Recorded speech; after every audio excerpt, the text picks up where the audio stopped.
Okay. Now I just need to share the link to the appropriate channels. And everything should be golden. Keywords should be. I have no reason to think that this will go poorly. But I am going to add that as a way to reverse jinx myself. Because it's clearly irony. Okay. Let me try to think of a good picture that I have of ODSTs that I could use as like the, I don't know, the thumbnail. Yeah, that one will be good. I'm playing ODST on the Xbox 360 live. Come join. Let's experience those load screens and musical transitions together. Maybe that'll do it. Hey, Woods Grump. And we've got Derp O, Da Halo. How you guys doing? You guys are early. Oh crap, hang on, let me turn on the fishing game. I knew I was forgetting something. 360 version of ODST is still compatible with the Xbox One. Yes, yes, yes.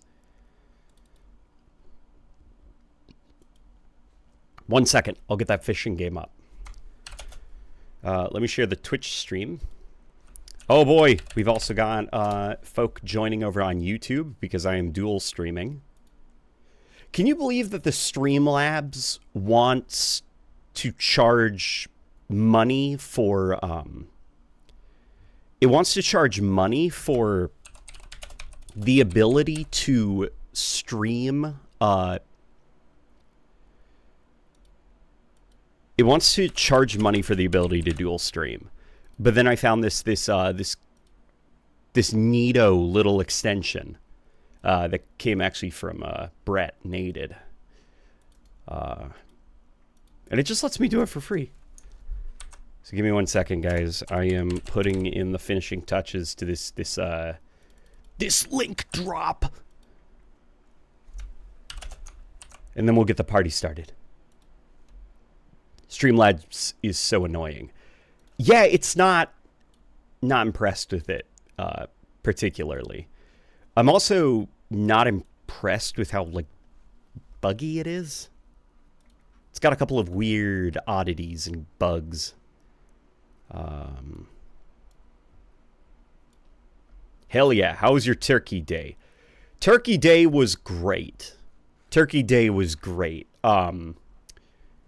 Lots of family. Lot of family. But it was great. ODST is Halo tonight. I just got off work and you better not disappoint. JK, how's everyone doing? Well, I'm feeling quite pressured now, to be honest. But don't worry, we will, I hope that I give you a good evening.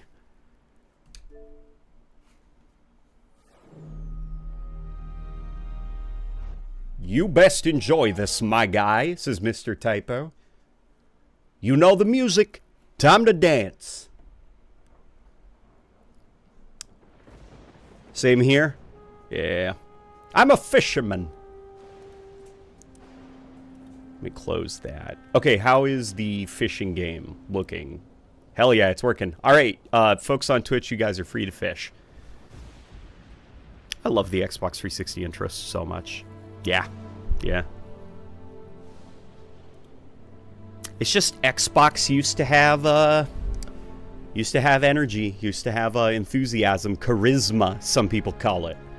Now it doesn't.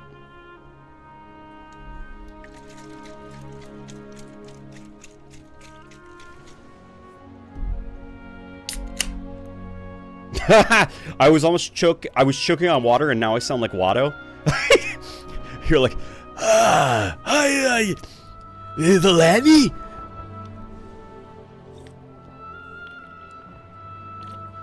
Jedi mind tricks do not work on me. Only money.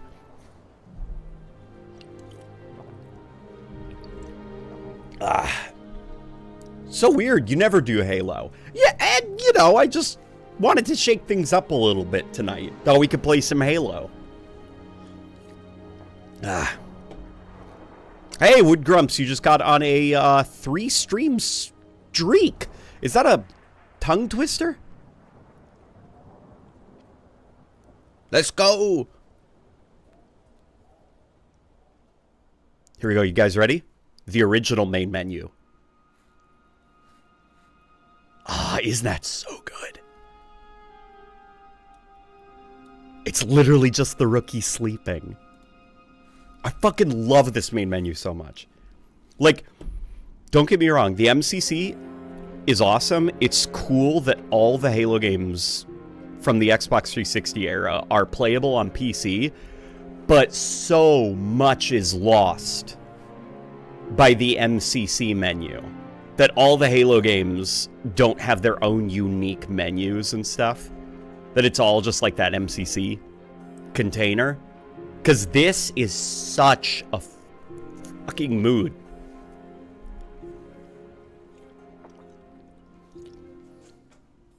Have you ever played Halo 2? I have not played that one yet. But I hear it's good. I hear people like it. Hey, LNG, how do you think Halo Studios is going to handle the Flood in the CE remake, since it's the Reach engine and there were no Flood in Reach? I'd imagine that it probably would not be that difficult to get Flood working from Halo 3. Like, there's still even, like, behavior tags related to the Flood. In fact, it might be easy than if they were just, like, building them from scratch. Maybe that's why the pure form is going to be in the remake, since, you know, they can probably, like, get a lot of its coding from Halo 3 brought over to the Reach engine. I don't know. I'm just, like, I'm thinking out loud. I know that, I talked to Halo VFX while we were there. He's a Hollywood guy who just happens to be a big fan of Halo. And he said in the little, that little, like, glimpse of that one developer's monitor, the model had gaps in it. And his theory on why that is because they are parts of the model you'll be able to deform, like, as you shoot it. You know, like, little gooey flood bits will fly off and stuff as you're filling it full of lead.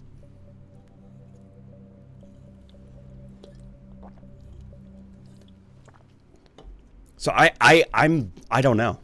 I don't know. You can customize the backgrounds on the MCC, but that's a video that's playing in the background. It's an MP4 file, basically. It is not nearly the same thing as an actual UI built for the game, you know? Like, hear those sound effects? Listen.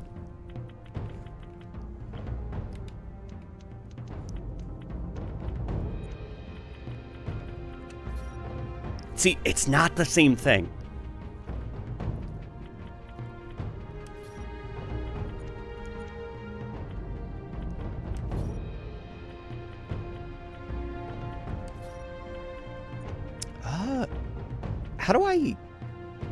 How do I reset? Okay, they don't. Was it Reach that introduced the just like quickly restart?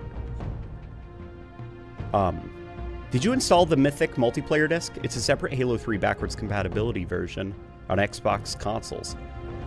The Mythic multiplayer disc? Yeah, I've got the Mythic disc. Does it boot up Halo 3, or does it boot up the Halo 3 Mythic? Because the Halo 3 Mythic disc is another one with a really cool main menu.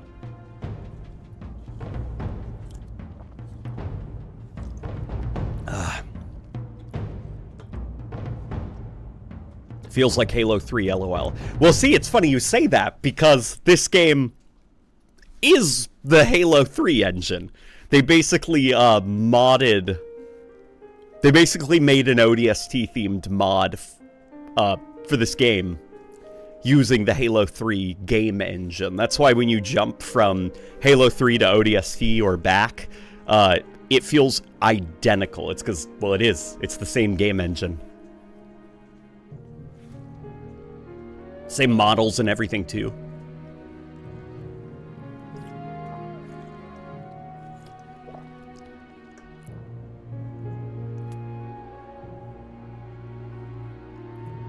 I understand what you're saying. I'm not sure how they could implement this into the MCC, if you see my point.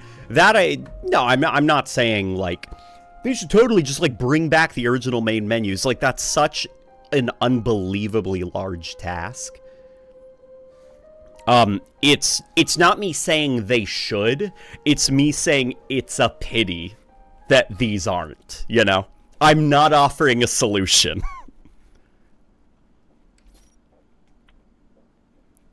All right. What achievements do I have to unlock? Let me see. I'm not an achievement hunter. So I found it's weird. As I've gotten older, I've been a little bit more interested in 100% in games. But when I was younger, I could not have cared less. So there's a lot of achievements in the old 360 Halo games that are... Stun a vehicle with an overcharged plasma pistol and quickly kill the driver? Is this a joke? This is easy.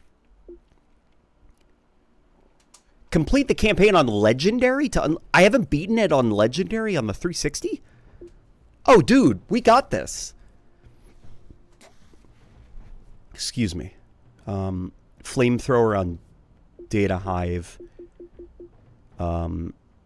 Killing things that are new and different is good. Alone or with another ODST. What is this achievement?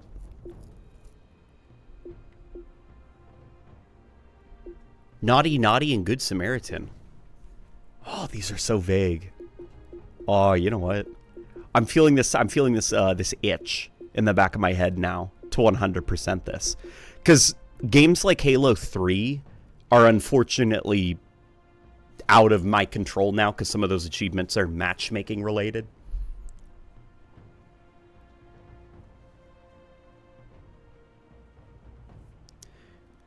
Either don't kill engineers or do kill them. Okay. 2013 is when you got the first achievement? Yeah, probably.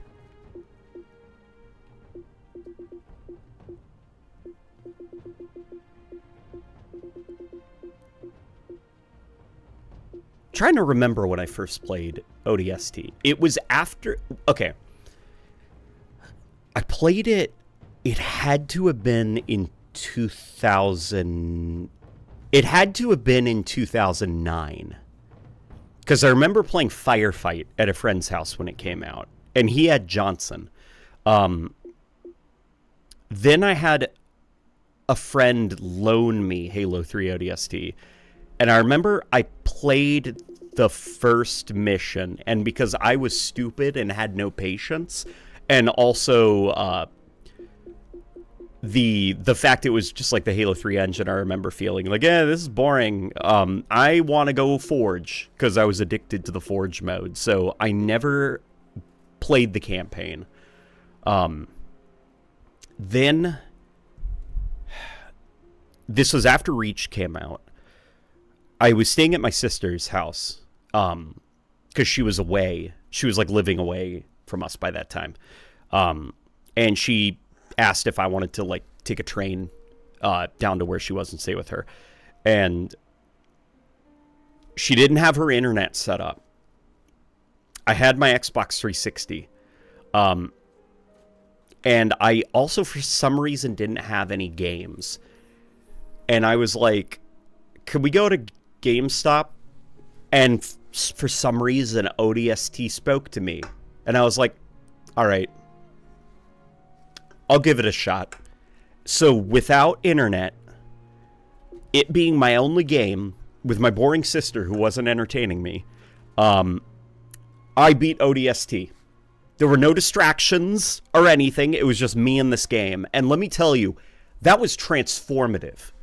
That is an experience I will never be able to experience for the first time. And because of that, I love this game to death.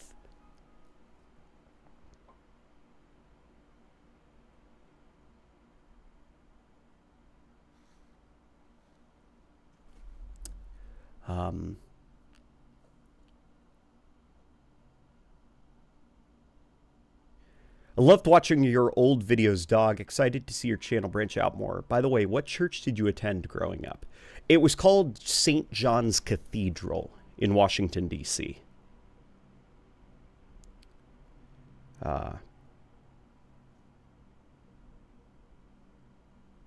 It still feels unreal that the 360 is 20 years old now, right? Not because it was the campaign your wife played with you. You know what? I've got to take that back because Rebecca and I... So, okay, guys. Her first Halo campaign that she's beaten is this one on the MCC. That's not what you think the first time when you think of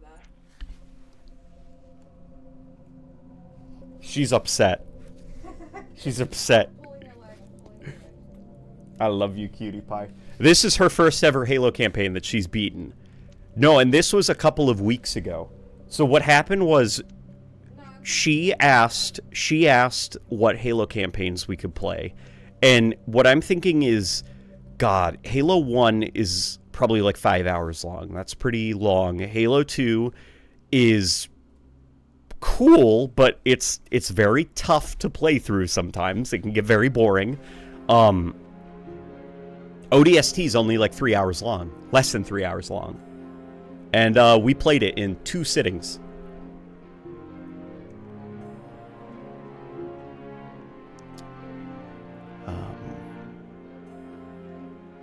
Good start, right? And now she recognizes the ODST helmets from silhouette alone. Like, there's U2s coming out of ODST helmets. And she knew. Did I say ODST helmets? No, they're just like ODST figures. There's also like a hunter and a grunt. Nah, but you remember your old sibling's house? Well, I mean, yeah, that was the first time I beat the game. I love you, cutie. I was born in 2008, and I got into Halo in about 2015 with Halo 5. I played this game on Legendary with my dad a year ago. Best experience ever. This one. You look like you talk about video games for a living. Is that an insult? Where do you live? I'll fight you. I mean, not really, because I'm dainty and fragile. But I'll say that I'll fight you. I too got into Halo with 5. Yeah, a lot of people's first Halo game was Halo 5. Well, everybody's first Halo game was every single Halo game, you know? New people are born every day.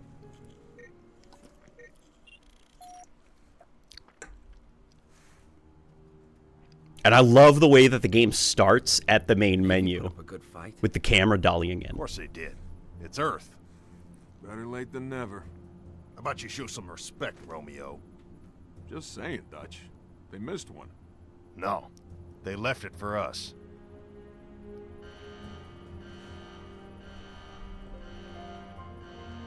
You know the music. Time to dance. You hear that music? Beautiful. Pods. Now.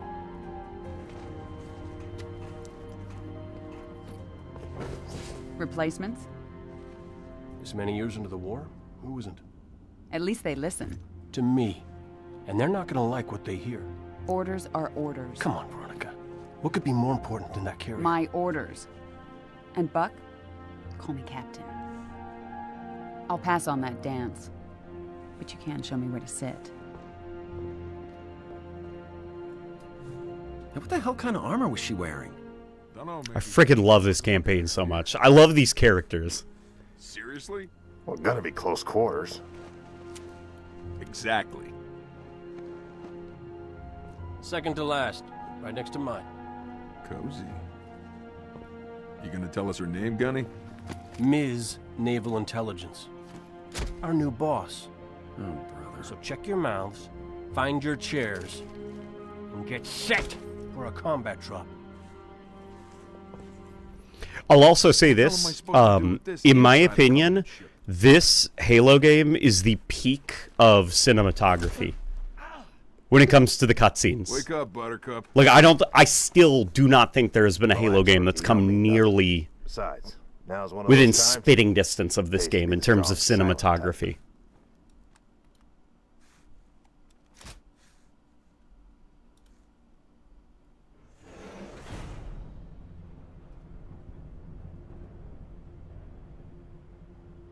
Bungie Halo games have amazing atmosphere. It's one of the things that sets the franchise apart from others. Music, cinematography. Yep. Halo 2. Well, I mean, this game came out after Halo 2.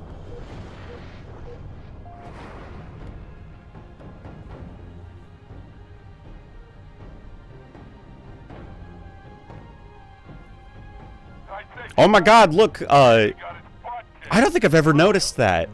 The rookie has like a picture of a woman. Is that like a girlfriend or like a wife?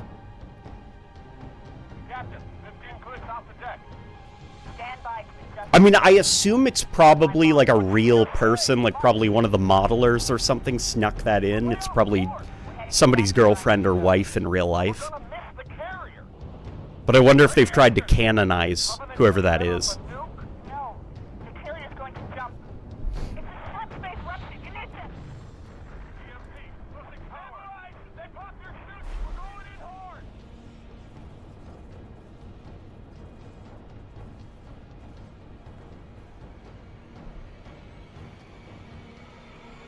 What I love about this game is when the music really kicks into high gear and actually gets intense. It's actually intense. With the other games, you can just be driving or walking casually. Yeah, I know. The music's very adaptive in this game. Look at those load screens. Did you see how immersive that was? It's not like the MCC where you get that like zoom sound and then the hard cut to like a JPEG of the next level.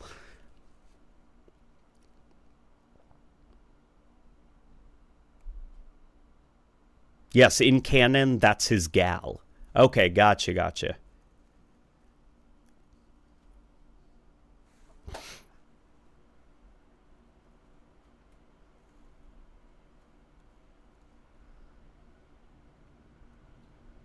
This game has so much raw aura. It does. Prepare for combat.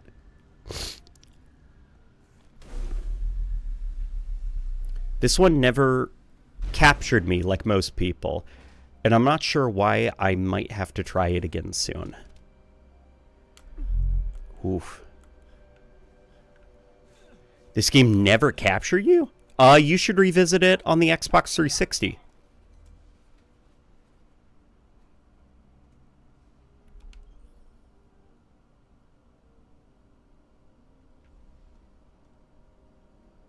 God, it still looks so good on the 360. Game controls. There we go. That's a little bit high. Yeah, we'll stick with toggle, I think. Love the soundtrack. Soundtrack is excellent in this game.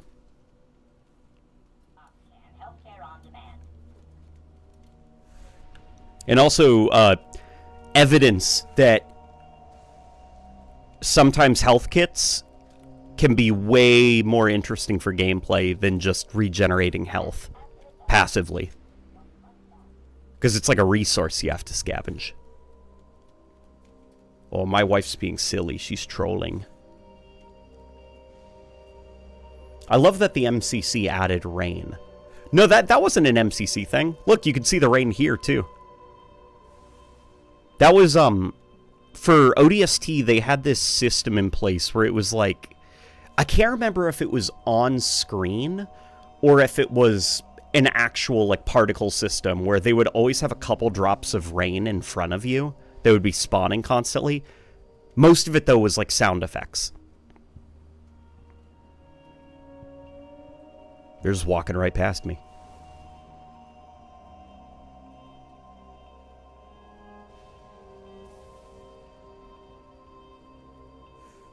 Why do the guns look all stretched? They don't look stretched. These? They look normal.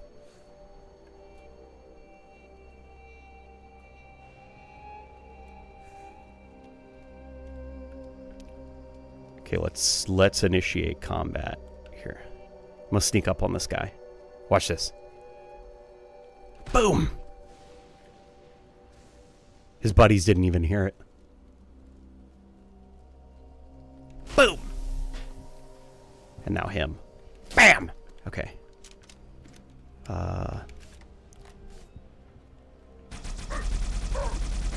Hell yeah! Alright.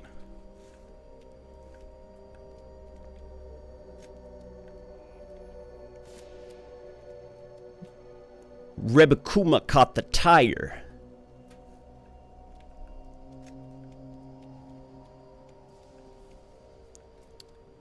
Is the Destiny Easter egg still an ODST? Yes, it is. It's in the original ODST. They removed it for the MCC version. There is a cool Destiny Easter egg in the original release of Halo 3 ODST, which was 2009, I think, so 4 years before Destiny came out. And a couple of years before Destiny was even revealed. So nobody knew that it was a Destiny Easter egg until Destiny was revealed. But then, unfortunately, they removed it on the MCC version.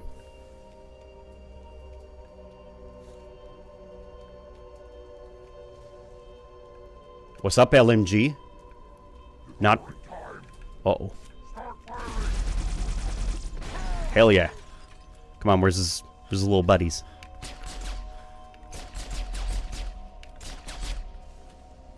Yeah, if you ever want to fall in love with ODST, I mean, you know, play it.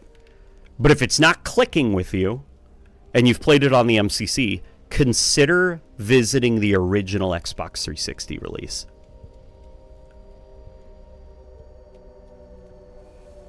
Because there is something special.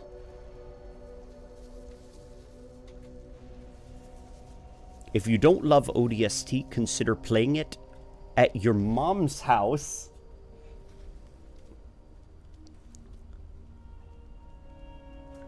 MCC ODST is also censored. If I remember, you loot, I shoot was removed. Is that something that they removed? Where is that from?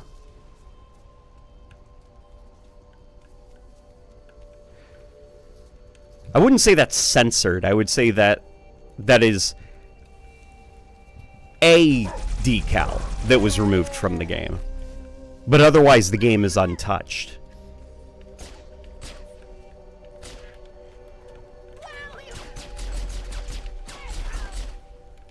Ay, ay, ay! Okay, hang on.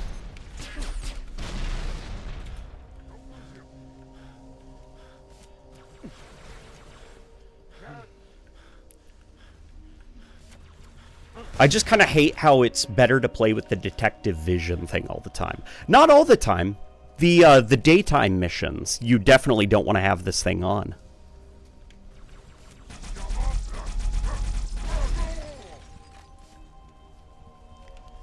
The visor system, like the detective vision or whatever, it's mostly here to, like, add, you know, an aesthetic to the game.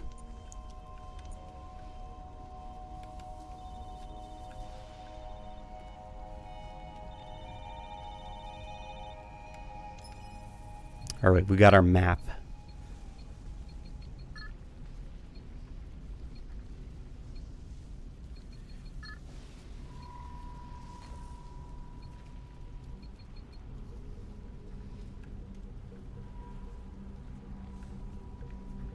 I don't understand why they didn't size up the Covenant weapons or MCC. Well, it's because that's how big they were in the original release, right?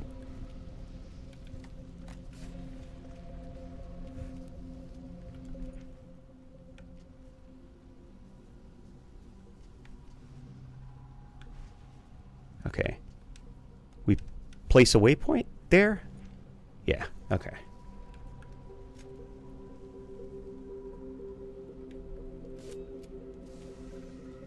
What positives does the Xbox 360 version of ODST have compared to the MCC version?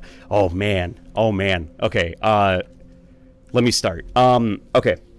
There's an odd physics-related bug on the MCC version. It kind of feels like you constantly have the, what's it called? The Sputnik skull?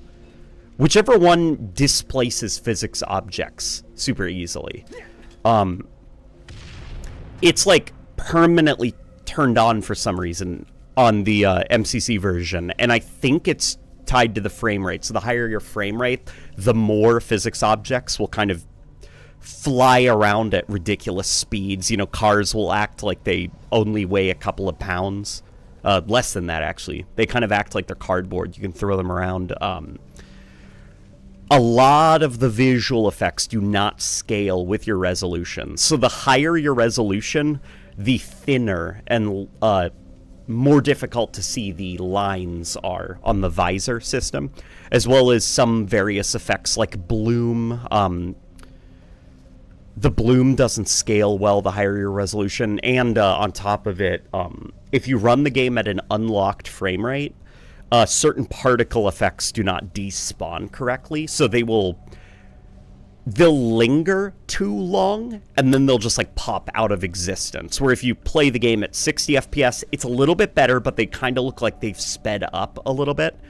But if you play the game at 30 FPS, like all the particle effects look perfect. Like they're playing at the correct animations, you know, despawning when they need to, playing the correct fade outs and everything. On top of that, some textures are bizarrely low resolution on the MCC version. Like, I mean, you know, Halo 3 is not exactly, you know, a game with amazing looking textures. It's kind of held up by really good bump mapping and stuff, but for some reason, the Rookie on the MCC version of this game, his textures look terrible. Like, really bad. You can mostly see it in the cutscenes. There's a buckle, like a strap, you know, for his chest plate, and you can't. It's just like smeared on the MCC version. Where on the 360 version, you can actually tell what you're looking at. It's supposed to be a buckle, and I have no clue why it's that way. Then, you know, there's like other things like the original load screens are here. The music in ODST was supposed to transition through levels, but because of the MCC, how it's like a harsh cutoff, you know, because that MCC load screen has to pop up, the music will also just cut off. So there's lots of like little atmospheric stuff.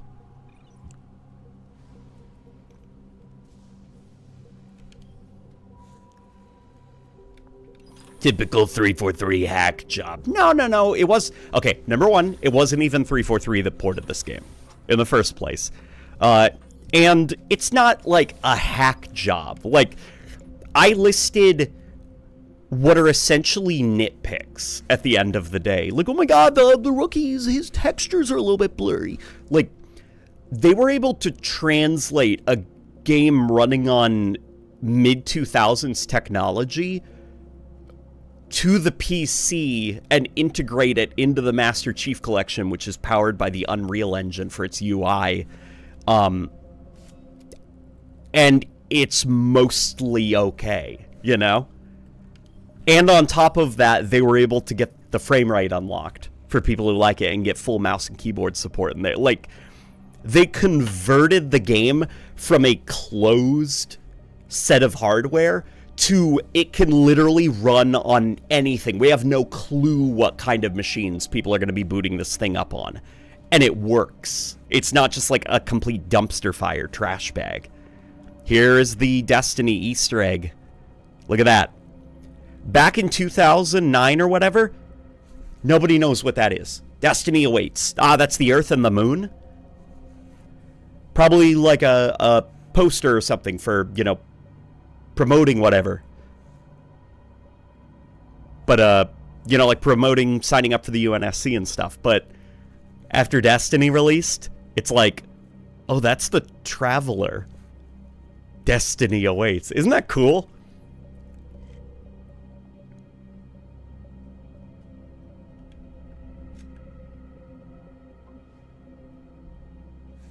The Needler looks so bad. What are you talking about? This Needler looks fucking awesome. Look at the metal. Look at the materials and stuff. That looks so cool. And look at those needles.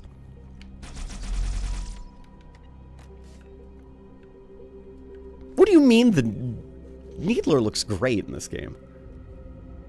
Did that get cut for licensing reasons? I literally think it's like, it's just, yeah, probably licensing.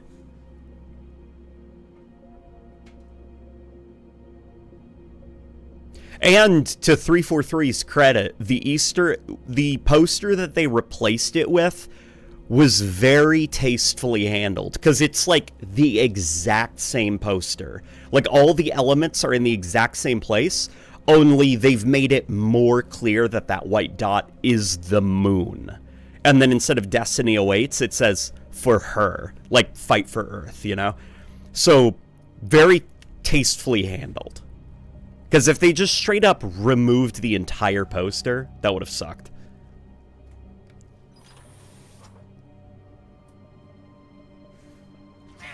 Oh boy. I don't think the Needler has ever had a bad design. Yeah, no, Needler consistently has had, like, cool designs across the franchise. The only potentially bad Needler design was cut from the game. And that was, I think it was the original Halo 5 Needler design. Originally, they were experimenting with making the Needler look kind of like a beetle, you know? It's really hard to explain. It looked very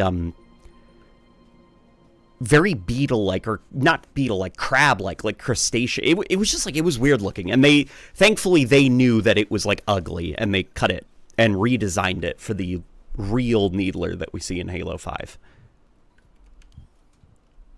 So that's the only time that the Needler has ever come close to looking bad.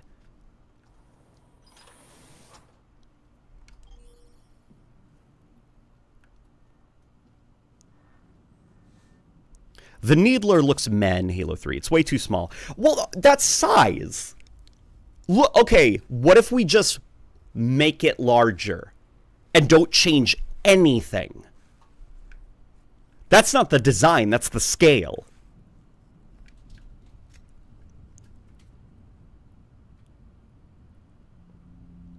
The Halo 3 Needler looks awesome.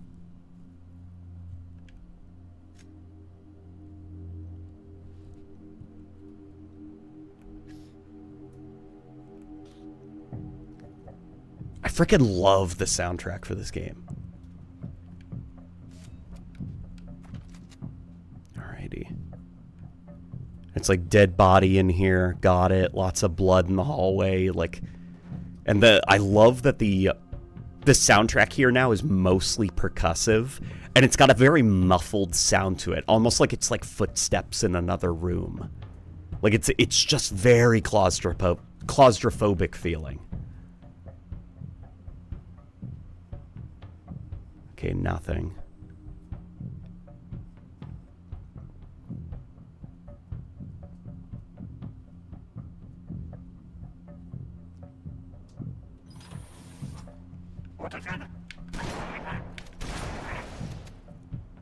Alrighty, we got him. This game has such good atmosphere.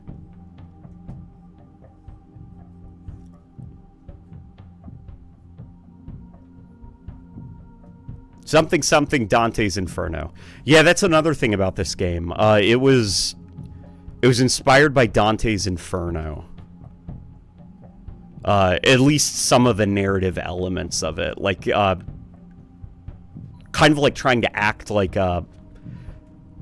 New Mombasa is sort of like hell at this point. And if you listen to Sadie's story, like she encounters a variety of different characters as she escapes from New Mombasa, and each character is influenced by one of the sins One of the deadly sins.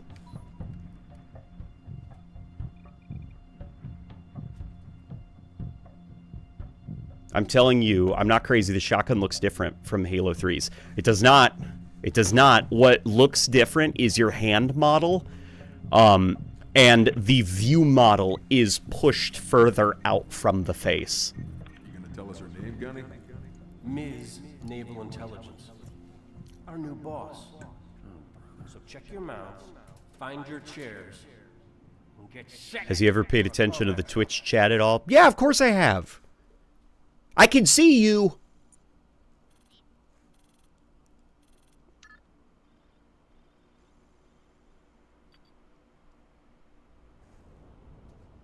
He hates us.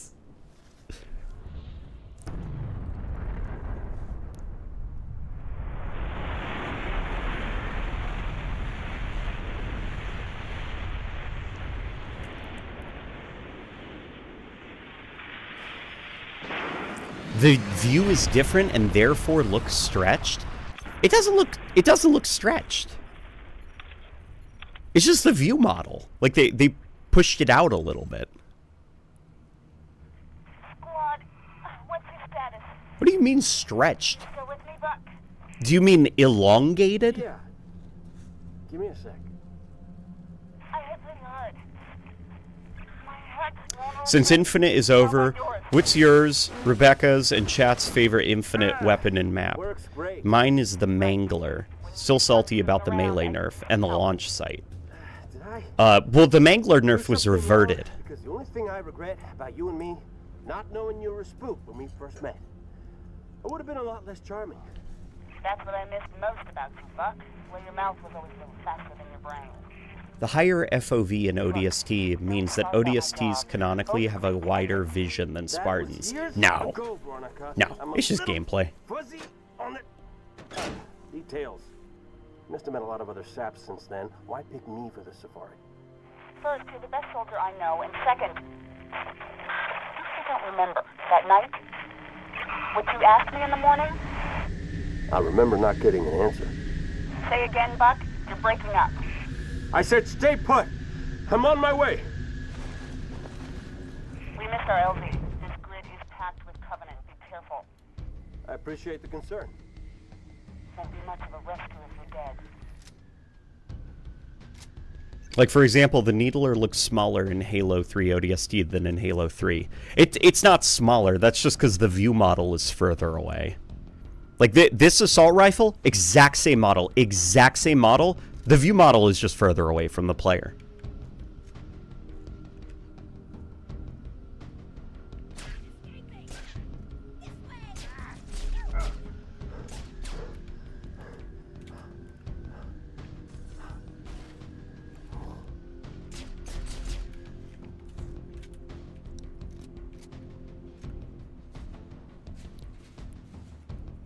My favorite weapon in Infinite is the Hydra, and favorite map is Breaker.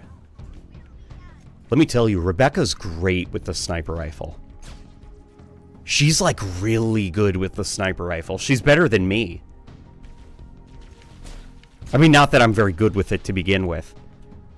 But yeah, we also like the Hydra. We goof around with the Hydra.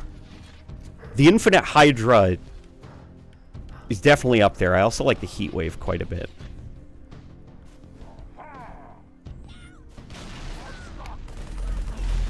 Oof. Okay.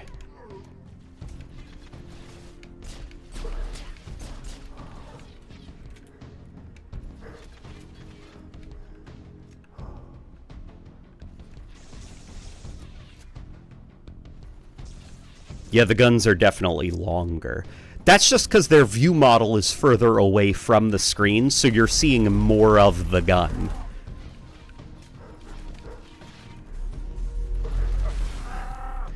Like, nothing about the model was tweaked. It is exactly the same model from Halo 3. It's just where they've put it on the screen looks different, so it's throwing you off, because you remember the position from Halo 3.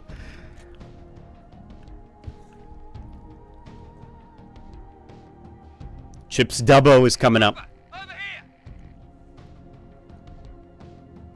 saw your pod hit. You're one lucky SOB. See any more come down? Ah, negative. But I didn't see much of anything after that flash. But listen, some of these buildings are open. She'll be able to get inside. Flank the Covenant on the streets. Roger that. The Hydra got buffed. It's much faster. It was bad initially. No, the Hydra was great from the beginning. The problem is people were bad with it. They thought it was a gun that was going to get all the kills for them. Dude, the Hydra was nuts. And everyone just used it wrong. And now that it's buffed, everything that was great about it stayed the same, and it reloads faster. So it's even better than it was before.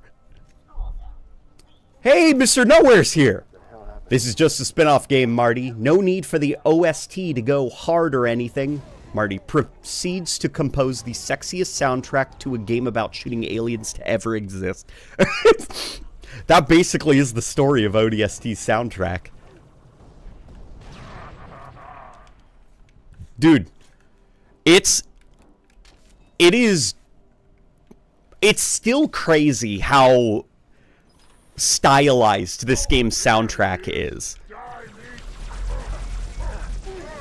Like, I don't think you could pitch a noir soundtrack or something specific like that anymore with Halo. Like, they'd think it was too risky, you know? God, I love this soundtrack so much. And it's good to see you, by the way, Mr. Nowhere. How you doing, man?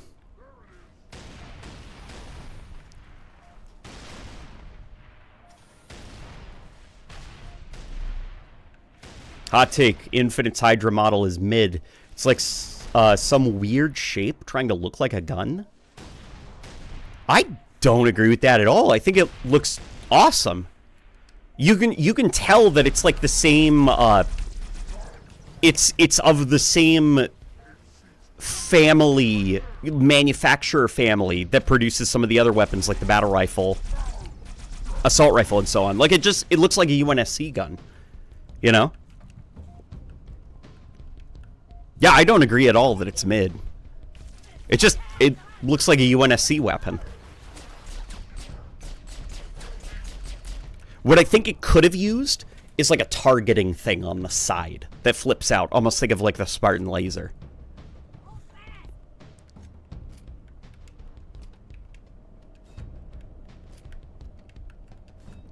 Missed a Twitch highlighted message. My main dislike with the Infinite Hydra is it's too AR looking. My bestie mistook the Hydra and Infinite as the AR, which at least the 5 Hydra didn't have an issue with. I can see that. It does fit that similar profile. It's bulkier, but it definitely does have that like AR look to it. Who said gay? LOLs. Uh-oh, what's going on?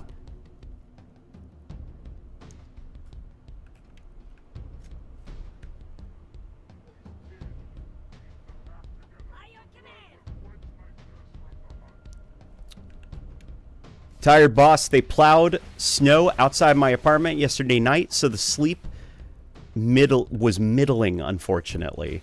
I'm sorry to hear that, man. Do you sleep with like a noisemaker or anything, or like ambient noise, or are you one of those people where you need quiet? You need the room quiet or you can't sleep.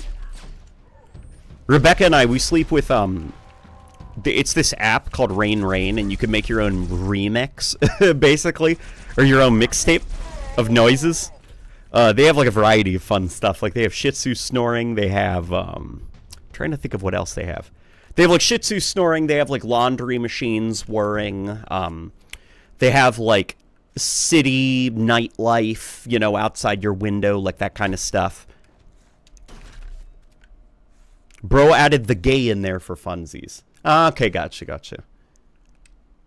Bro, you can't read. Oh boy, Rebecca is going to town on somebody.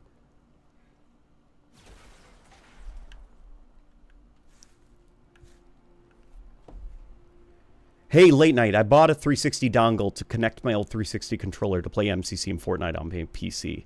Is that true? That's cool. In fact, Hyperkin teamed up with Xbox and re-released the Xbox 360 controller. It's compatible with PCs as well as the Xbox One and Series consoles. And you bet your ass I was one of the first people to get this. This is still probably one of my favorite controllers of all time. I can't tell if I like it, though, better than the PS4 controller, which I know is like heresy. But the way I see it is the 360 controller was already like perfect. Like Microsoft peaked. And then Sony just like copied their homework with the PS4 controller. They just like, you know, copied Microsoft's work and then redesigned their PlayStation controller to basically be an Xbox 360 controller, but for PlayStation. And so because of that, the PS4 controller feels great. And now, unfortunately, you know, Xbox One, I don't like that controller. I think it's fat, bulky, ugly, doesn't feel comfortable to hold, doesn't look pleasant. And then Sony continued to, like, copy Microsoft's homework, and so they made their PS5 controller big, fat, and ugly to hold.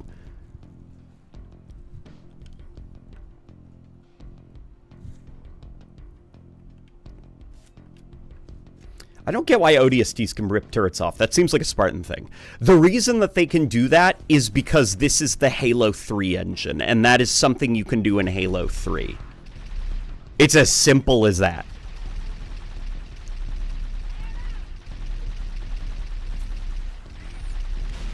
Like, this game is not, outside of very small stuff, to kind of give you, you know, some illusion that you're an ODST, like removing the shield system. This is more or less Bungie trying to recreate a Halo 1-esque combat loop in the Halo 3 engine. Like, get rid of dual wielding, bring back health kits, simplify the sandbox, give players a really good pistol as their primary weapon, you know, that kind of stuff. That's overpowered Spartan stuff. But ODST should not be able to. Okay. Yeah, I mean, listen, guys, okay, if you want to convince me of something, here's the secret, all right? You have to tell Rebecca to tell me, okay? Because I'm not gonna, Rebecca's right, okay? She's right about everything. I don't realize it yet, but she's right about everything. So if you guys really need to convince me of something, you got to tell Rebecca, okay? Because I will argue with you guys all day, but if she comes in and says, I actually agree with chat, then I'm like, you know what? Yeah, chat's got a point. Like, you're totally right, babe. Thanks for helping me see reason.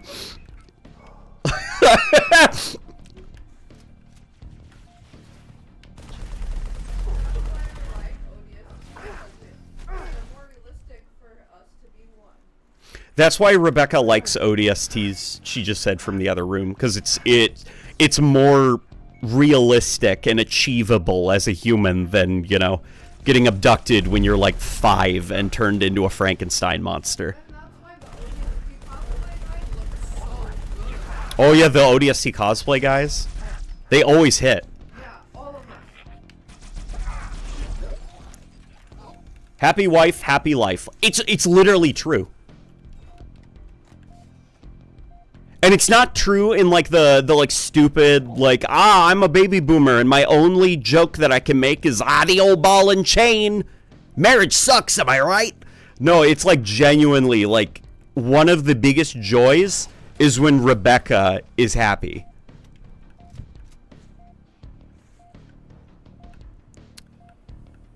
It's like she tapped into a new layer of inner peace for me. I never knew that I could feel inner peace from someone that I love feeling inner peace. No, Poopy, stay here. Where's Poopy going? Who's Poopy? Who's Poopy? The fishing minigame is ruining the Halo theme. Haloify that too. I should make like a border for it that's Halo themed. I could probably do that.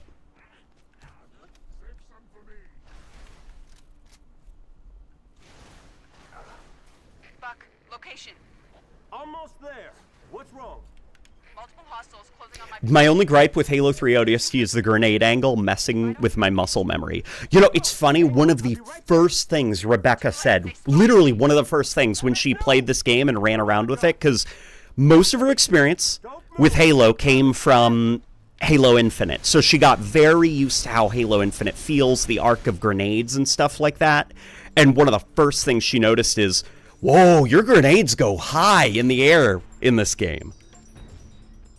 And I thought that was, you know, for me, I'm so used to this game that I never stop and think, like, yeah, they are, aren't they? That was part of the fun of actually playing this game with her, is listening to her little commentaries and all the little things she noticed.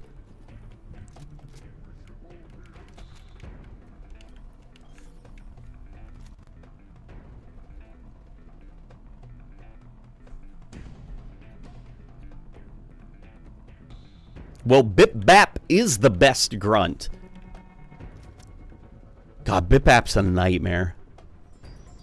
You know that Bip Bap in Firefight, the reason Bip Bap is such a pain in the fucking ass is because he's a grunt who's got shields, like really, really strong shields. And his gun, if a single bolt attaches to you, it kind of like bursts and starts doing damage over time.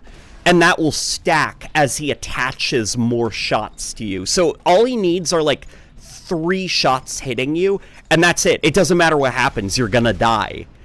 Because those 3 shots, like letting off electricity, they will eventually drain your shields and then all of your health. So Bip Bap is just like a nightmare when he shows up. And God forbid if there's 2 of them. Damn it. Okay. Did you know that Greek Spartan army was previously meant to put down slave revolts? Wait, is that true? Like the original Spartans? They were... Is that true? Because that's crazy.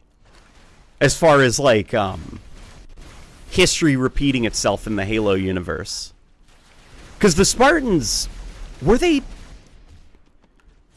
Greek, or were Spartans, was like the island of Sparta kind of like its own thing?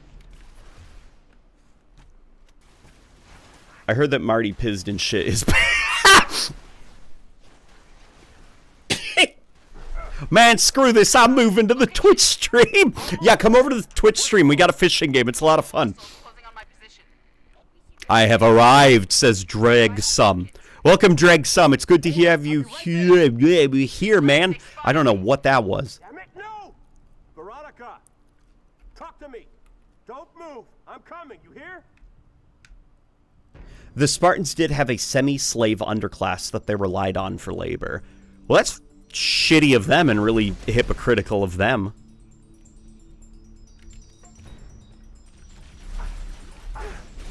But I mean, there were... Hey! It's not even me excusing slavery. It's more that, like, you'd have to, like, search really hard back then to find any nation that genuinely, like, believed in human rights.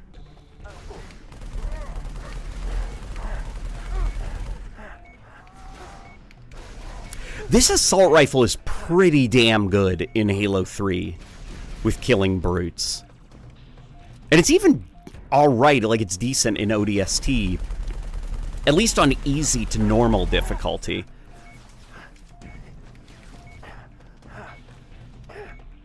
Robbie, I caught a Halo 3 CD.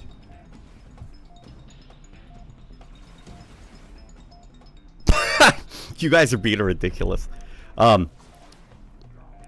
Crazy how this is the only game where the carbine felt useful, since the BR already shadowed it. Yeah, well, that's the strength of this game, is they had the opportunity to basically, like, didn't have to worry about multiplayer balancing or anything. All they had to focus on was campaign sandbox. And first thing they do, get rid of the battle rifle. Now the carbine is like the ranged kind of keystone weapon, you could say, that actually packs a punch.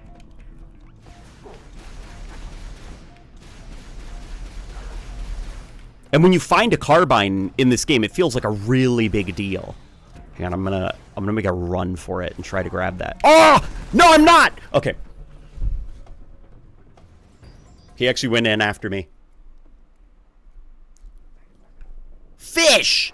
Says WM Go. Hey, Dregsum is dropping some of them meaty triangles. Look at that. That's 5 of them. 5. Count them. 5. No, 10. Thank you, buddy. Thank you for dropping those triangles. They look delicious. I'll have them later as a snack. Location. Almost there. What's wrong? Okay, I've got to take out the snipers. I think the brutes will be okay. If I don't make it. Okay, crap. Never mind. That brute has a carbine. Both of them. Both of the brutes have a carbine. The L in LNG stands for this.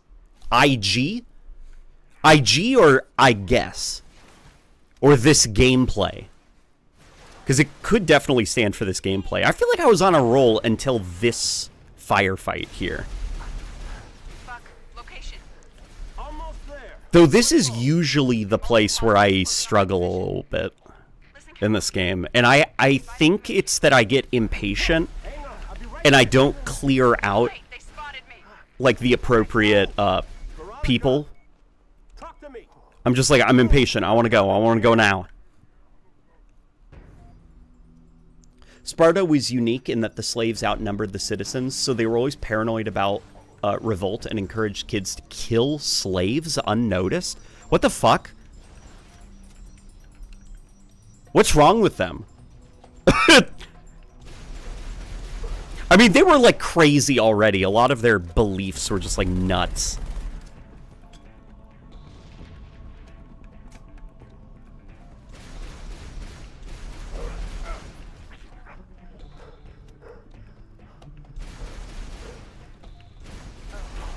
Oh man, okay, that was cool.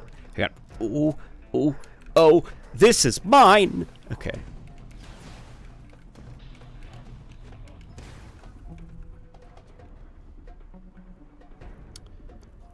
Oh my god! Hang on, there's more yummy triangles. If we feed him triangles, he has to read our messages. Everyone starts saying vile, horrendous things. That's such an awful thing to say, you know, with a gift of triangles. Are these tasty? Rebecca just gave 4. And then Dregsum just dropped 10 of them. No, that's not 10, that's 20. That's like 20 of them. How much, what's the currency rate? Is it like a bag of Doritos? Ah! I'm imagining all of these little bits in like a bag. Dude, thank you so much for the triangles.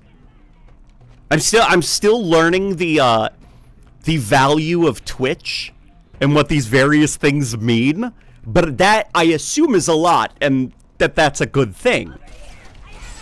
Ah! Okay. The marketing of Spartans as heroes in modern day is very much a modern myth. Spartans were some of the worst, most brutal Greek warriors in history, even compared to other Greek city-states.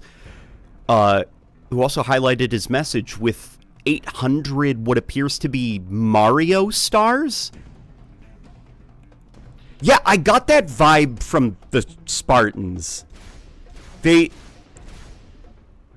It's just like their military culture comes across less like heroism and trying to live at like peak human fitness and more like propaganda to make sure that they don't think too hard about how kind of ass backwards a lot of their setup was.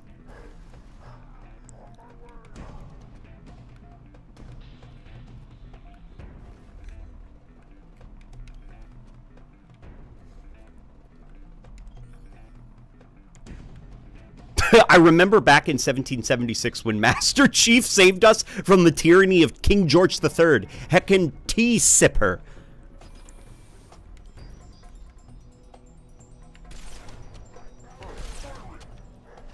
What would a 1776 Spartan look like? Would it just be like a strong man?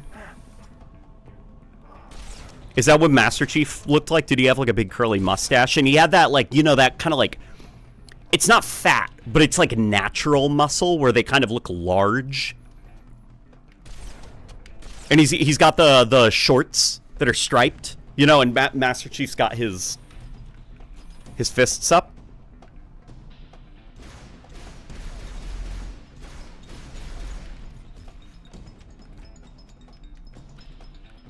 Uh-oh, what's going on? Oh, Rebecca, she picked up a giant sledgehammer. That said ban hammer on it, and she smacked him across the face.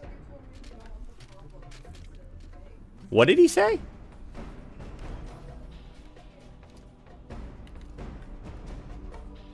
He was doing too much? I caught glimpses of some of this stuff.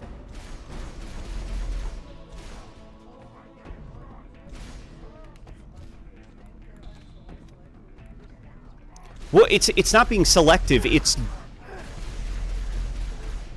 Oh, you were goofing with him? Okay. Okay, you... But I said I don't like old people.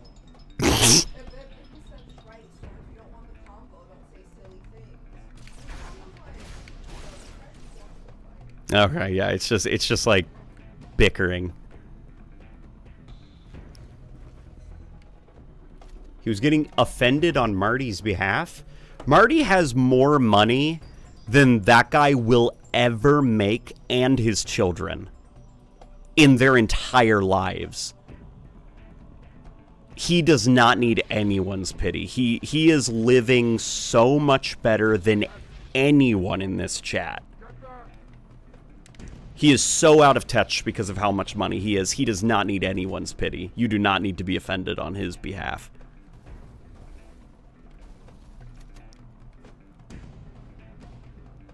I had to use my little brother Series S to get Black Master Chief in Fortnite. What? Oh, you mean the Master Chief with the black... okay. I was like, what the fuck is going on in Fortnite? How do you even portray that?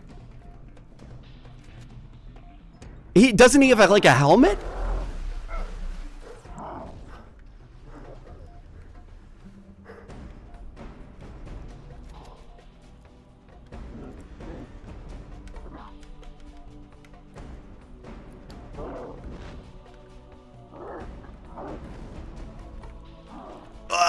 Damn it. Okay. I was going to try to juke around him, but I forgot. You're not supposed to go to the left when a hunter's charging at you.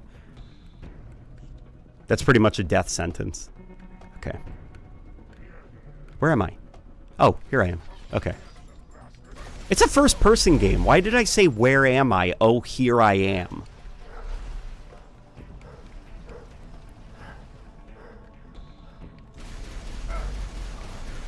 Come on. Come on, you stupid little... Okay. I'm gonna have to let the hunters come. Okay, here we go. Freaking love seeing them throwing the cars around.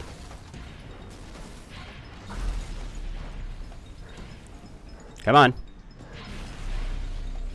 Oh, another thing I forgot to mention is the motion blur is kind of busted looking on PC. It doesn't look right at 60 frames per second, but it looks even worse when you unlock the frame rate. Like, it's not playing out correctly, and it's not tethered to the sides of the screen correctly either. So the motion blur looks super good on the 360 at 30 FPS.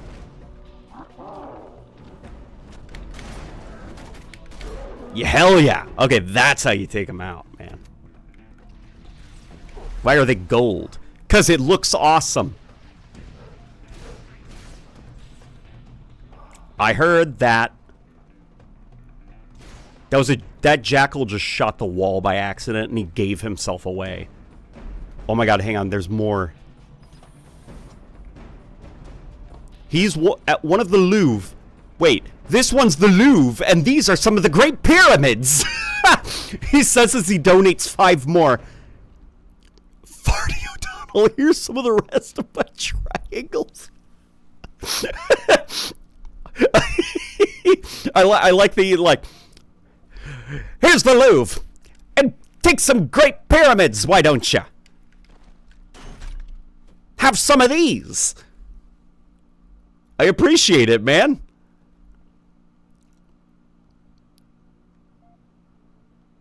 Hey, Late Night Gaming, I'm watching you while I grind 2 hero rank, and I am currently Onyx General Grade 3. Oh my god, you're almost there. Keep going, you're almost there.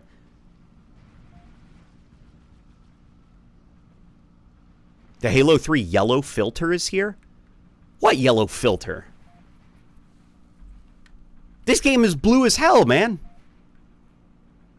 Or at least this level is blue as hell. It's the next level that has that sepia color grading. And I'm not sure if that's specific to the Halo 3 engine. Is it?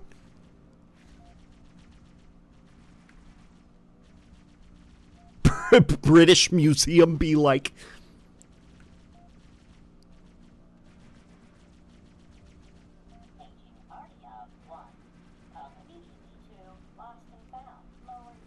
I lied, I have one more triangle. Thank you, Dregsum. Which triangle would that be? Would that be, the all-seeing eye on the American dollar? It is on the American dollar, right? It's not on something weird like the $20 bill?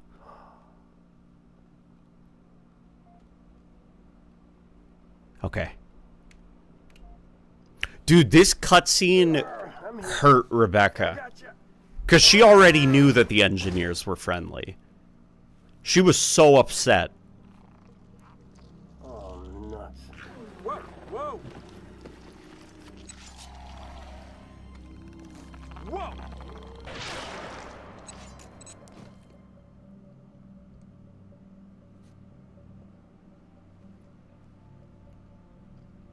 LNG, do you think the pic Jeff Keighley posted is related to the new Quake? Did Jeff Keighley post a picture of something? I don't follow the goings-ons of the Game Awards. I know that like a bunch of people were nominated. We even voted for some stuff recently. You know, like the public voting stuff. You got your ears on? But has old Jeff been posting some sneaky little things? No, I don't know what it was, but it was gonna grease. Wait, hang on. This is insane. Is it a bannable offense if someone photoshops you standing next to a Pepsi machine? Negative. Oh, and WM Go subscribed at tier 1. Dude, thank you so much for subscribing. That's really kind of you. Dude, I appreciate it. Thank you. Welcome to the channel. Welcome to the channel. I'm not good at improving. Welcome to the channel. That's a pretty good song, right? My mind's still... You're free to Photoshop me next to a Pepsi machine. Like, it's not bannable, but... I guess my question is, why? Like, go ahead. You could do that. It's just a very specific thing to want. LNG is a Dr. Pepper community. Immediately permaban. No. I'm not. The only soda I think that my heart belongs to is Sprite. But even Sprite is like it's like fizzy sugar water, you know? Like you don't want to drink too much of it.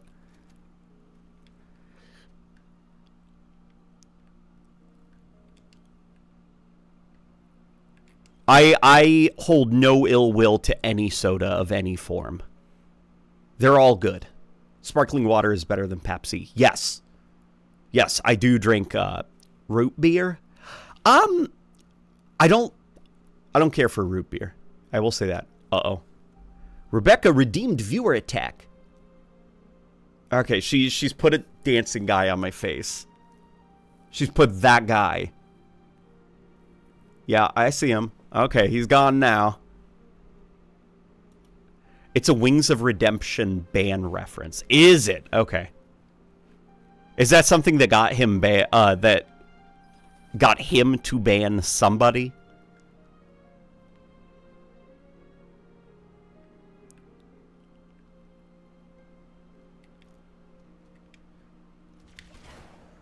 Oh my god! Holy moly. God, this game is pretty.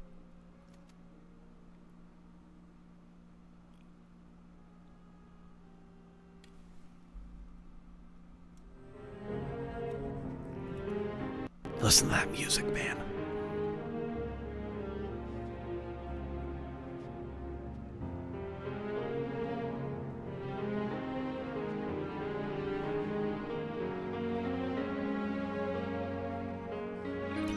When people ask if, what do you mean by pacing in Halo games and, like, sprint, how it can disrupt that, I feel like I want them to play ODST. Because, like, could you imagine if, like, this like, music was playing and your dude's just, like, like, running around?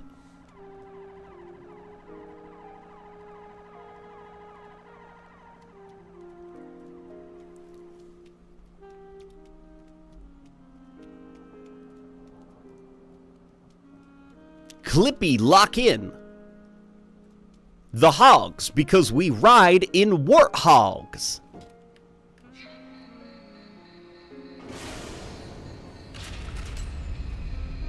Wait, that's what the hogs? That's a terrible name. Guys, do you agree to being, do you consent to being called the hogs? Okay, then come up with a better name. I can't. Hold the creature still. Place the charge before I lose my grip. Is that money? No, that's not money. It's armed and ready to explode if any human gets too close. Dude, the brutes... Boom. Let it do the prophet's work. The brutes, they enjoy being evil, like, too much. Like, The bomb is armed and ready to explode if a human gets too close. We've broken them. like, do you hear what you're saying?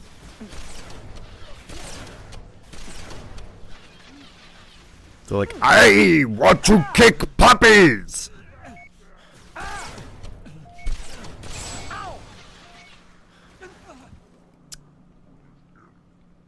if you call me a hog, I'm banning everyone. Cranking my hog. What the fuck? Rebecca just donated 4 triangles and said, "This is money." What if I just go into like a stop somewhere, you know, and like put like a bag of chips and like a drink on the table, and then I just like take out my phone and just show some bits, and I'm like, I believe this will cover these.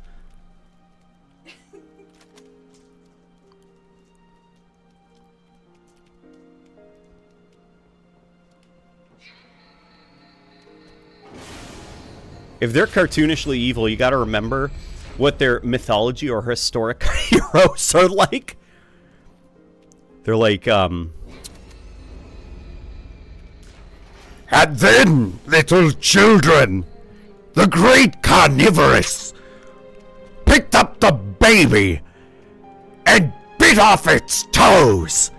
And that's why every year on this day we honor him by eating children.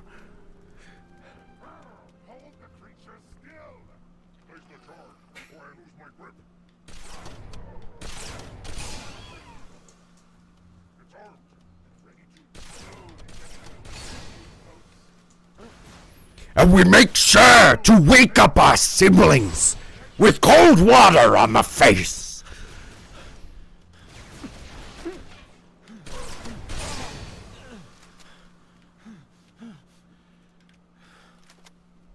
have you ever had any other guests on Warthog Radio? We have not. Uh-oh. What did Rebecca do? She triggered a pufferfish. What's a pufferfish? Oh, as a longtime fan, I just had to subscribe. Would love to support your sublime Halo content. Thank you so much for subscribing for sublime Halo content. Don't let him get away.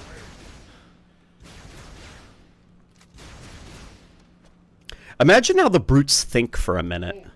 Oh, I could easily tell you. They think, I'm hungry. I just smelled something. It smelled like food. Never mind. It was my imagination. I'm hungry. Movement. Is it something to eat? To be honest, that was probably my dog. That's probably what Pumpkin thinks. It's like, I'm hungry.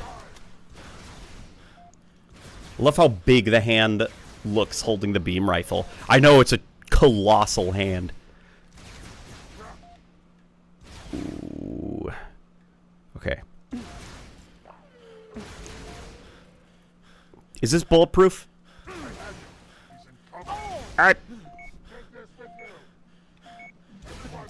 It's so weird because once upon a time, Halo felt like it had the most realistic AI of like any shooter game. Like, they felt, oh, man, gosh, you know, it's like it's just like industry standard now. But I remember in the debates about like AI and stuff like that in games, like not, you know, generative AI, but just like enemy AI. And it was always like, dude, Halo's AI are pretty realistic. Like, that's crazy. Like, you can hear them talk and stuff. Like they see you and they follow you. Just because they talk so much. And, like, that aspect of Halo is kind of, like, lost a little bit. Like, sometimes the fun of playing Halo, I remember I'd play split screen with friends, and we wouldn't be talking because we'd be listening to the Covenant yelling. Because that just, like, wasn't a given in most games, that AI would be that expressive and talkative and stuff. And it made them feel realistic in a way that, you know, other games didn't, where enemies had, like, a couple of lines that they'd repeat over and over and over again.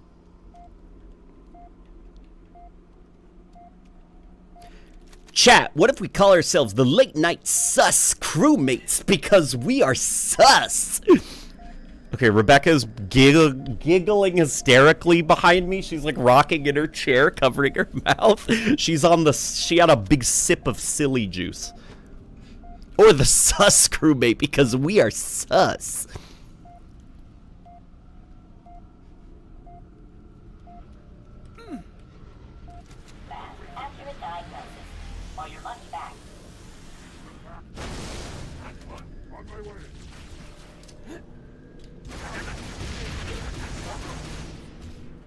No, I don't think we're going to engage. We're going to go this way. Are you actually on the 360 or you're just playing through backwards compatibility on Series X? I'm playing backwards compatibility. I am cheating a little bit, but that's because I don't have a working 360 controller at the moment.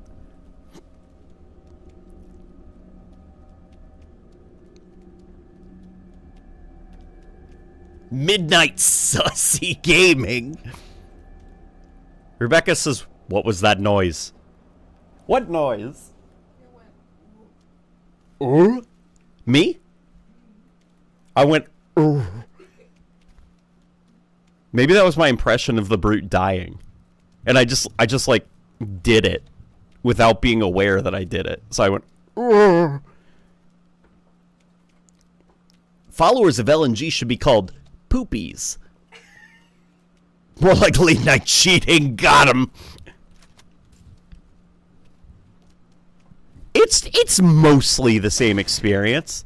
Image is just like a little bit softer on the Xbox Series X because they use a weird upscaling filter that doesn't look brilliant for the display, but it's like otherwise the same. Did you hear that grunt? The little grunt, he went, oh, my stars and garters!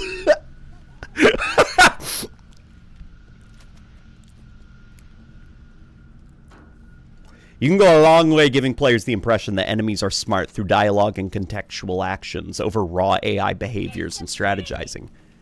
Yeah, right?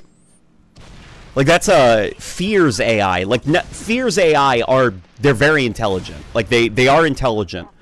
But a lot of the intelligence comes from how smooth the animations are and the fact that they are constantly announcing to each other what you're doing and what they're about to do. So it makes them feel like they're reactive when they're like, he's behind the table, pushing in, cover me, you know.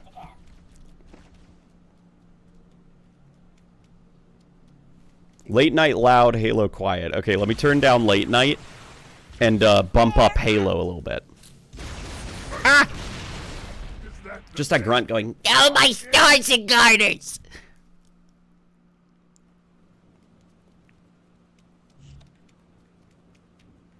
Despite running at 30 FPS, why does Halo 3 ODST and Reach feel so smooth? Because 30 FPS can feel smooth. It's the excellent motion blur effect that these games use. Like, look at that. Look how smooth that looks. Blends the frames together, and then it also helps that the game speed is designed for 30 frames per second. So you're not going to be flipping around, dashing, running all over the place, and the AI aren't going to be making, like, split-second motions. Everything almost... It's hard to explain. Everything looks like it's slightly sped up, but still underwater, if that makes sense. Like, everybody is moving in very slow, exaggerated motions that are easily telegraphed over, 30 FPS pacing. So the game just, it feels good to play, it looks good in motion, the motion blur helps give the game this kind of visceral quality to it while you're moving about.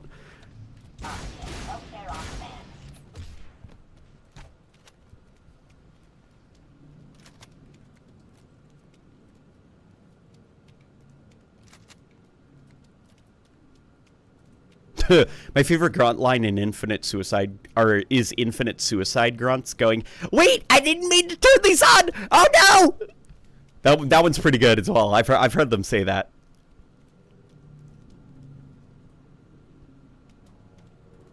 Trying to play Infinite at 30 FPS. Oh, Infinite's bad if you lock it to 30 FPS on console, because the frame rate lock is busted.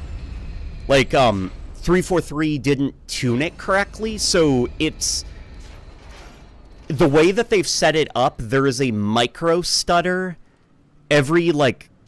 I forgot what the exact pacing was, but it is a consistent micro stutter, which is essentially one frame lasts too long on the screen.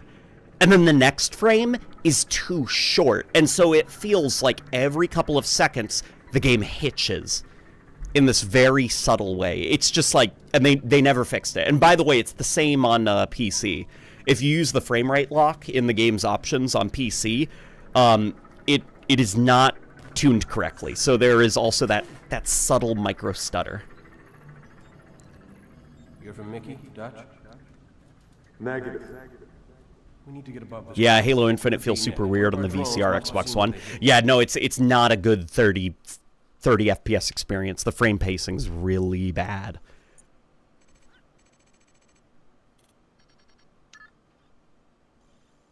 It's the same in Infinite. Having banished units call out the specific weapons or vehicles the player's using makes them feel incredibly intelligent. Yeah, they Halo Infinite's another one where it's the AI feel incredibly lifelike as they're like moving about. And they're also like insulting each other and taunting each other during gameplay, which is funny.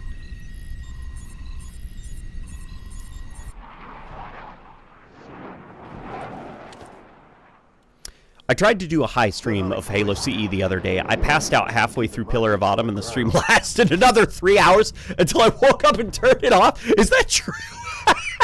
So is there just like a stream of you just like unconscious? Were you like this? Or was it like this? Which one was it?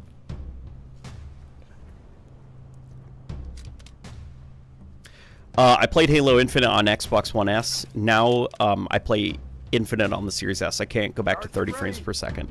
Well, Halo Infinite is not a game that was designed for a 30 frames per second frame rate lock.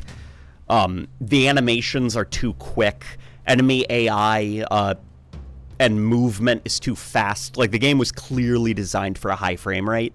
And on top of that, the frame rate lock doesn't even work correctly. So it's not even a good feeling 30 frames per second. There are games like Spider-Man for the PS4 where that is a damn solid 30 FPS that's very well paced and has a really good looking motion blur effect to where it just, like, it feels good. It feels comfortable to play at 30 frames per second. And then there's like Halo Infinite where it's constantly hitching. Frame pacing's really bad, and there's no motion blur to at least smooth out, you know, the frames. Warthog moving. Our CO needs us to clear this sector. Affirmative. I've been playing Killing Floor 2 since I'm not going to get Black Ops 7 even for zombies. Killing Floor 2 is great. Killing Floor 2 is a shit ton of fun. The Gunslinger is probably the most overpowered perk in the game. Which is crazy because it's like pistols, you know? Why are pistols overpowered? They are. They are. Especially when you get the dual-wield Desert Eagles.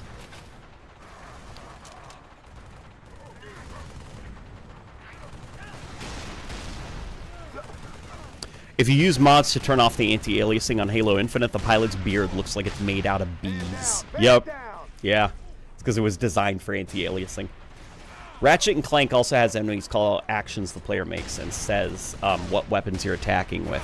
Yeah, and it's just like that little stuff where they're not... It doesn't mean anything, you know? Like, they're not actually giving information to each other. It's just a bit of dialogue that's being played out loud. But it goes so far in giving you the impression that these AI are, like, alive. Affirmative. Ah, the Halo, Sonic, and Resident Evil communities can never agree on anything. Sonic fans are divided between the 2D adventure, boost, and modern era. Resident Evil fans are divided between the classic quadrilogy, action duology, and Revelations games, and the modern title and remakes.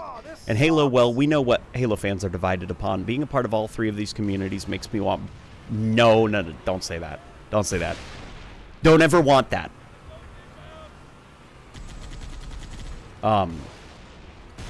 Because, my God, it's exhausting to see the community fights go on in these three communities. The best way to enjoy those respective properties is to not engage with the hardcore communities.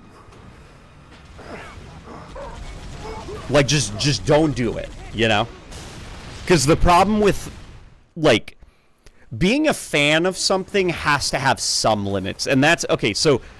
Rebecca, throughout my marriage to her, she has slowly been teaching me the value of, if you really fucking like something, don't look up YouTube personalities giving their opinions on it. Don't go on the Reddits or forums or whatever.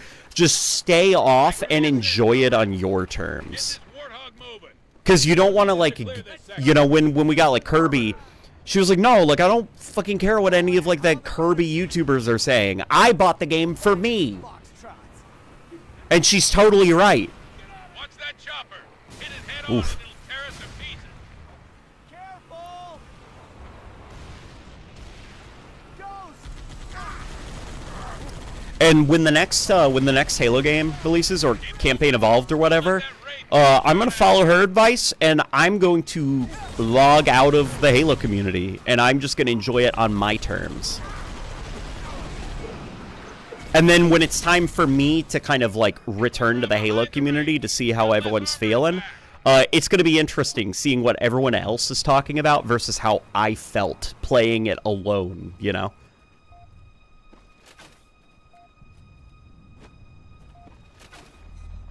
Are you winning, son? Yeah, I'm trying! Don't enemies in Halo actually react to you based on what weapon you have? Yes, yes, yes. In fact, Rebecca experienced that the other day in, I'm not sure if Infinite does that. Maybe it does. But it's called, Vengeful Vadam did a video on it. It's called, like, the spookiness scale for weapons. It's either scariness or spookiness, and it's an under-the-hood number value that will impact enemy AI behaviors. So it's like something like a sniper rifle, for example, has like a high scariness factor, like a high number for its scariness value.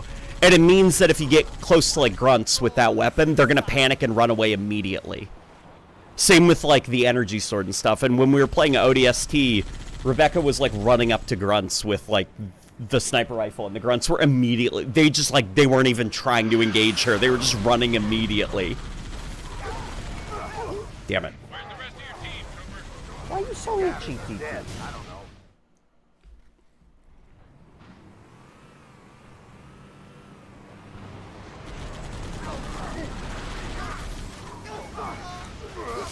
I think it's just being a part of the fandom for so long. Franchises like that go on for so long, inevitably change, and people are going to have very different views on those changes. That's for sure as well. It's there's this thing, at least I heard this old he actually, you know, he's not old, but he wrote the original Fallout game. And what he was actually saying was there's this, he used a term I had never heard before, and I'm happy that he said it, and it's called lore drift, and that's just for story-related stuff. And he said it, like, casually, like it's just this thing, lore drift, and the idea is, like, as a franchise continues on and on and on, and it changes hands creatively, or the original creatives want to do some interesting things with it, little changes, retcons, things will be added to the franchise, and over time, the lore will drift away from where it was at the start of the franchise. And it's not anything you can prevent. It's lore drift. It happens to franchises. And it's like that for not just the lore, it's also like the feeling of game franchises and stuff. And after he said that, it like woke up something in my brain and made me realize, like, not that you know, like, be, you know, just mindlessly consume product, enjoy product, not to be like that, but it's also like, it's not worth it sometimes getting so angry or resisting change, because it's gonna happen. Franchises are gonna drift over time and become something different, evolve into something different. And then, in like a decade, they might go back to how they used to be due to like the nostalgia factor, you know, so. Charged and ready. Where's the rest of your team, Trooper? Scattered. Dead. I don't know. That's too bad. Here we go. Need all the men we can get. Hell yeah. Also, Prime 4 this week. I want my own opinions on it, so I'll be logged off to enjoy it from my own thoughts. Metroid and Halo. You do that. Wait, lurking as I decorate my Christmas tree, says Monty. Why does the floor need killing? Let alone twice. Yeah. Well, some people would say, why did the floor need to be killed a third time? Killing floor 3 looks, like, it already looked bad, but I'm glad I didn't get it, because I'm a big Killing Floor fan, and Killing Floor 3 looked like not it.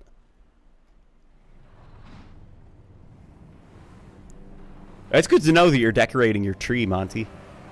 We've decorated our tree already.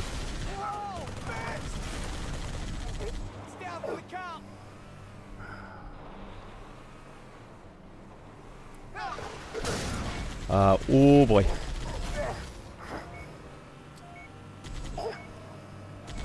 The floor is nasty? Yeah, the floor is pretty nasty. It's pretty gruesome.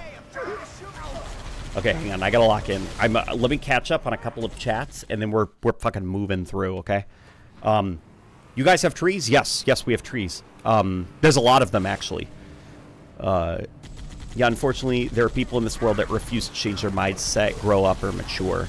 Well, it's not even... Yeah, there's that, but there's also, like, you're not even saying that you dislike, or that you, you're not sacrificing your integrity or your love of something by not getting angry when something changes. You're prioritizing more important stuff, you know? Like, Somebody kicking me in the ankle with a steel-toed boot. That's something to get angry about. Even if it was an accident, that's something to get angry about. Getting mad that... Getting, like, mad. Like, I'm saying, like, angry that Sprint is in the Halo 1 remake. That's a little bit silly. You can just be like, that's weird. That's kind of dumb that they're doing that. Why would they do that? But getting genuinely angry, that's where it's like, okay, that's a little bit silly.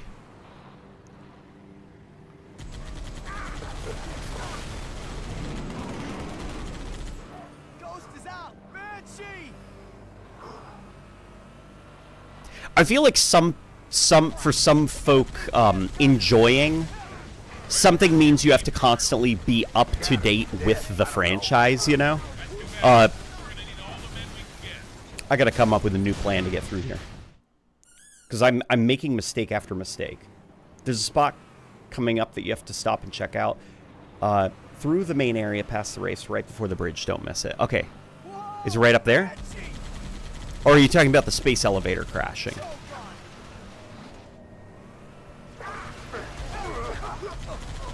I can't. Okay, you know what? We're gonna hop out for a second. We're gonna take out those banshees. Because I keep moving back and forth. Yeah, stop reading the YouTube chat.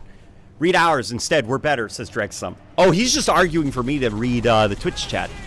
No, Dregsum, don't get me wrong, buddy. You guys are it. You know. Okay, here come the banshees.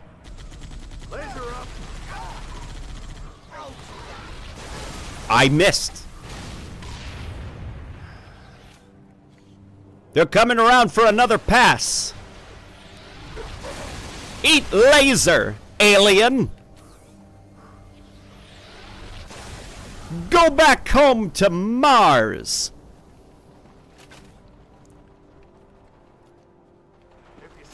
How do you feel about some of the fans using your and Luke's old art style videos to still hate on Reclaimer Saga fans? I don't think about it that much. It's just it's so long ago that if folks are still being toxic about that kind of stuff, that says something more about maybe them and some of their you know, potential issues that they got. I would prefer that folks don't. Where's the rest of your team, trooper? Scattered, dead, I don't know. That's too bad. We're gonna need all the men we can get. Alright, here we go. Oh yeah, fuck up that brute. Here we go. All I needed to do really was clear out the Banshee.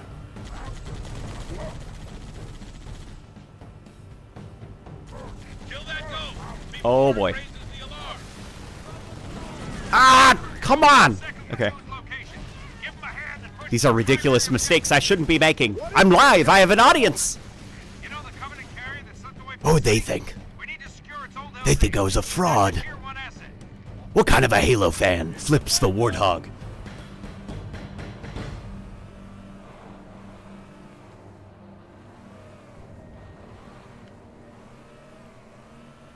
Here we go. We're about to get a fresh Warthog, aren't we? Now, is there something that I'm supposed to look at? Is it up here? Hang on, let me go back up. I know that I was supposed to stop. There are different degrees of negative emotions that can be expressed. People don't need to immediately jump to seething, hyperventilating anger. Some of the comments that I got on my Sprint video are just bizarre. Like, really bizarre. What is this? What is this little cove? This is a... What is this? I've never actually explored back here. Is there like something hidden? Like an Easter egg?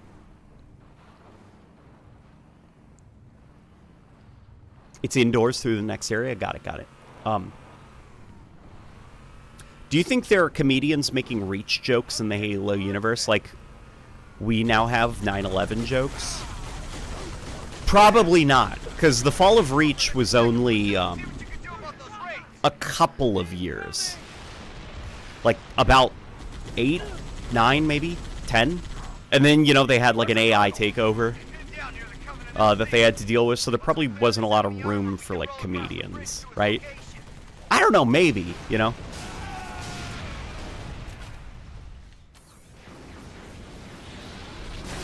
Holy shoot! Okay. That was cool.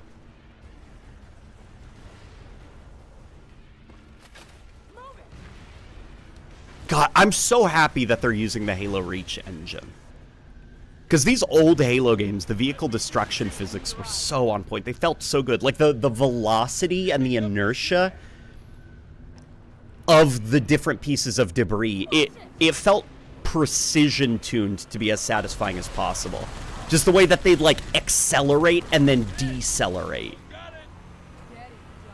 It was, like, for maximum impact. Reach was an inside job.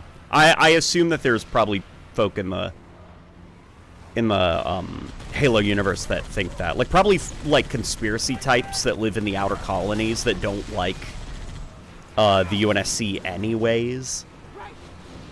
They're probably like, you know, they let Reach fall as a way to keep everyone in check. They let the Covenant destroy that place. I don't know why I gave him a southern accent. Why? If you have a southern accent, I am so sorry that I stereotyped. Why would they have southern accents?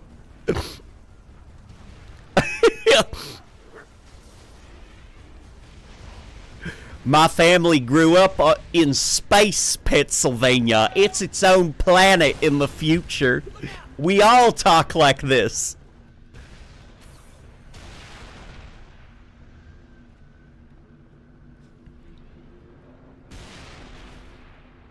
Don't nobody cross my stream. Only 24 days till Christmas. I just realized it's 2 a.m. Goodbye, my fellow hogs. We're okay. We're sticking with that, hogs. You drive, I'll shoot. I'll drive. You know what? Let me give. Okay.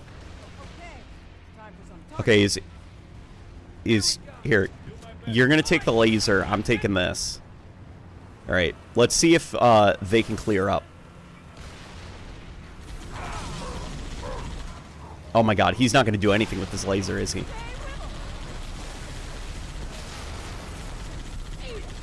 He's using it to kill a grunt. Okay, this was a mistake. That was a mistake. You know what? I think there's a sniper rifle upstairs, so we're gonna get him that. The war's really beating our hogs right now. Oh, this is bad. Do you see that little twirl? That car just like became like a fairy car. It did a little twirl when I died.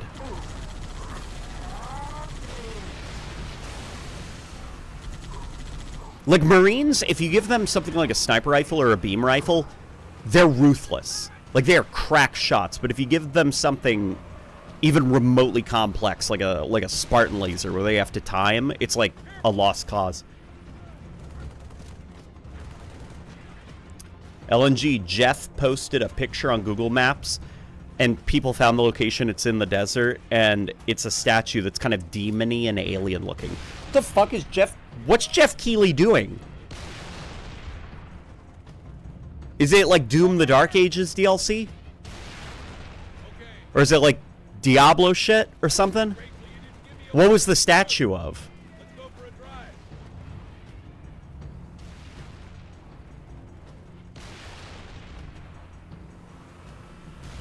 Alright, let's get going. Let's see if the sniper rifle serves better. Get me an angle.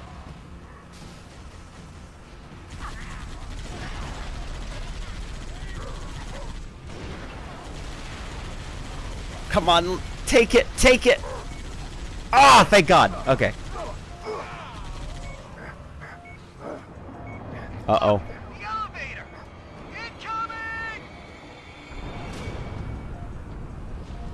I just totally missed such a cool spot. We're going to revert to last save. Jason Schreier said it's not Diablo. Yo, Poopy!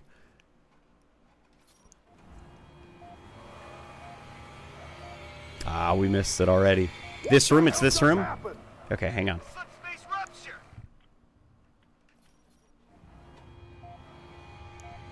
Look, you can see the comically fast-moving giant object falling. Okay, there's something in here that I need to find. Is it those grenades? These guys? Or is it this insanely shiny-looking ghost?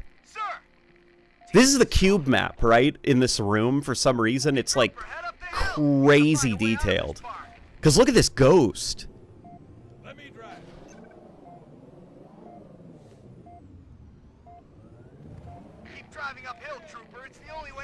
Oh, just zebras? That's what I'm supposed to look at? I don't like Oni putting spores in the water to turn the friggin' frogs in... Oh. I don't like Oni putting spores in the water to turn the friggin' frogs into a mushroom hive mind. Biofilm causes ADHD and climactic hypertension syndrome. Yeah, that probably exists. Although, like, if you were settled on a completely different place, no, you could be born there, and then you just, like, never leave, and so you stay kind of ignorant. Yeah, but look at the cutie little zebras. Look, that's our baby. That's the mommy, and that's the baby. Keep driving uphill, trooper. It's the only way out. I actually like the sidekick more than the Magnum. I don't think I could go that far, but I like the sidekick quite a bit.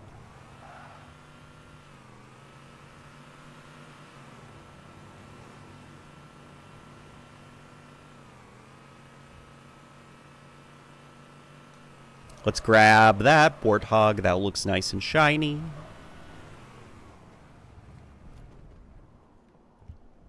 I like that it's the warthog that's like completely upside down, as in it flipped. That's the one that's shiny and new. Hey, I got shotgun. I'll take gunner seat. All right, come on, get in, boys. Get me in range. Did you watch the Dan Houser, Rockstar co-founder, interview with Sleepy Android Lex Freeman? I did not yet. Was there any interesting video game industry related stuff that was gleaned from that interview?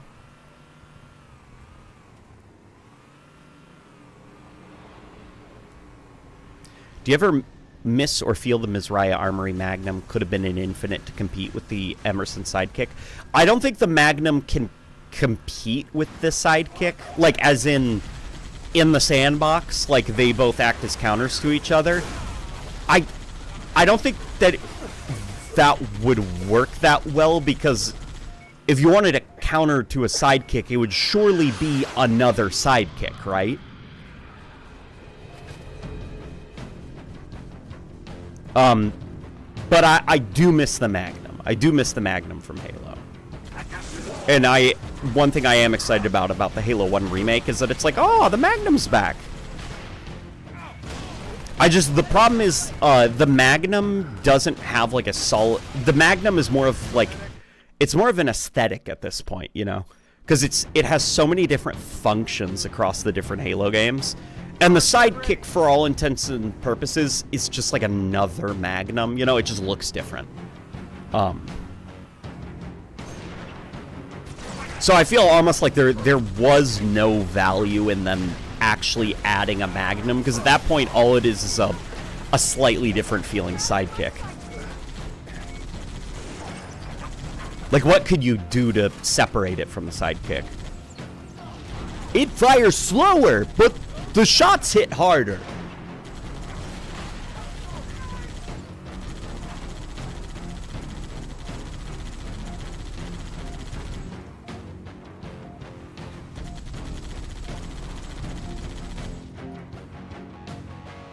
If I remember right, if you stick around this area, isn't there like a bit of a conversation with those guys? Oh, here we go.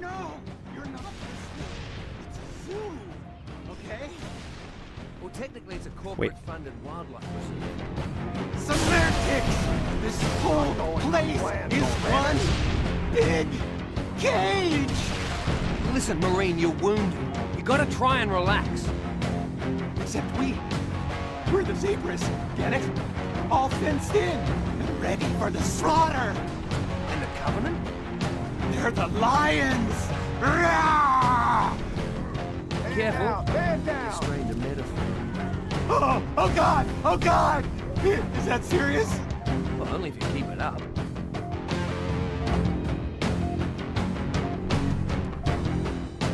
The fuck?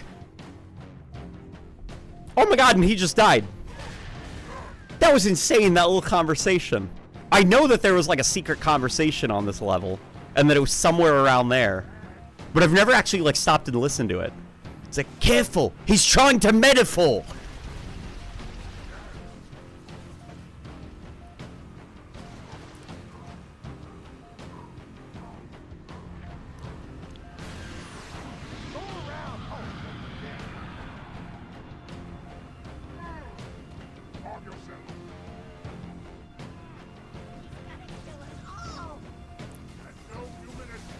Ah! Damn it. Damn.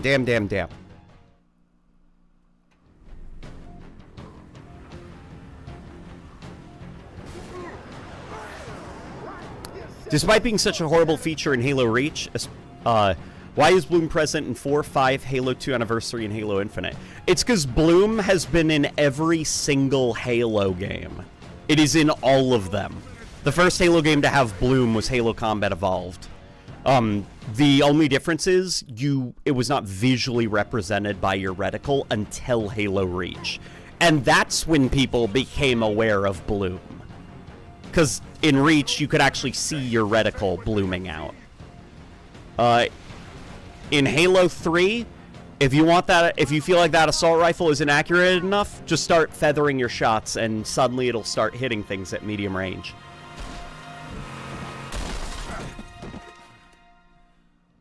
Fish! Oh, Woodgrump caught a golden crown.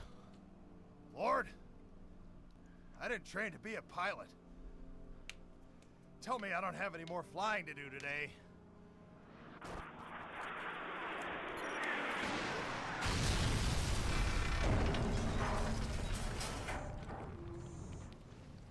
So, was that a yes or a no?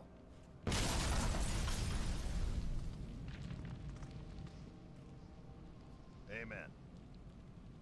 I fucking love Joe Staten's writing. Did you know Joe Staten was I don't think he was a preacher, but he worked at a church.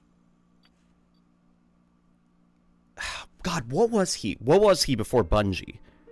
He worked in a church. And I totally get that energy sometimes from his enthusiasm and the way that he talks.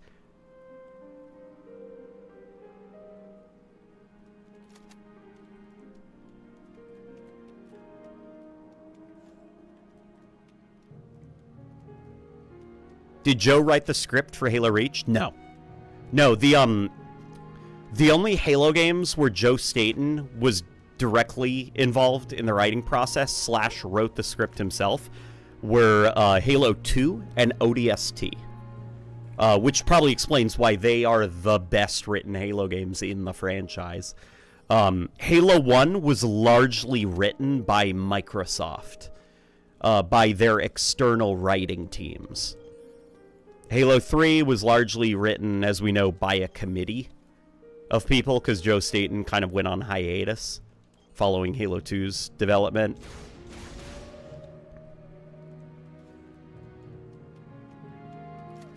Mist Super. You love Joe Stein? Did I say Stein or did I say Staten? The UEG does what? The UEG does want you to know this, but humanity was descended from ancient aliens that built a portal to heaven under Africa. Hubbard was right. Yeah, no, so the only way to have fun with the humans and Forerunners are the same species is if you subscribe to you basically being a Halo conspiracy theorist. Like, you don't understand, man. It's a lie. They're not separate species. Humans and Forerunners are the same. That's how you can have fun. While still being like, I wish humans were Forerunners. Is if you act like a conspiracy theorist when you do it. Think about it, man. Why does Forerunner technology only respond to human touch? It's because we're the same species.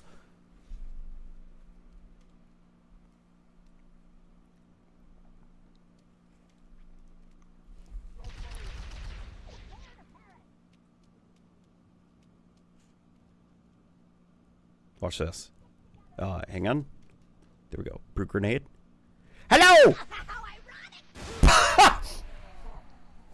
Did you hear the grunt? He said, "Oh, how ironic!" Then he blew up.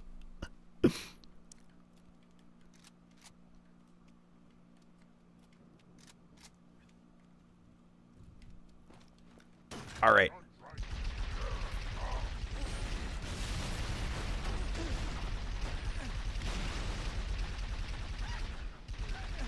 Okay, yeah, it's a little bit silly that ODSTs can just, like, pick up a gigantic-ass turret.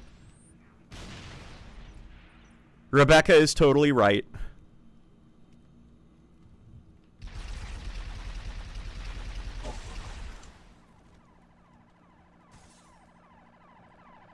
But, you know what is awesome about the turrets?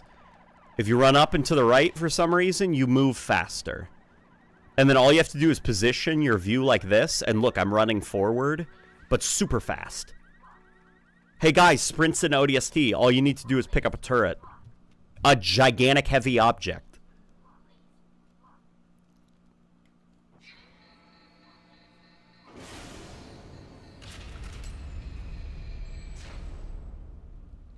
To be fair, oh wait, hang on. I think there was a missed super. Oh no, that was his super. To be fair, pistol that shoots slower and hits harder is basically the Mangler. Yep. Though I agree that not much separates the Magnum and Sidekick beyond aesthetics. Yeah, it's like you'd have to really struggle to come up with a genuine... Like, if you're saying... Now listen, if you had all the resources in the world and you could add every gun you wanted... Oh, well, that's a completely different story. You know, you could totally have like 1 billion different handguns in the game. But if your resources are stretched thin and you have to pick and choose your battles, I don't blame them for not including the Magnum. Because there's very little you could do to actually make it a worthwhile addition to the sandbox with the Sidekick.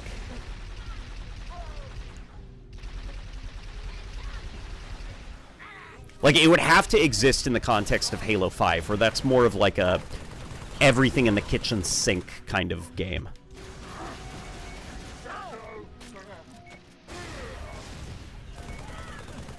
There we go. Yeah, we'll take this needler. God, look how... I freaking love this city so much.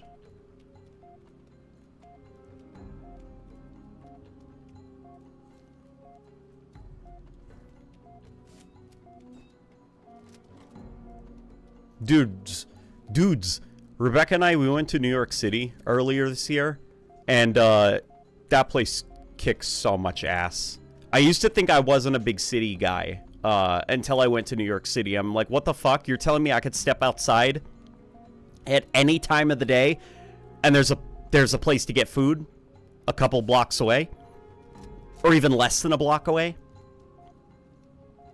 You're telling me we could get anywhere by just going underground and hopping on a train?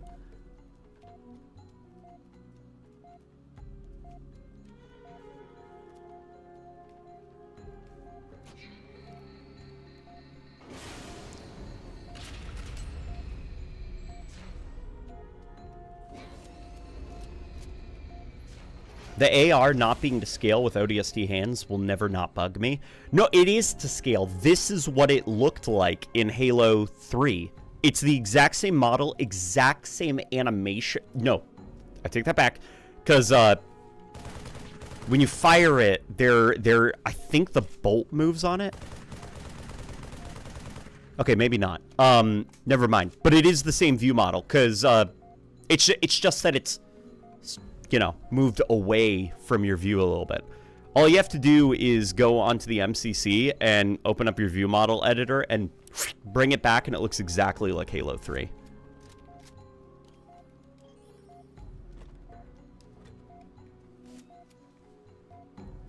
Pretty cool detail I found is that if you look up while in the rain, you can see particles on your visor. Is that true?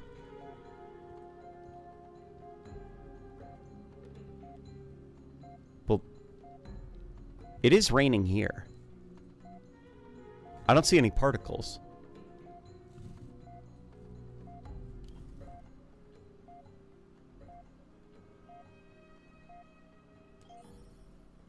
I mean, maybe this isn't like a... No, there's wet footsteps, and I can see rain effects. Yeah, I don't see rain.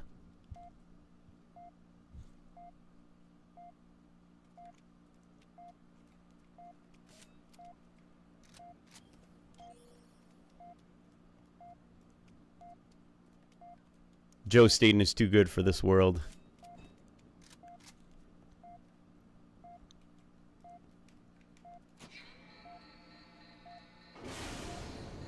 I find it funny how you said hello, then the grunt said, how ironic.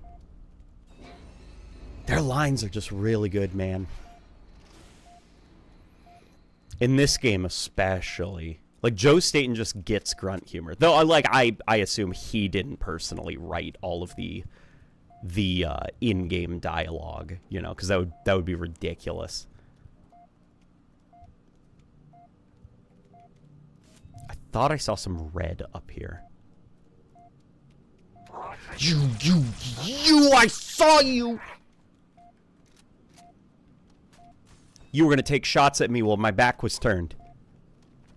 But I'm smarter than that.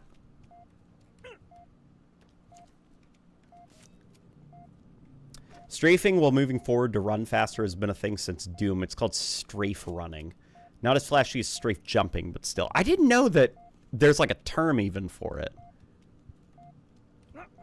I can't even begin to imagine what it is in the Halo code that causes that bug.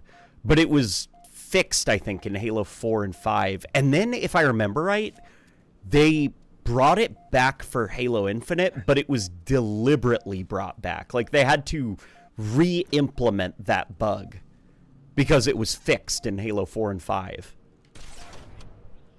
I could be totally misremembering, though.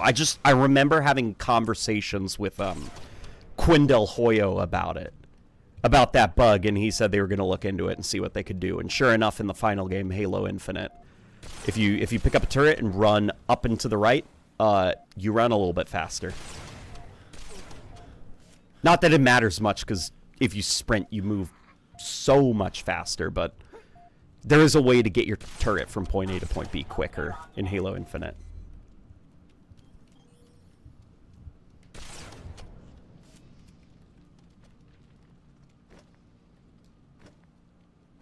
What's the reason to play this on the 360? Halo 1 and 2 are good to play on Xbox because of the CRT, but why play 360 on a flat screen at lower graphics settings? It's because of a variety of different things. So there's texture bugs in the MCC version that just for some reason the Rookie's character model is lower quality on the MCC compared to the 360 version, as well as like a couple of other things. The HUD effects do not scale correctly on PC, so the higher the resolution, the smaller the outlines look. Frame rate affects various things like physics. Things move a little bit faster. They get thrown a little bit farther than they should. Various graphical effects also are kind of bugged at 60 FPS. Like, the lighting system bloom flashes too quickly and fades out too quickly. The higher your frame rate. the motion blur effect is not coupled to the side of the screen correctly, so you can actually see a line, you know, where it's slightly too cropped in, as well as it just like doesn't play correctly at higher it only plays correctly at 30 FPS, so you have to like lock your game to 30 FPS. But then on top of that, there's like various things like the way that the music transitions into the loading screens and into the next levels and stuff. You know, the UI experience and everything. Like pausing the game and you get that. As well as, I think, weapons carrying over level.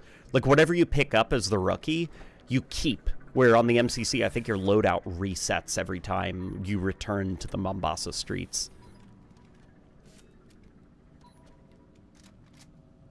No, this has one shot left. I'm going to make that shot count when the next Mombasa street segment starts. Scattered, dead, I don't know. Regarding your sprint video, in my opinion, the version of sprint that works best ultimately depends on what you want the player to use it for, combat or traversal. Yeah, it depends on what they want it to be used for, and I don't think they have an idea in the Halo 1 remake of what they want the player to use it for, because it's busted at the moment. You can just run past encounters in the Halo 1 remake.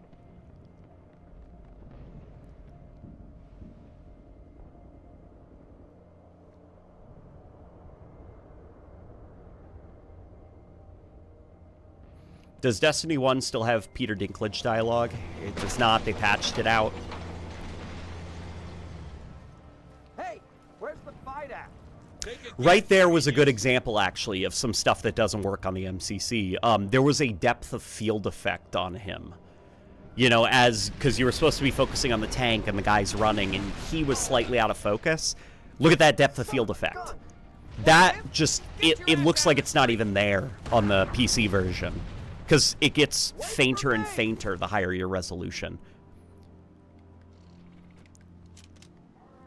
Oh, this level kicked ass. Rebecca and I had fun on this level. Get to the Scorpion tank, Trooper, before the Wraith takes it out! I was going to DM you on Discord how to deal with seasonal sickness.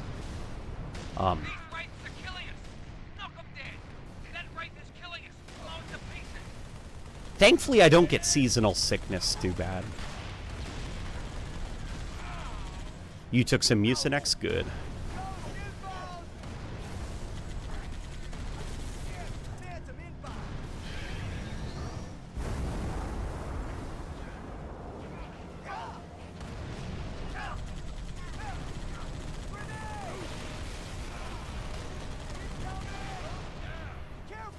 Ah! Baby, which level in ODST was your favorite?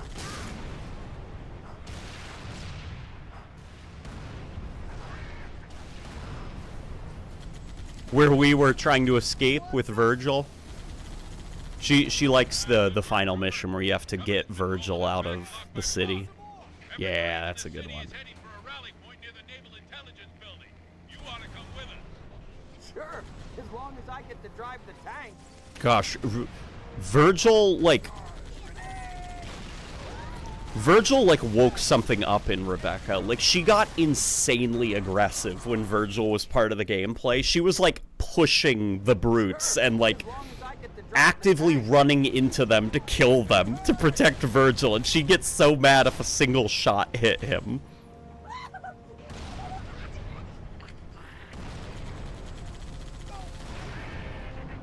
Hell yeah.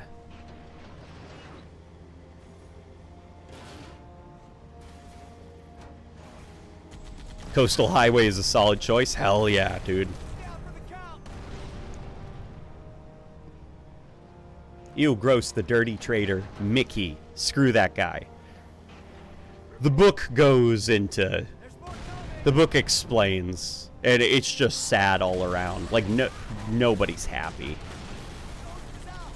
The way personal tragedy affects us all differently, you know? We got a squad of Marines pinned down, far corner of the next plaza. It's packed with Covenant, trooper, so once you commit... Gosh, I could read that book to you, babe. Huh? The sequel book to this game? Yeah, because Virgil's in it and stuff. And Buck gets married.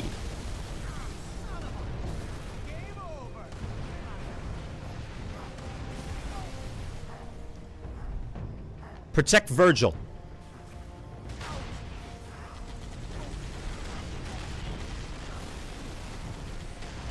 Wait, his name is spelled Virgil? Yeah, it's like Virgil in Dante's Inferno. Like, he's like the guide through hell.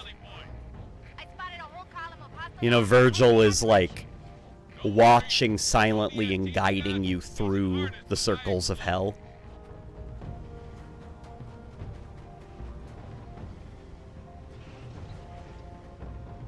Get her a Virgil crochet and plush. Oh, Woodgrum. Oh, you sweet little delicious morsel. Rebecca has crocheted Virgil. She, Installation 00, she worked her ass off and made him a giant, Virgil crochet plush that he has now. So I don't know if it's in his background, right? You can see it like on one of his shelves. Yeah, we gave it to him in person at HCS Worlds.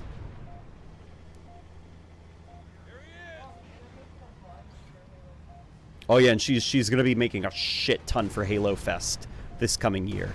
Yeah, guys, if you're gonna be coming to Halo Fest, we're gonna have goodies. And also, this... Okay, hey, show of hands. Who's going to be going to the Halo Orchestra? Quick show of hands, okay?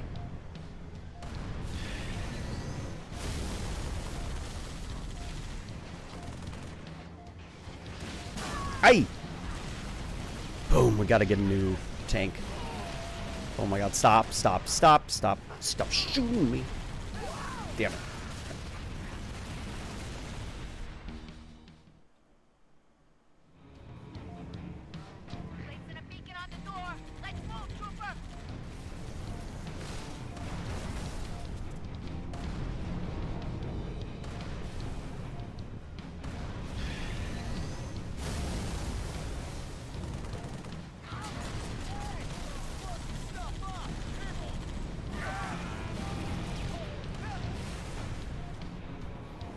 If I went with a traversal-centric sprint, I'd balance it along the lines of Halo 5's.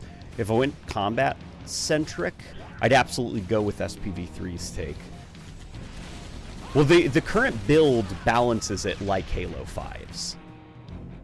Where it's like insanely fast, there's not a lot of downsides to using it. And it kind of busts the game right now.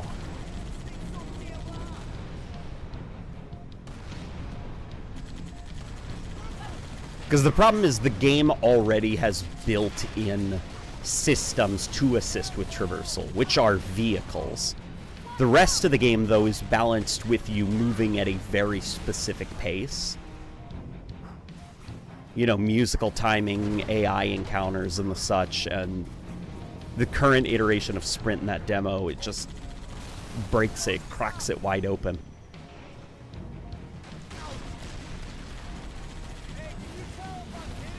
So does this game look better originally or on the MCC? Parts of it. It's weird. The MCC version is not so much an upgrade as it is a side grade. The consistency of the visual effects look better, I think, on the 360 version, because some effects on the MCC version play too fast at high frame rates.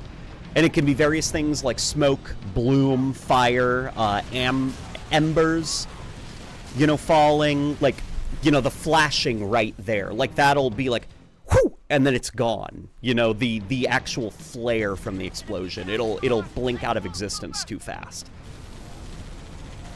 But then things like the draw distance is better on the MCC version.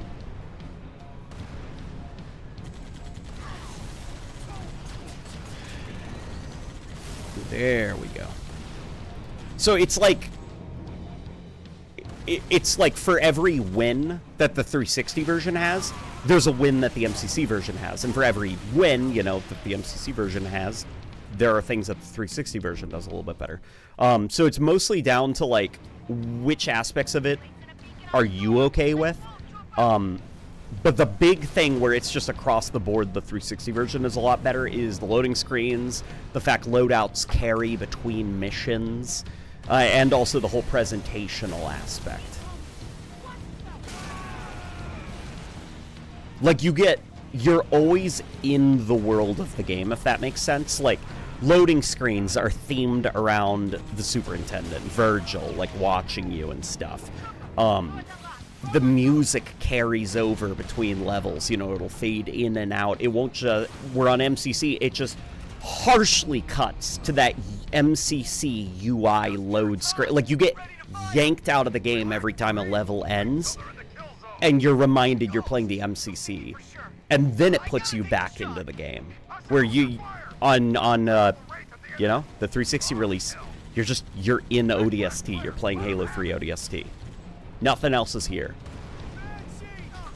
And I do think there is value to that.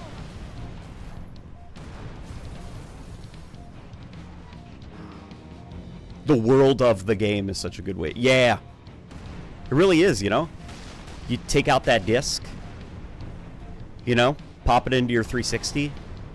Well, it's booting up. You're looking at the back of the box and stuff. Then you just see the rookie sleeping, and you got that music, and Halo 3 ODST is on the screen. Press start, like, you know, campaign, firefight. Like, you're in ODST. That's where you are right now. Nothing else exists.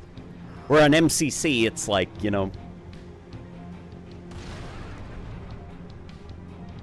you're in the Master Chief Collection. You've got the Halo 2 Anniversary version of the Monk Chant, and then you go to ODST, and, like, you know, weekly challenges have been updated. Like, you're in the MCC.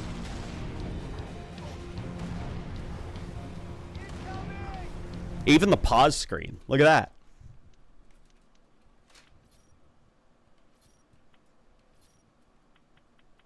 You hear the sound effects and stuff?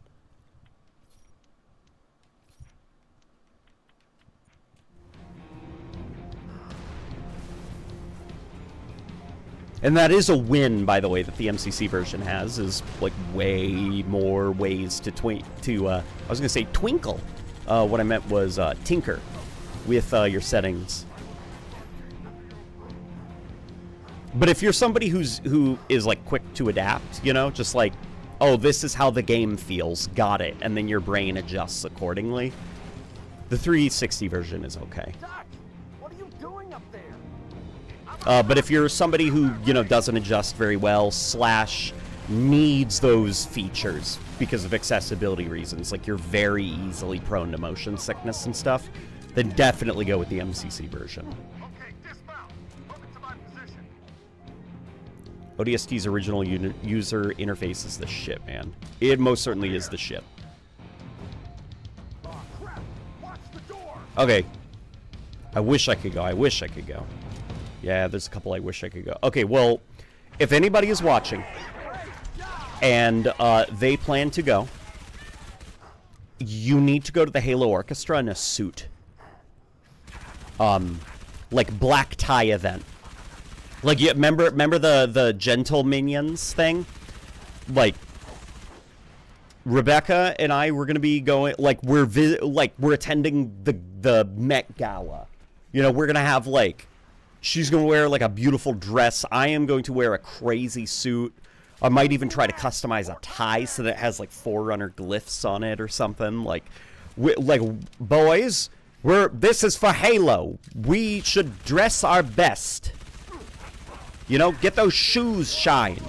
And we got to see if we can get as many people as possible to attend the Halo orchestra with, like, just insanely overdressed. Because then we could take a big picture with everybody. What if you wore a green suit? No, because then I'd look like the Riddler. Or like a Jim Carrey character. This is like, we're not here for jokes. Do you think Halo is a joke?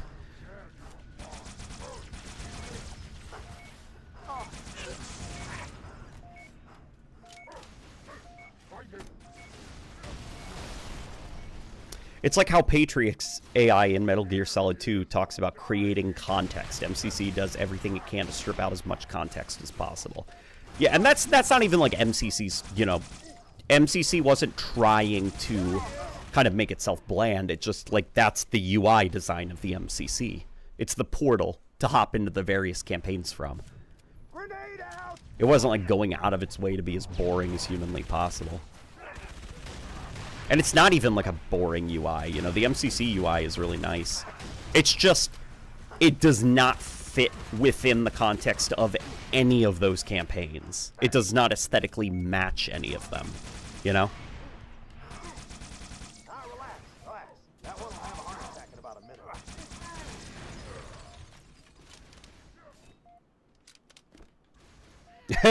LNG, if Half-Life 3 is revealed this year, will you cosplay as a Black Mesa scientist?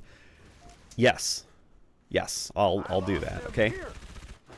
If it is revealed this year, before the year ends, I will do a playthrough of Half-Life 1 with some Halo mods installed, and I will dress like a Half-Life 1 scientist. Covenant dropped in behind us. They must know this is our rally point. Terrific. Come on, we got ammo and weapons on the high ground. Move it, move it. You should make riddles about Halo lore.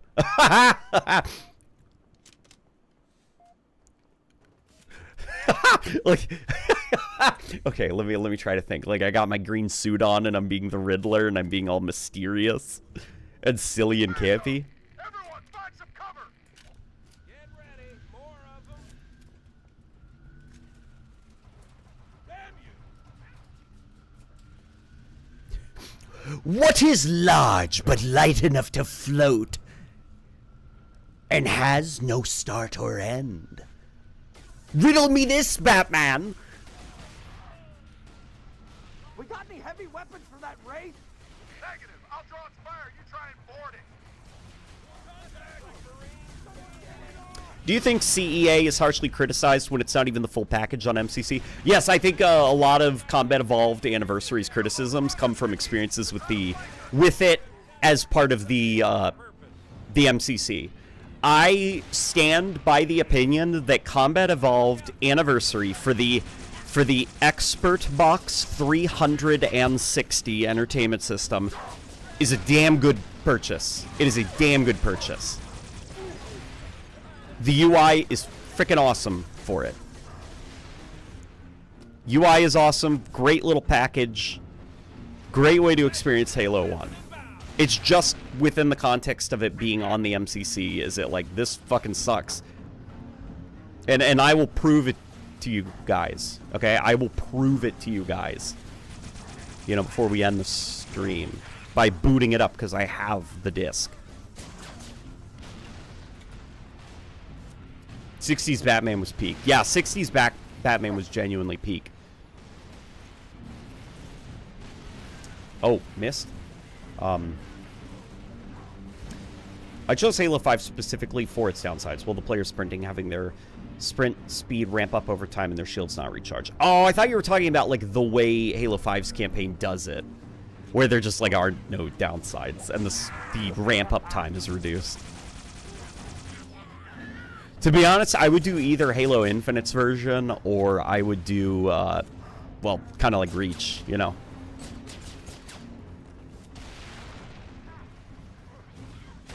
Ay, ay, ay. Okay.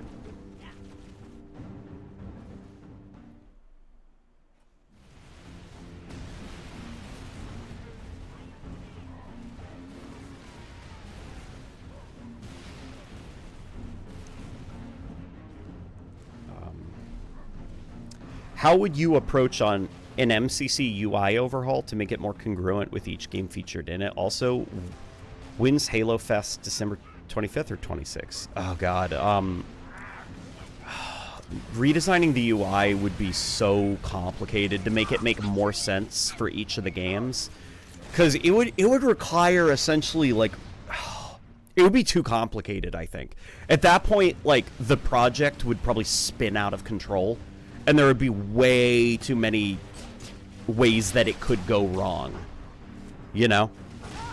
Like, what I'm thinking is, like, for the campaigns, you select the campaigns, and then it, like, brings you into almost like an abbreviated version of those original UIs. You know, like, sound effects change, font changes, and it's like those original menus. But, like, you know, the relevant, you know, content that doesn't make sense, you know, kind of like the extras option on ODST, like, you don't have that there, you know. It's just like your campaign stuff, your options, menu, skulls, and stuff like that. Like, you try to recreate those original UIs just for campaign launching. But even that, some people would argue, is so fucking confusing, because then that means you lose that simplicity of each campaign you launch the same way, and you'd have to kind of, like, learn how to launch each of the campaigns. I don't know, it's just, like, it's tough.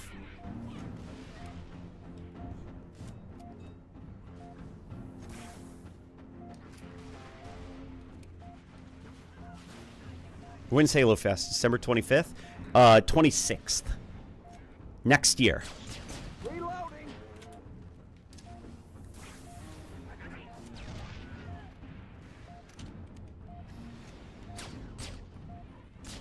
Keep it up, Mickey. We almost got him beat.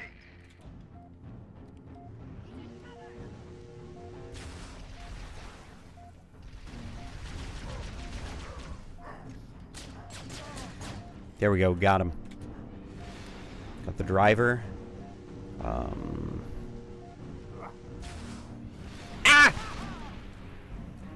Oops. They literally did that for arcade compilation games on the OG Xbox. It's not that hard. You say it's not that hard, but what you're talking about are arcade games. There is a huge separation in not just, like, functionality, but also feature set between, like, cutie little, like, arcade cabinet games and, like, first-person shooters with, like, online connectivity and, like... Oh, yeah. And that's not even to talk about the way that they're all linked to, like, progression systems within the MCC. And, like, the reason that they did all of this UI stuff for the MCC was for the seamlessness of it, being able to launch any Halo game you wanted from a single portal.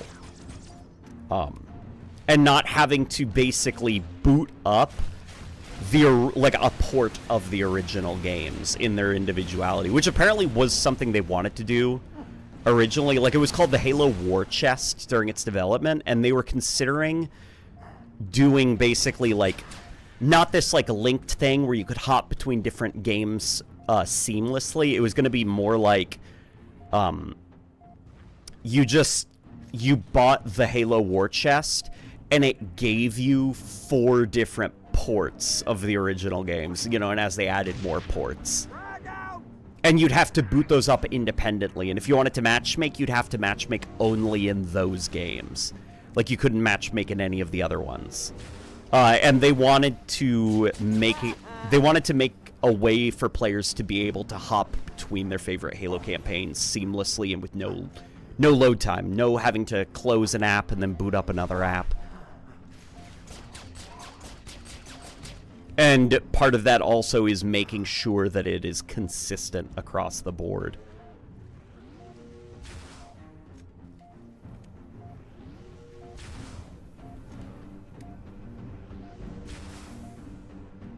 Hang on.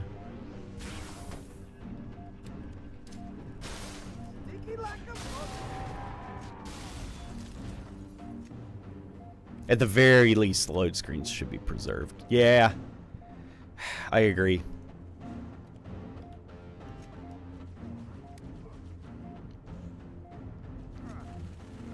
I'm really looking forward to the day where folks figure out how to rip and untangle these games from the Unreal Engine 4 UI that MCC runs with, so that we can basically turn these into individual PC ports.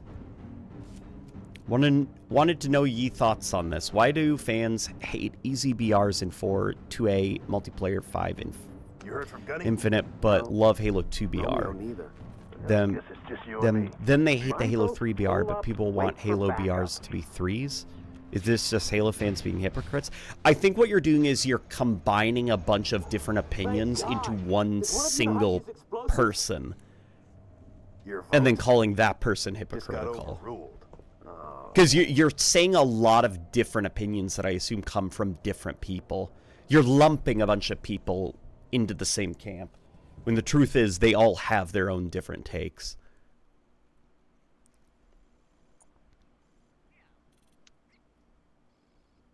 What if they just ported the game separately and there was never a hub thingy?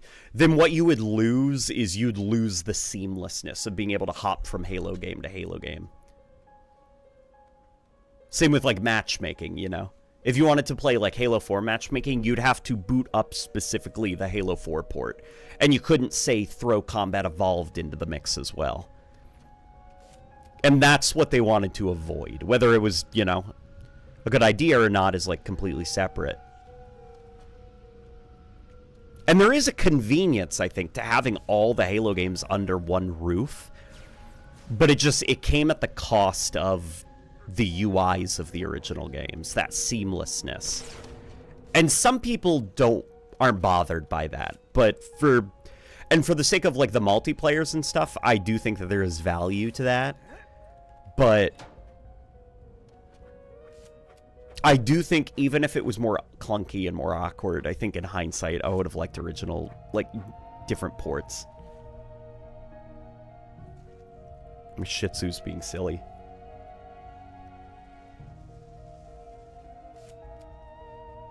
I don't have any curveball questions to throw at you. I got a question. You know what? I've got a curveball. I've got a bit of a curveball.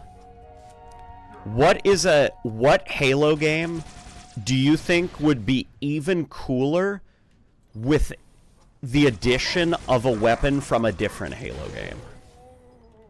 Like, think of a Halo game that you already really like, and you're like, you know what, it would be a billion times cooler if it had this gun from this game.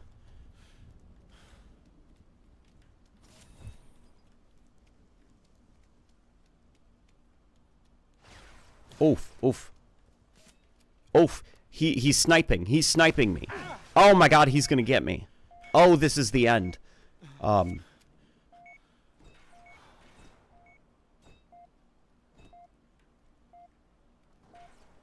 I wish that they'd add map selections on top of the playlists in games.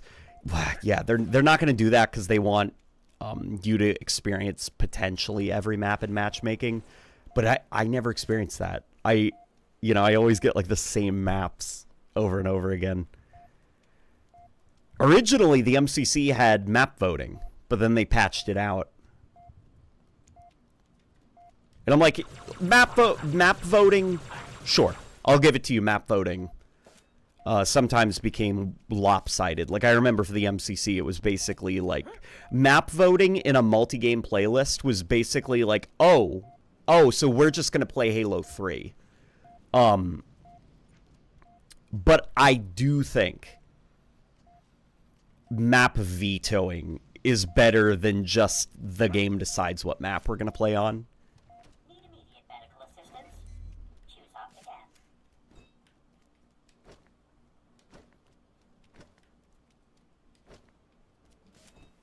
Sorry, the Mutilator. Oh, the Mutilator would be so fucking badass in Halo 2. Holy shit.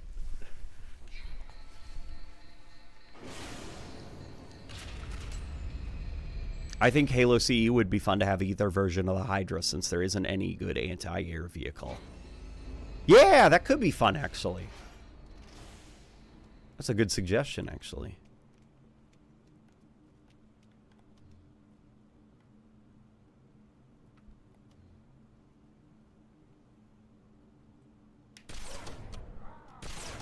Got him. Hell yeah. Ay, damn it.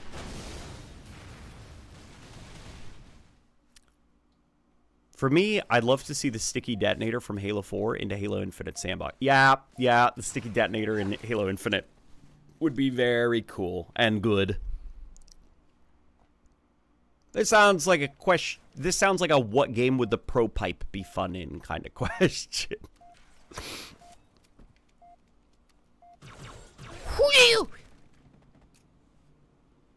I'm sorry for that noise. That kind of just came out of me. I'm sorry. I won't do that again.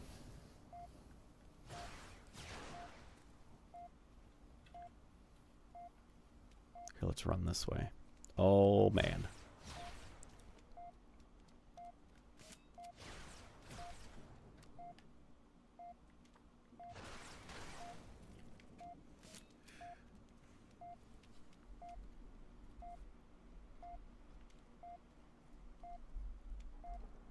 I find it odd how ODST has the brute plasma rifle, but made it a reskin of the standard plasma rifle and didn't include the latter, despite dead elites being there. I assume they did it just because the plasma rifle is, like... The plasma rifle is, you know, it's a fun Halo weapon. It's a good kind of, It's a good fully automatic weapon to take down shields with. And so they wanted that, but they also wanted the brutes to be able to have, you know, the brute spiker for aesthetic purposes. Like, it looks good when brutes hold spikers. And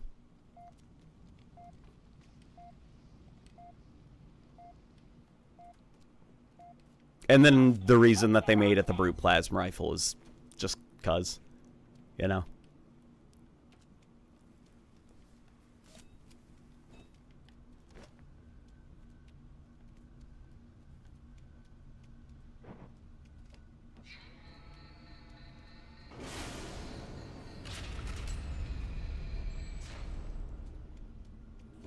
And the reason they balanced it, like the Halo 3 Brute Spiker, is because these AI were already tuned for the Halo 3 version. Or, not Spiker, sorry, Plasma Rifle. Is because these AI were tuned for the Halo 3 version of the Plasma Rifle. They weren't tuned for, you know, the Brute version from Halo 2. So it's like, rather than having to, you know, potentially prolong development by making radical tweaks to the AI, make a couple small tweaks, like, you know, giving the brutes shields, and just make it look like a brute plasma rifle. But, you know, keep that tuning that worked in Halo 3 mostly the same.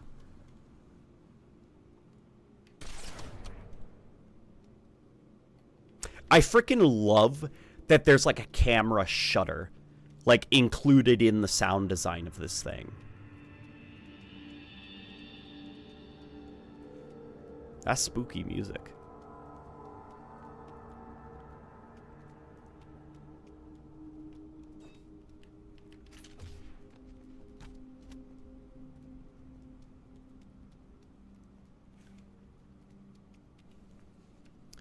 Add the heat wave to Combat Evolved. Particularly flood levels. Yeah, the heat wave would slap in Halo 1. It would be so much fun. Especially, I'm thinking of, like, 343 Guilty Spark and how many, like, tight corners there are. And angled corners. You know, lots of, like, 90-degree sharp turns. It would be so fun to run around the corner and then fire a heat wave blast behind you, and it just bounces around the corner and kills a bunch of flood that were chasing you. Here, listen next time I fire this, and you'll hear it. You'll hear the camera shutter.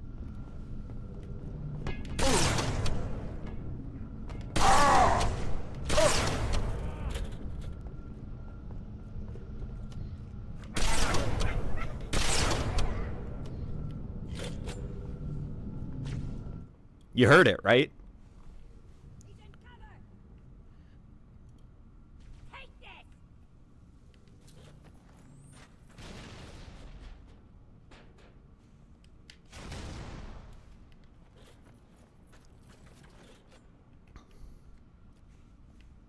Dropping in for a second to keep Legacy Halo alive in the algorithm. Your contributions to Legacy Halo are appreciated, and I salute you, sir.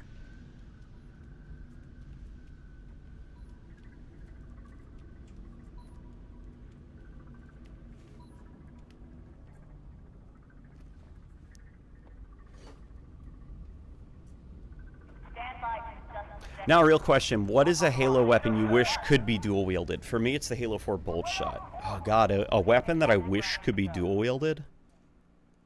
Like holding two of them?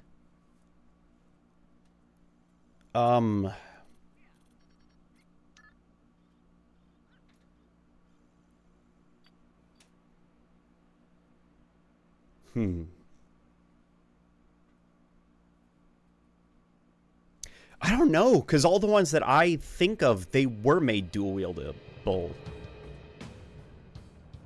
Hurry up. Look, you want to do this? Be my guest. But this ain't a job you want to rush. Horizontal mode would be Kino versus the Flood Hordes. It would. It would really be Kino. Come on, tough guy. We got to blow this bridge.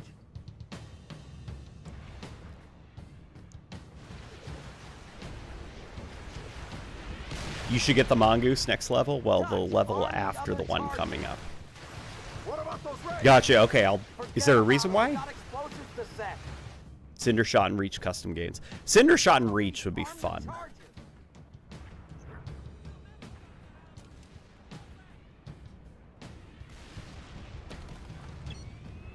I got this one. You do the rest. Oh boy.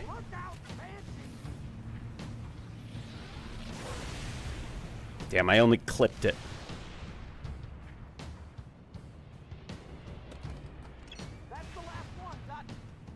Alright, let's get out of here. Look, guys.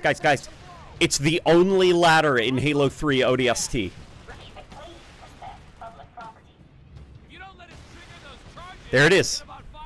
And the last letter in the last letter. What the hell's wrong with me?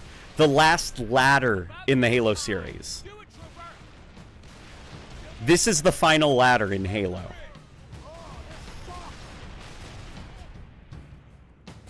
And by ladder, I mean like the classic ladder that video games used to have, where you just kind of like floated up the ladder with no production value. Because I think by this point the graphics were getting too good that, well, the graphics were getting too good, and also there are more intuitive ways to, you know, get a person to a higher elevation. But here we go. What's the hold up, Dutch? Blow this sucker sky high. Yeah, that's the final one, guys.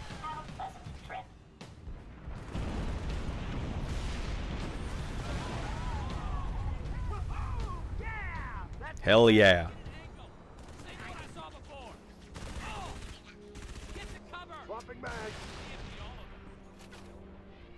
Wonder if I can kill that thing. Hell yes.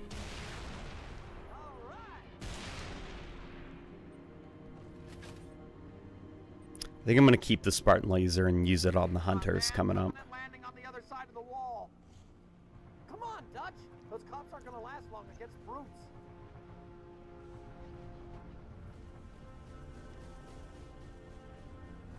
Go, Dutch. We gotta keep the Covenant away from that building. Do you like the Mantis? I'm indifferent to the Mantis now. I used to, like, hate it for some reason. I'm indifferent to it now. I can take it or leave it. I don't think it's nearly as cool as some people think. But I'm also like, yeah, if it comes back, hey, that's the Mantis.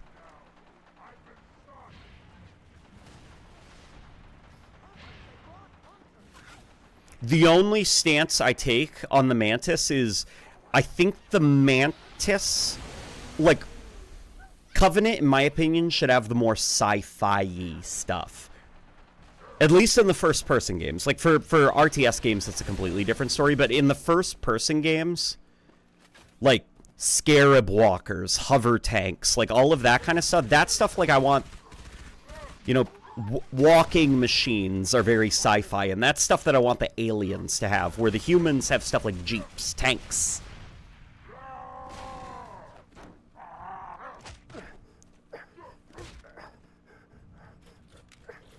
Again, the rules are different for sci-fi, because then they just make for, like, fun units, you know?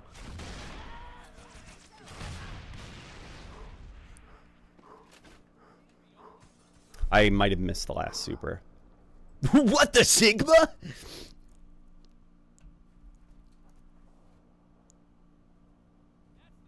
Oh, no, no, no, I said it. I saw your super. Don't worry.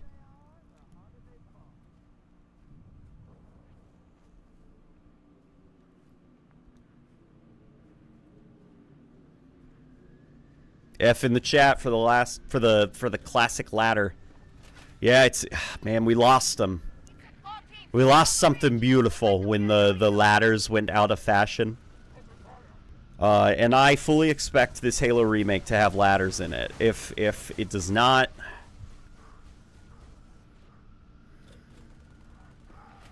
then I don't know what's the point of remaking Halo 1 then? That's the game with ladders in it. They're everywhere in Halo 1.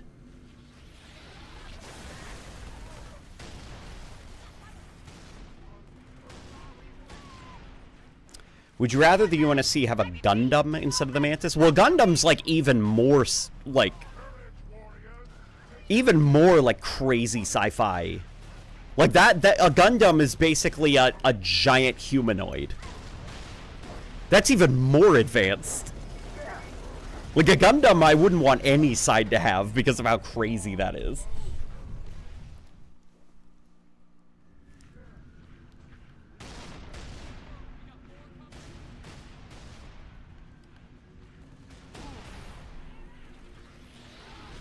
There we go.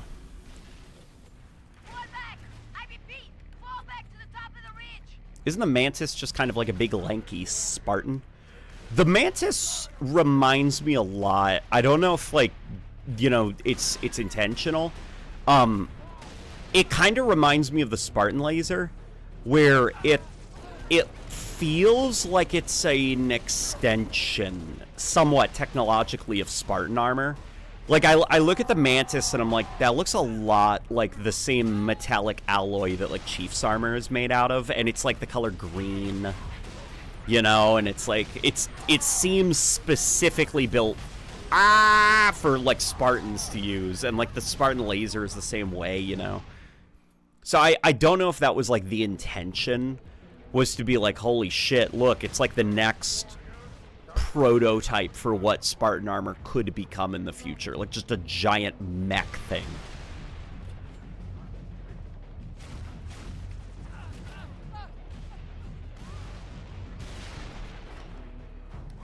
Like the Spartan laser gives me like potential integrated into Spartan armor laser system in the future, but right now because of technological limitations it's the size of a human and you have to carry it around on your shoulder. But who knows, maybe one day they'll be able to fit it onto Spartan armor in a way that makes it not inconvenient and bulky.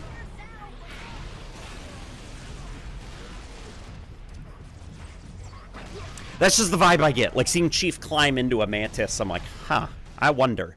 And then doesn't it have a shield too?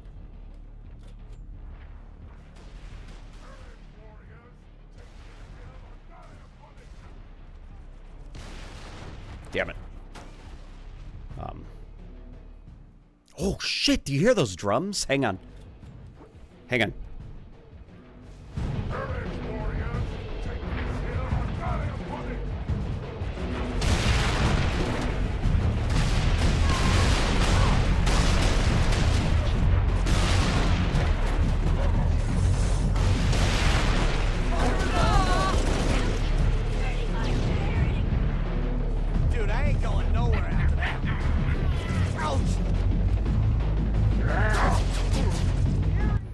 Dude, those drums were cool. Boom, boom, boom, boom.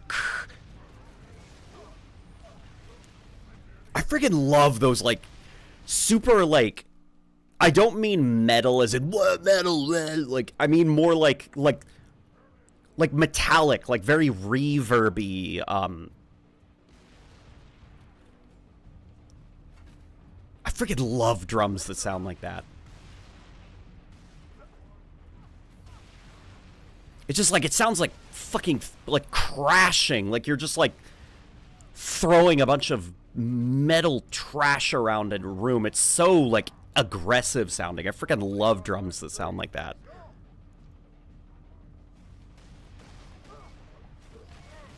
Damn it. Okay. I just learned that the razorback is an actual animal. Yeah, isn't it like a razor-backed hog?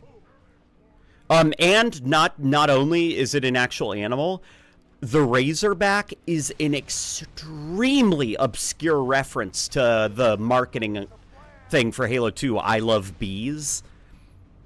It's either that or a Cortana letter. It's something along the lines of, it says something like one day, years from now, we'll be riding away on a razorback. It's something like that. It just mentions razorback. And I asked Jeff Easterling about that. I was like, wait, razorback, is that a reference? And that dude gave me the biggest shit-eating grin I've ever seen. So I'm like, because I'm sitting here like, why wouldn't they call it a troop transport hog? Why'd they call it the razorback hog? And then I look up like Halo, razorback. This is back before, you know, information was public. Like looking for the word razorback in relation to Halo online. And I found it, and I was like, that's such a bizarre, obscure reference to make.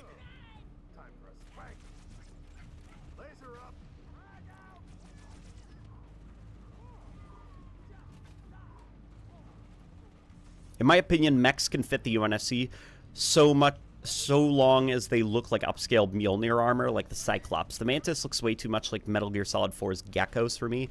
I'd say it looks like a mech made by the UNSC. I see some UNSC in there. Like, it definitely feels more... It's got technological roots in the Reclaimer saga. But I don't think the Mantis looks insane. I just think it fits way better in an RTS game as a unit than it does a first-person Halo game. Because the Halo games, for the most part, you want as many vehicles as you can, at least on the human side, because you'll have easy access to those, to have multiple seats. You know, because you want to bring a squad of Marines with you. You want to bring, if you're playing co-op, you want other players to be joining in. And the Mantis does not do that. Like, usually a lot of the reasons that the Covenant and Alien vehicles are single pilot is because they're usually piloted by enemies who are attacking you. So they don't exactly need multiple seats.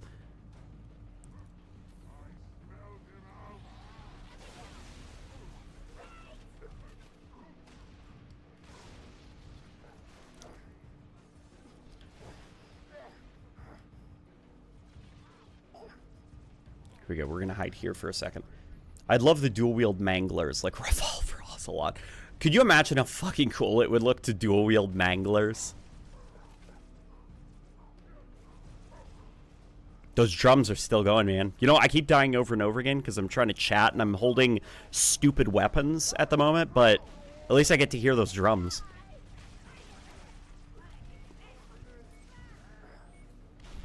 I love that Brute quote where he's like, catch! And then he throws a grenade. Boom, boom, bam. Boom, boom, crash.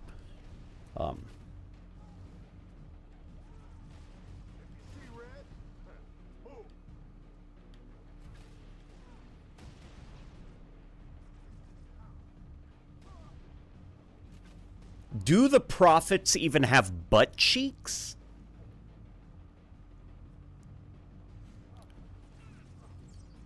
I'd assume. Unless they have like weird like tubes because they're so old and like gross. The Razorback's a cool vehicle. I like the Razorback quite a bit. Okay, we need to stop. I'm making stupid choices because I'm still lost in the conversations.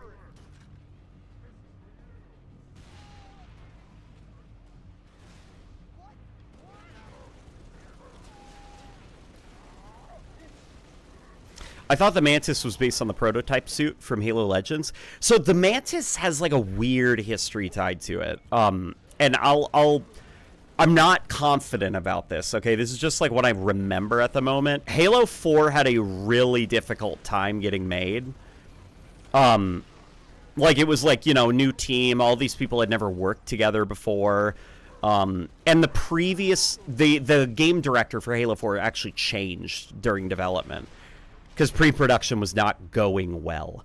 From what I've heard, the prior game director for Halo 4 was like out there, like really crazy. Like he had these insane ideas for Halo 4, and the aesthetic was really being pushed past its breaking point. And one of the things he was integrating a lot was like mecha stuff, like very anime stuff, which obviously Halo is inspired by, but to a point. You know, usually Halo has a lot of influences from like 80s stuff. 80s, 90s, early 2000s anime. And some of the stuff he had in mind for Halo 4 were like insane. And from what I remember, the Mantis is one of the few things that actually survived when they changed directors over to Josh Homme. Which may explain why the Mantis is like, why it sticks out so much. You know, that it is kind of like this crazy, like, Metal Gear. Pretty sure he wanted Halo 4 to be a Metal Gear Solid stealth game or something. Do you mean, are you just generalizing, or...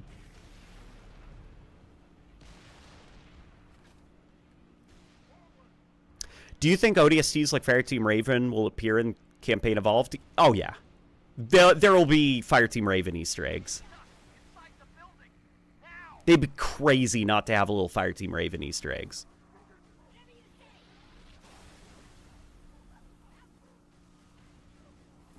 All right, we did it. Let's get inside. We got to get out of here. Okay. Or not.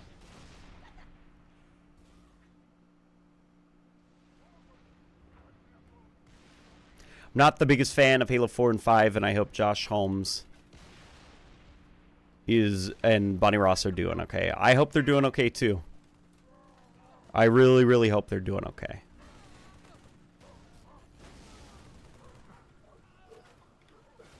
Bonnie Ross is part of the reason that Halo Infinite still has D-Scope in it. Because she listened to some of the old guard that were like, listen, like, we can't just, you know, the producers want us to remove D-Scope. We can't do that. Like, I know it seems like just remove D-Scope, but no, there will be gameplay ramifications. And she listened to them and she took them seriously.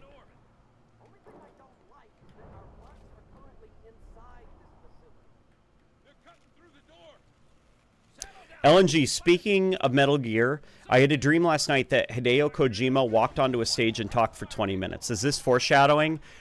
Probably. I'd assume that's what's going to happen at the Game Awards. We're probably going to see Jeff Keighley is going to be like, and now my special friend Hideo Kojima.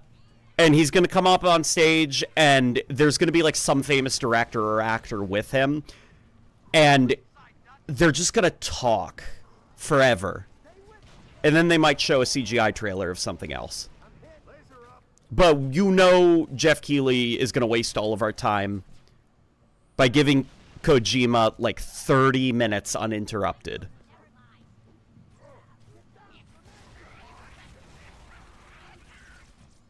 Did you hear that grunt? He went, "My nose never lies."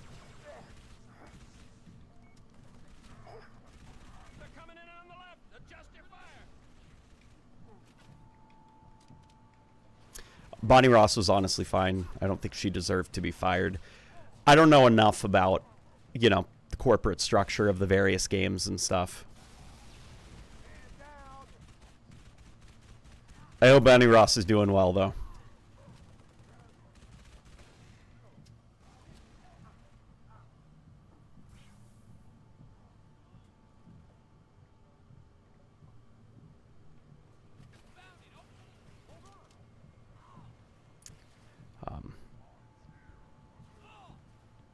Jeff Keighley's like, Kojima is my best friend. Yeah. I get it, Jeff. But I'll be honest, I would prefer... So, okay, Jeff Keighley has, like, the...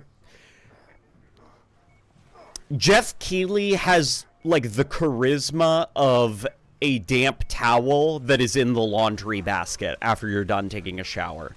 But I would so much prefer that we have more Jeff Keighley's than just, like any of, like, the freaking, back when, like, E3 was a thing, like, the various, like, corporate suits, or, like, speakers that they would just hire to talk about the games, and they clearly have no emotional investment in it. They were hired because they can pretend to be excited about the project, and they remember what the talking points are. Or even folk like, what's his dumbass name? I forgot that talk show host, who for some reason they got to do the reveal for Battlefield 5, and he didn't even know the fucking game he was talking about. He was like, and I heard that Battlefield 5 is going to bring back co-op. Co-op was one of my favorite modes in Battlefield 1. And then the developer immediately says, so, yes, the last game to have co-op was Battlefield 3. Like, oh, God. Trevor Noah, that was his name. Yeah, I'd rather have people like Jeff Keighley, where he loves video games so much that this fucking guy is going to force us to listen to his best friend Hideo Kojima talk uninterrupted for 20 minutes. Like, that doesn't come from, like, a slimy corporate bullshit. That comes from a guy who is, like, sitting next to Hideo Kojima, and he wants us all to love Kojima, too. Like, that is passion, even if it's, like, annoying as shit. And I'd rather have that.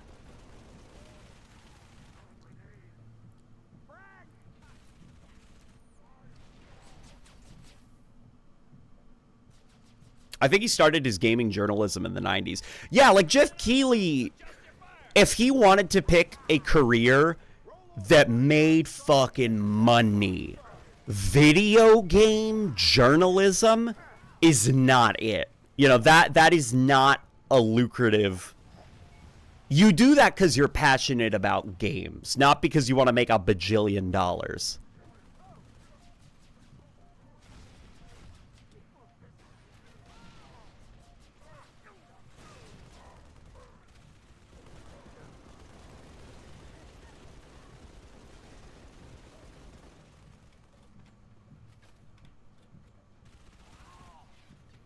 Okay, let me see if I can sneak around them.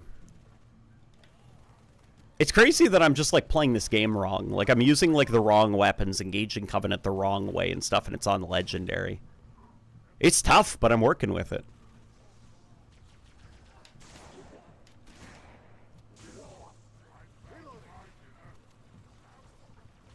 Why am I still carrying the Spartan laser? What the hell?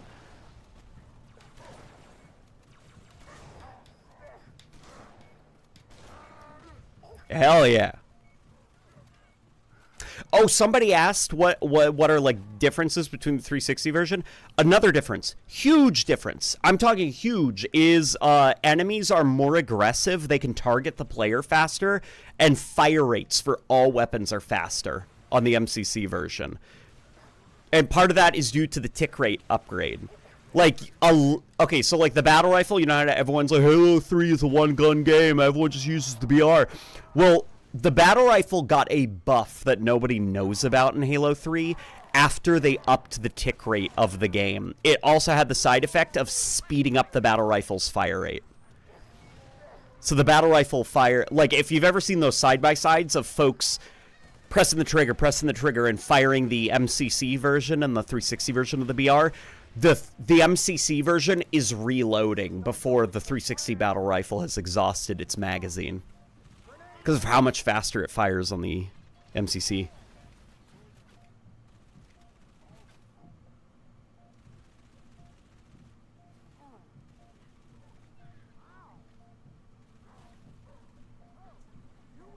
You ever used to watch that old Bungie studio tour with Frank O'Connor circa 2004? I did not, but I am going to check it out so that I can archive some of that behind the scenes stuff. He seemed so, he seemed to be quite the eccentric and brightful guy at the time. You know, like, Frank O'Connor gets shit on a lot, and the dude definitely had bizarre interests. But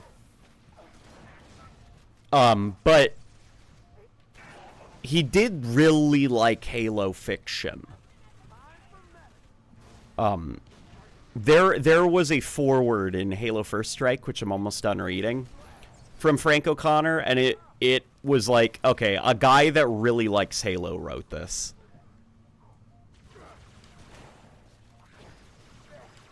To the point that, like, Frank O'Connor, even in the Halo The Flood, you know, the novelization of Halo 1, it gets poo-pooed on a lot because Halo 1 is a very, you know, repetitive game. There isn't a lot of plot to it. And Frank O'Connor, the whole, you know, foreword for Halo The Flood was written by Frank O'Connor, and basically it was him explaining why you all need to give this book a fucking break. And he was like, listen, he had X amount of time to write it. Not only did he write it, he played through the game and took notes of every single encounter in the game to help inform it. Like, Halo 1 is not a plot-heavy game. He only had so much to work with, you know, and I think he did a damn good job of adapting Halo 1 into a novel.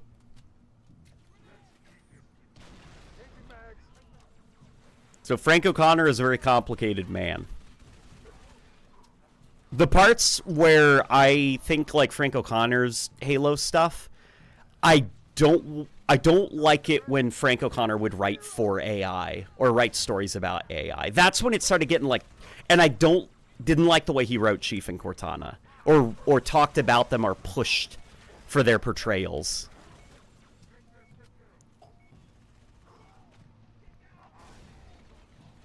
Oh, yeah, let me see. Because Blazer is a good weapon up in Smash. That's true. That is true. Alarms? What's going on? I'd love to dual wield manglers like... Oh, wait, I already read that. More Jeff Keighley's, less Andrew Wilson's. Precisely. What a nerd! Just kidding. Yeah, he was on the forums, too. Cool guy. Smooth talked his way into writing, and then sweet talked into being the head of the franchise. The head of the franchise is where I think maybe that was not the best position for him, because he clearly is a skilled writer, and he's good at writing. Like, god damn, I wish I could write half as good as Frank O'Connor in those forewords that I read. Like, the dude is a fucking poet when he wants to be. It's just maybe franchise head was not the position.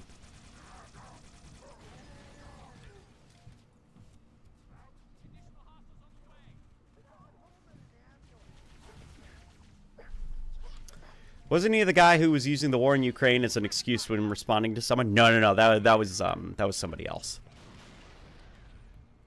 Who does not work at 343 anymore.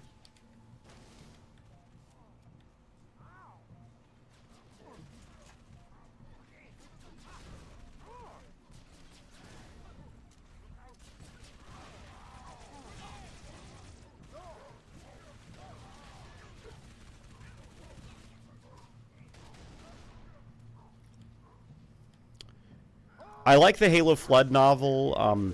My friend adores it because he wants Chief to say the line, "You would have..." I'm playing, by the way, out of the corner of my eye. That's how I'm... Okay, there we go. I died. You would have been one hell of a Marine to Marvin Mabuto. Oh my god, Talcha just donated 20 little triangles. Talcha, thank you so much for the bits, my friend. I appreciate it, Talcha. They're going to be delicious because I'm working up a big hunger from the stream, so I will have them as a snack. In fact, guys, here, I just looked at the time. I didn't realize it's getting so late. If I want to maintain a good sleep schedule, you know what we're going to do? I'm going to show you guys Combat Evolved. Do I have helmet hair or headset hair? What's it called? I'm going to go get Combat Evolved Anniversary, and we're going to boot it up here.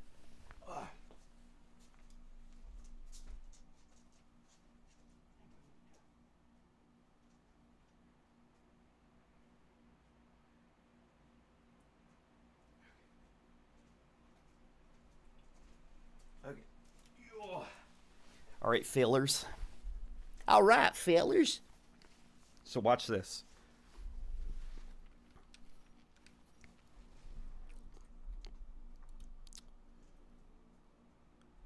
Oh.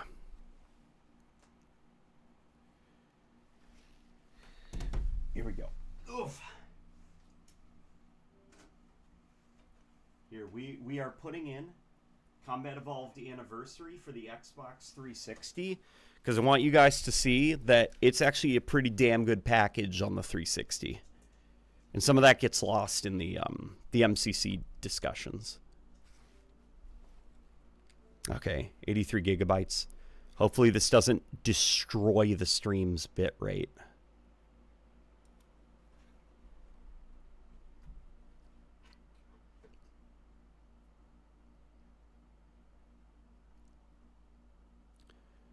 Do you ever feel bad for Brian Reed and how much hate he got back then? Yes, I do. I do.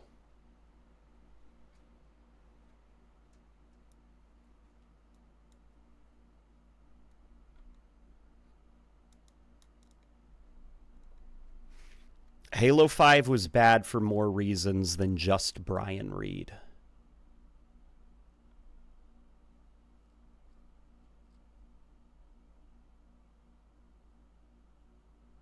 Can old Halo 2 be ran on the Xbone 2? No, it cannot.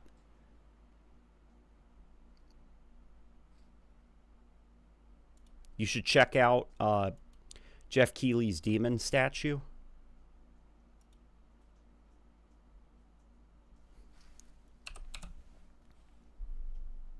Geoff.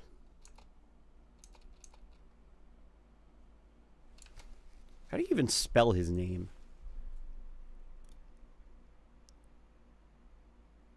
Yeah, it literally is Geoff.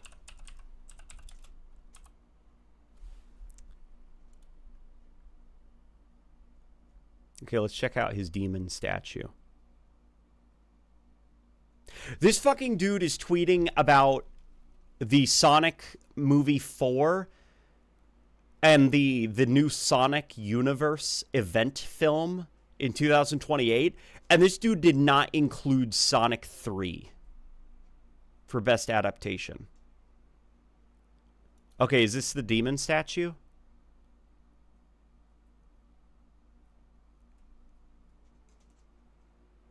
What is this? There's like an alligator thing there. I don't know if this is Doom. Somebody said it's Black Ops 8. Okay. I'm so glad Jeff created video games so he could host the video game awards. I don't thank God for Jeff Keighley. Without him, we wouldn't have games. Sonic 3 was in December 2024, though? It was? Okay.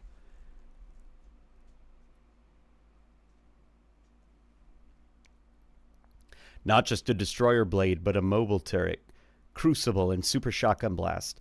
All as up smashes depending on your selected weapon type. Oh, Andrew, if you and Monty Ricard got together, you guys would make a pretty damn good Doom Slayer for Smash Bros.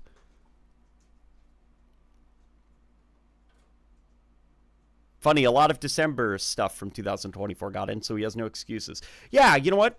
Fuck Jeff.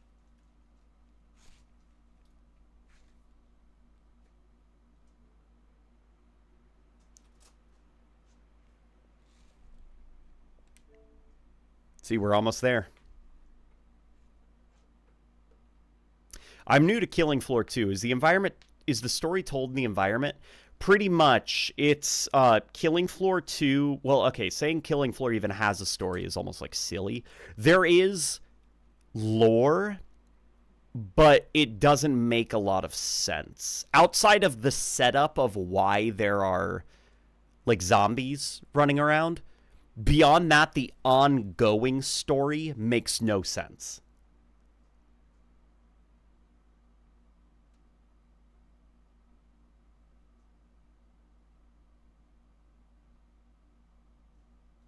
You think it might be Quake? I don't know enough about Quake to tell. Like, I don't know enough about, like, the aesthetic of Quake, you know. I also... I'll be honest, guys. Maybe it's just... I don't know. Maybe I'm, like, getting old. Maybe it's because I don't, you know... I'm not on Twitter a lot these days. I'm not interested. Like, it's not a mystery to me. It's not working. The hype and the mystery, like, I'm not affected by it. Because I'm like, it'll get announced soon. Whatever it is. Like, hey, that's a cool statue that whatever game company is making this game contracted somebody to make. That's cool. I don't really care, though, you know? In a couple of days, there'll be a CGI trailer or a game announcement, and I'll be like, oh, that's what that was for. Okay.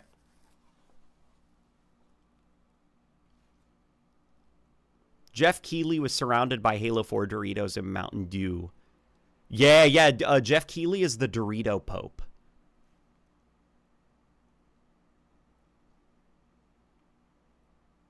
Yeah, Jeff Keighley is the Dorito Pope.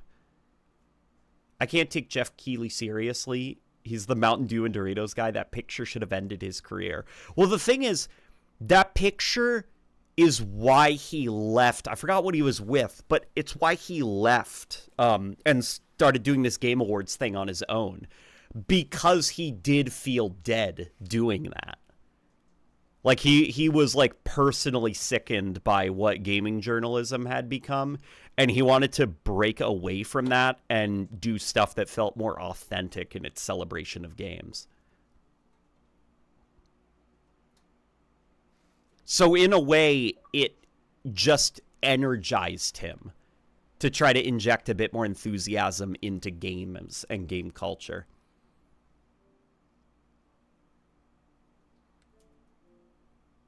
Here we go. Guys, watch this. This is what happens when you boot up Combat Evolved Anniversary on the Xbox 360. It's a good purchase. Okay? It's a good game. And this is the importance of menus.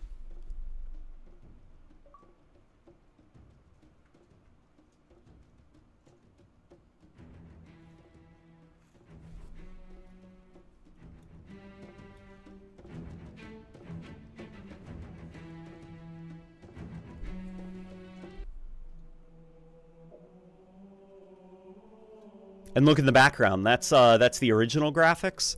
And if you want, you can switch the ring to the new graphics.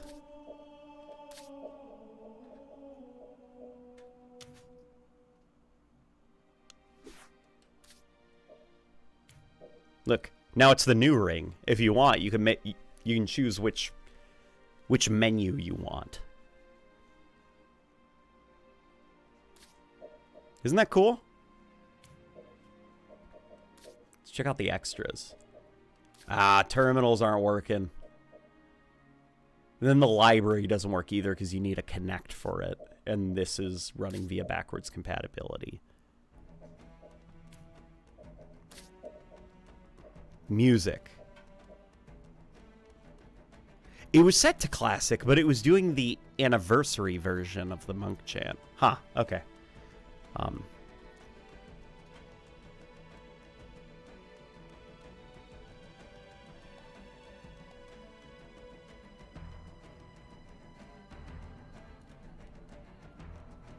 Random wish, but I hope that the Deus Ex remaster gets delayed. Aspire booted off the project, and Night Dive Studios brought on to take over development. Yeah, I saw the Deus Ex remaster for Deus Ex 1. It doesn't look good. It doesn't look good, man. That's not... I never asked for this. To quote Adam Jensen. Yeah, JC deserves better. That Deus Ex remaster looks wrong.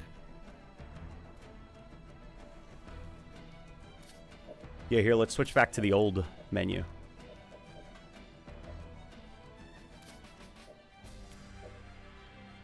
Look, but like when people say like Combat Evolved Anniversary sucks, what they're talking about is it on the MCC where you lose a lot of this stuff. Oops. Yeah, Waypoint doesn't exist anymore, does it?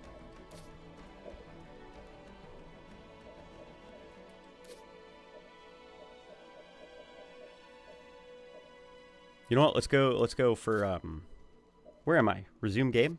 Let's see where I am in the campaign. Look at that, the original loading screens, sort of. Oh, this is where I am. Okay. Look at those lack of bump maps. Look how flat the textures are. Oh, you guys are going to see the bugged jackal shields. Look at this. This is going to be awesome.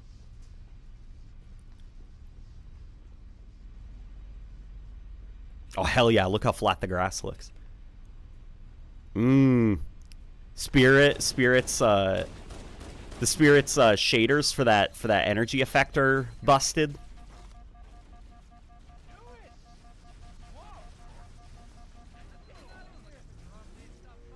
Playing Halo 1 as Gearbox intended.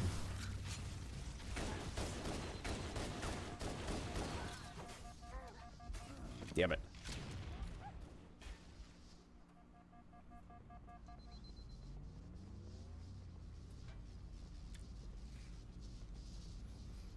Yeah, look at this. So, see how flat they look? Then suddenly, when you turn on your flashlight and shine a dynamic light source on them, suddenly they come to life. And that's what they look like in MCC. They actually have depth to them on the MCC. Okay. Now let's actually get down there. We'll probably see jackals soon.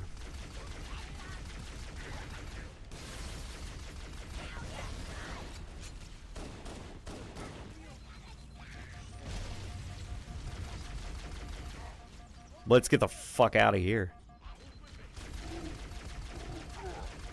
Okay.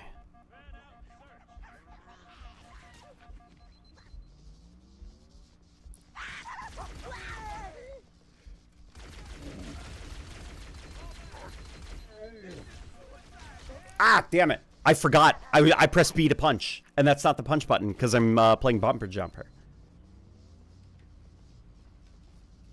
Sounds like the anniversary sound effects. It is.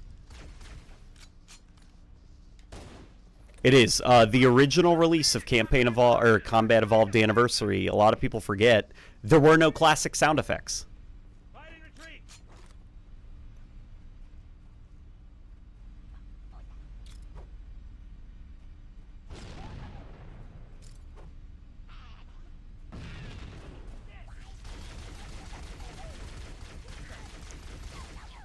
Oh boy. And also, here's another thing, okay? I know it's easy for us to forget, okay? And it's easy for us to be very critical. This ran on the Xbox 360. This was an Xbox 360 game. This looks great. Like, this is the best looking game on the Xbox 360 in the Halo series, easily. If we're just talking about, like, graphics, you know? The environment is not very reactive, which is kind of unfortunate. You know, trees don't move that much.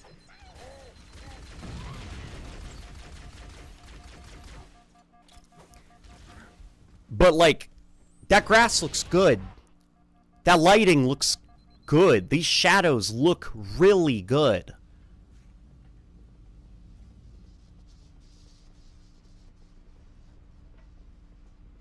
Look, another bandit dropping in behind us. They're trying to flank us. Rest in peace, OG Halo Waypoint. It was cool. It had cool stuff for your 360 avatar. It did, didn't it?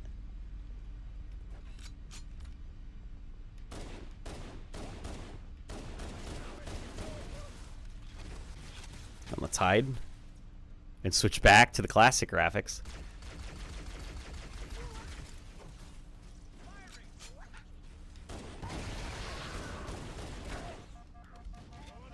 In fact, let's, there we go.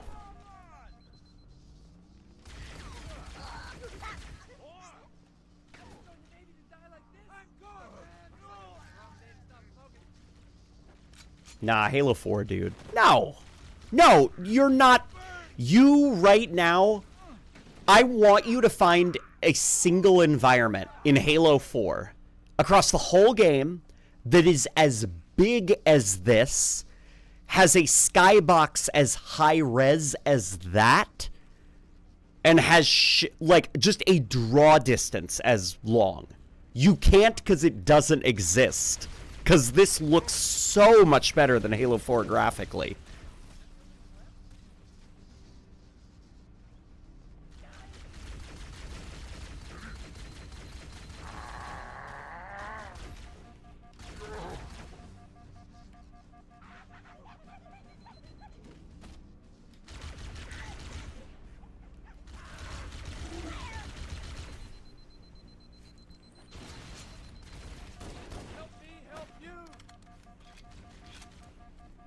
I could make an argument for Reach looking better, but not Halo 4.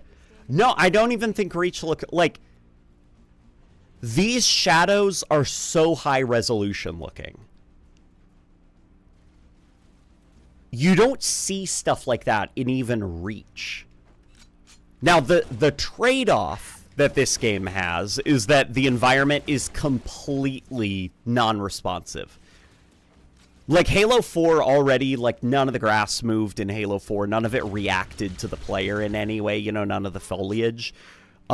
This game has that problem, but even worse. Like, well, it's got, you know, like, the Combat Evolved thing where there's basically no dynamic objects in the environment at all. Like, physics interaction is extremely limited. So it's got a lot more bandwidth that it can take advantage of.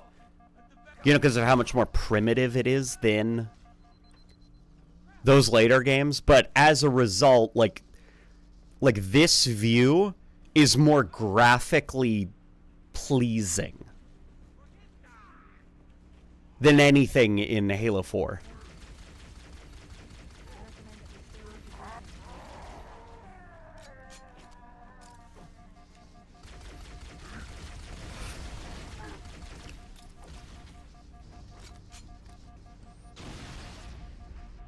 Where'd that elite go? Did he run away? But remember, guys, I told you, the only way you can change my mind is if you ask Rebecca to. Reach is worse than 4. No, Reach looks so much better than the Halo 4. Have you ever seen the fucking Lich explosion in Halo 4? It looks like trash. Halo 4 is like, oh, look, we have a cool skybox right there. Right there, we have a cool vista. And then you're like, oh, wow, that's really high resolution. And then you turn around and all the textures are compressed to shit. And all the explosions and particle effects look like ass.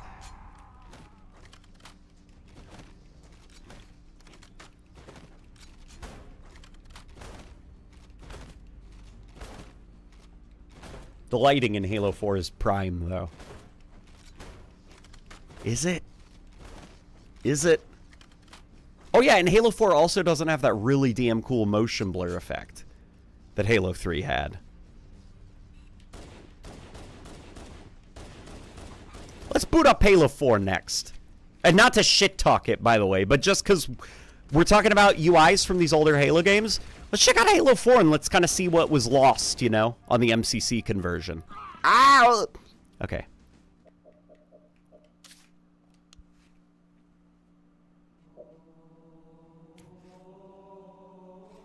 Ah, hear the music? He's out of line, but he's right. Basically, that's me right now. Like, Halo 4, they had to turn off so much just to get it to run at a stable frame rate on the Xbox 360, that when I play Halo 4, all I see are the ways that it is a downgrade from Reach. I'm like, the motion blur's gone, ambient occlusion is gone. I think ambient occlusion was disabled for Halo 4. Somebody could probably double check that for me. Explosions look worse. Grunt backpacks can't explode anymore. The energy sword doesn't light up the environment anymore when you take it out. They disabled, dynamic lights like that. Like, all I see are the ways that... all the things they had to switch off to get Halo 4 to run properly.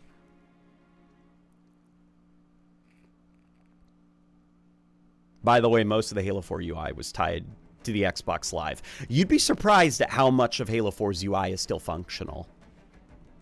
No, but you guys are seeing this now. This is Halo Combat Evolved Anniversary on the Xbox 360. It's good. Imagine walking into a store being like, I want to play Halo 1, but I don't have an original Xbox. You could get, the original Xbox copy and play it backwards compatible. Play the backwards compatibility version on your Xbox 360, but that has its own bugs and issues associated with it. Or you could go to your local GameStop or Best Buy, pick this bad boy up for $60. You get Combat Evolved, then this graphical layer of polish, which as a 360 game looked really damn good. All the sound effects were redone. Look, it's the original main menu, and you can switch back to the classic one if you like. With a very, very easy toggle. It's got 3D mode if you got a 3D TV.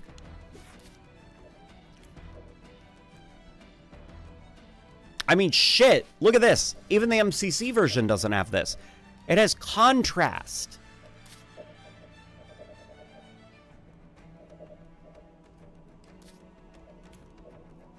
Look, if you want to tweak around the brightness and contrast settings, I mean, that's like unplayable, what I've just set it to, but that's to give you just that small taste of what you can do. That's good. This is a good package. People need to stop bullying it. Here, let's check out Halo 4 for the Xbox 360.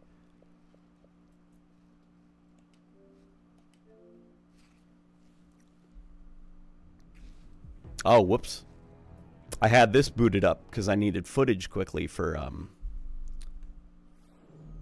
the latest video, I think.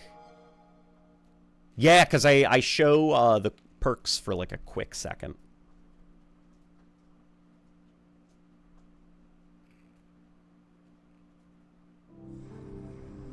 Here we go. LNG CEA on the 360 or Halo 2 Anniversary on the 1/Series X. Well, Halo 2 Anniversary, you get the MCC.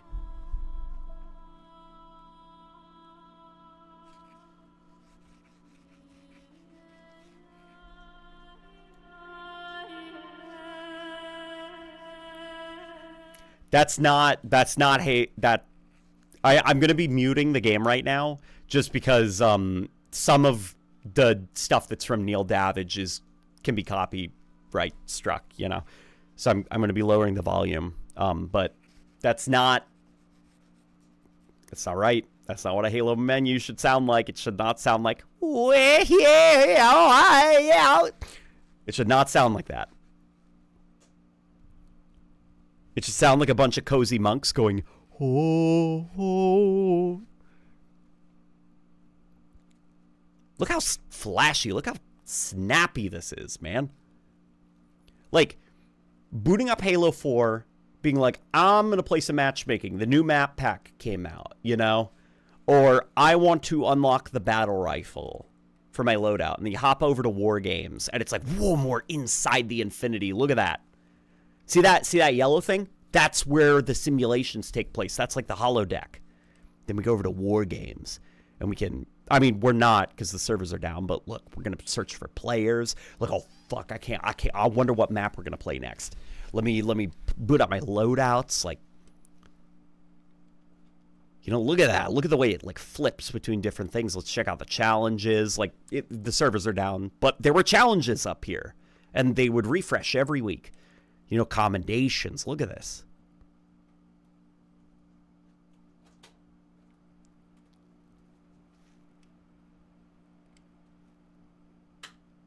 You seeing this? You know, my controller settings, like, look how smooth all of this flows.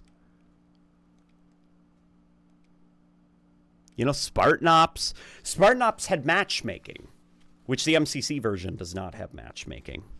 Hey, bunny. Hi, baby girl. Halo 4 UI is better than the Halo 5 UI. Yep. Much, much better. Like the Forge mode. There's even theater in here. I mean, it, for some reason, was not for the campaign. But it's like, do you see how much aura this menu has? It was good shit. Halo 4 fans were eating good, man.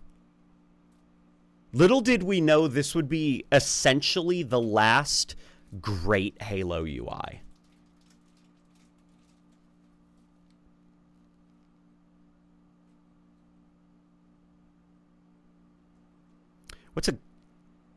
Let's do Infinity. This is a good-looking Halo 4 level. I mean, if you know, ignore that none of the foliage moves. Look at that. Look at that loading screen. Look at that. Did you see that? That was a loading screen. Why'd they lose the ability to have cool loading screens?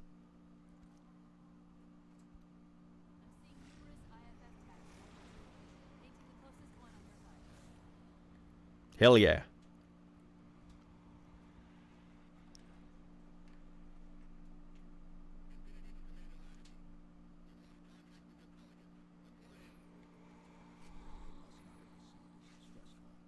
Now, this is the unfortunate side of it being on the, you know, the sacrifices that had to be made. You think of, like, the first level of Halo 3 where you could, like, punch the trees and they'd, like, move and react to you and stuff. Not in this game. It's basically all, like, concrete. But, you know, you, like, you know, open up the UI, the main menu, choose a level, load into it, get that really cool loading screen, like, and see, like, the IFF tags and the HUD and stuff. It all fits. It all fits the aesthetic look of this game.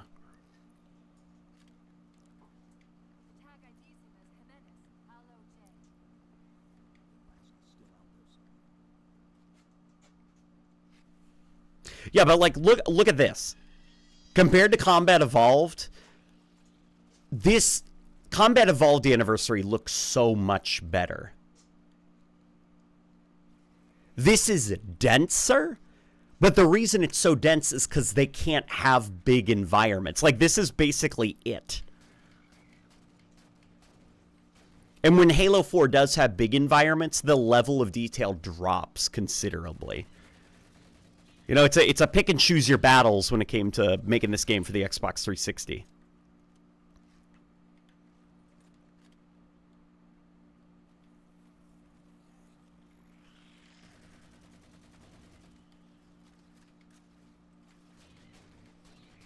The more I play Halo 4, the more it feels kind of like Reach. If I remember right, Halo 4 is built off of a splinter of Reach's code base. Like the UI, for example, like all of this UI. This was all made possible with Reach code.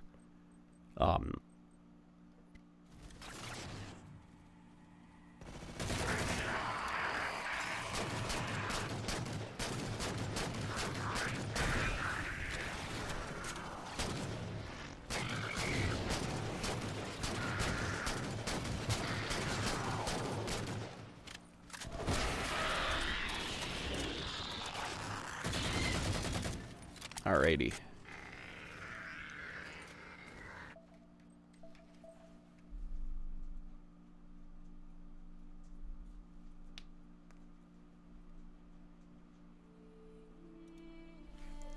Well, let's get out of here before we get copyright struck.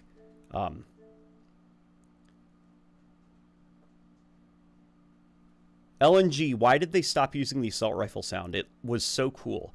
It's because of how much it created audio congestion. That's the way it was explained to me. Basically, like, when the assault rifle is firing, it just completely congests the entire audio spectrum. And it's impossible to hear anything else that's going on. So they had to make a sound that allowed breathing room for other sound effects. As well as with Halo 5, their audio engine was upgraded. They could have... I think they do have occlusion in Halo 4. Or Halo 5, I mean. Like sound occlusion. So sound would actually reverb in the environment. So it... Basically, the Halo 4 sound is built with... It faked depth. It faked occlusion. It's just, you know, a sound file playing. But that sound file didn't play within the context of an environment. So it would sound exactly the same if you were shooting it outside versus in a metal room, a concrete room, and so on.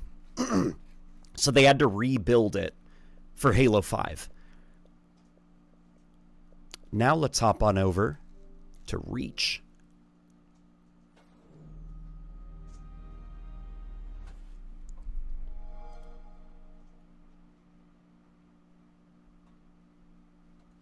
Why is the Halo Reach engine so popular? I have no clue. I mean, the reason it was used for Halo 4's UI is because Halo Reach's UI worked. Just use that code base, you know? It's less work. But for Halo 5, obviously, that game had greater ambitions. There was more stuff that was server side.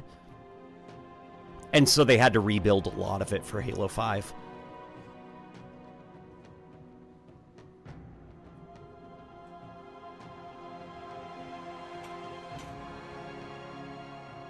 What's the source for Halo 4 being made for Xbox One? Genuinely not asking to be rude. I think it was in the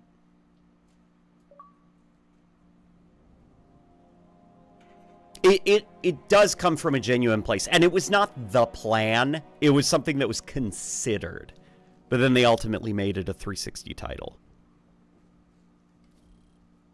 Look at this UI.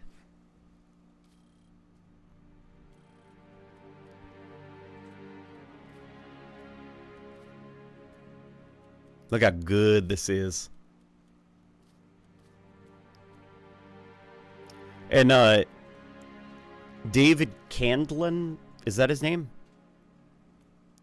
The way he described it, I actually found his original, I don't think it's on his website, I forgot where I found it, but it was his original, basically like the thesis for why this UI was going to work, and like his statement of intent for how they were going to design it. And he designed it with, he described it like cards that are stacked in front of each other. And you'll always be able to see what the previous card is. That's the vibe he wanted this UI to give. So it would always be like a new layer is put in front of the old layer. And then when you go back, that layer is taken away. And because you always know that that original layer is behind, it makes the transitions between different submenus feel very seamless.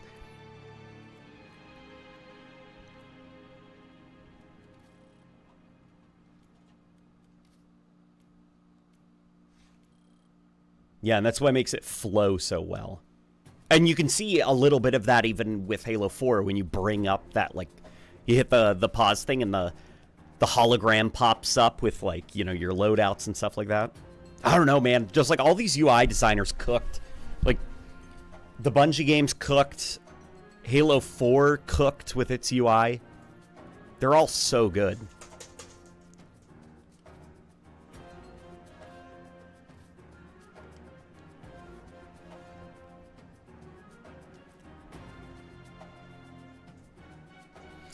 Unpopular opinion, but the Reach UI feels soulless and minimalist, just like Infinite. It's much more functional and satisfying to use, but ugly in my opinion.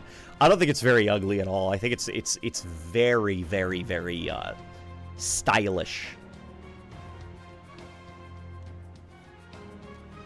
It's definitely on the verge of minimalism, but I don't think minimalism was the look they were going for. Gosh, I forgot what it was called. It's a specific art style that they went for with Reach's UI, and it's not minimalism. It's not based in minimalism. It's like something European. I forgot the name of it.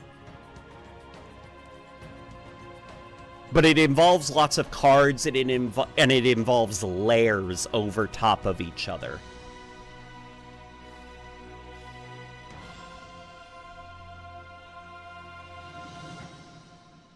And it also, aesthetically, I think, just looks beautiful.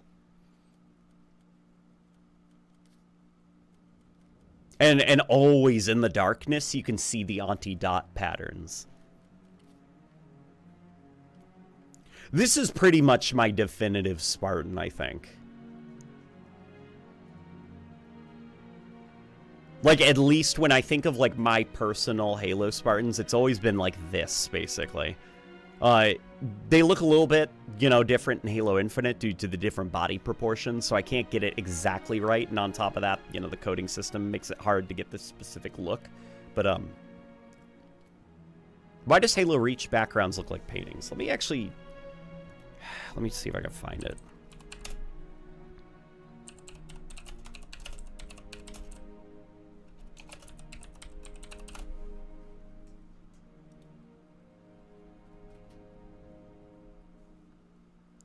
For the Halo Reach, here I found it, by the way. For the Halo Reach backgrounds, I wanted to feature exciting scenes from the game, keep load times and production costs to a minimum for the team. A concept artist provided us with layered Photoshop files. I put the layers on cards and looped the camera around the environment to allow the game to create depth and motion through parallax.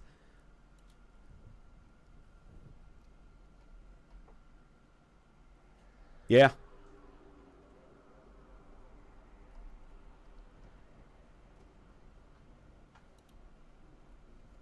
Here's some design oh, this is stuff for like Halo 2. Damn. Okay, I'll have to find the deeper dive that he did for Halo Reach, but yeah, that was the look. They wanted it to look like living concept art. The UI.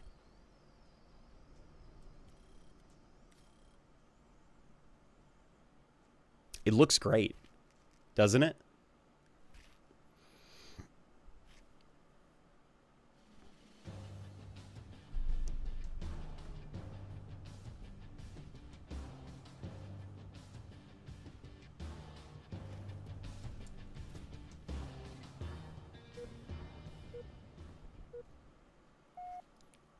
I love the look of Halo Reach on the Xbox 360. Like the anti-aliasing, the temporal anti-aliasing sucks a lot because there's a lot of ghosting. But if you can get used to the ghosting, the look of the motion blur looks so goddamn cool, as well as the film grain.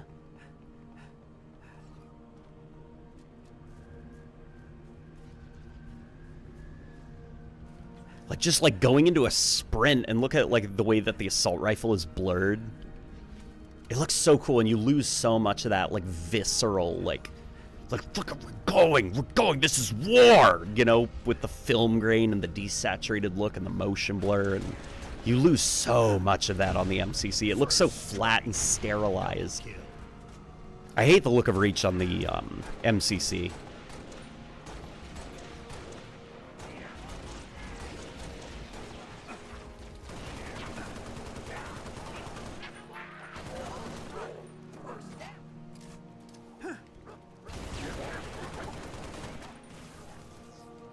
Hopping between these different games with all these different control schemes is like warping with my brain.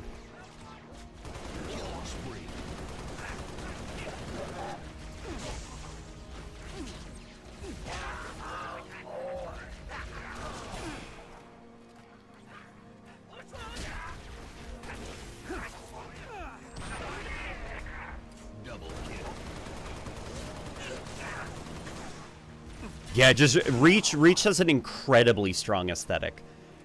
At least when you play the Xbox 360 version. It's not for everyone.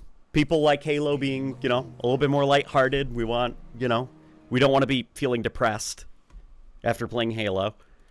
But it is a very good looking game. I don't like motion blur. It gives me a headache.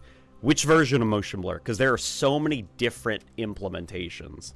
Like Reaches and Halo 3's, for example, the center of the screen is completely clear. No motion blur at all in the center of the screen. It's only the corners of the screen that have motion blur applied to them. I bet you didn't even know that. So the part I just want to see what I'm shooting at, you can, because it's only in the corners.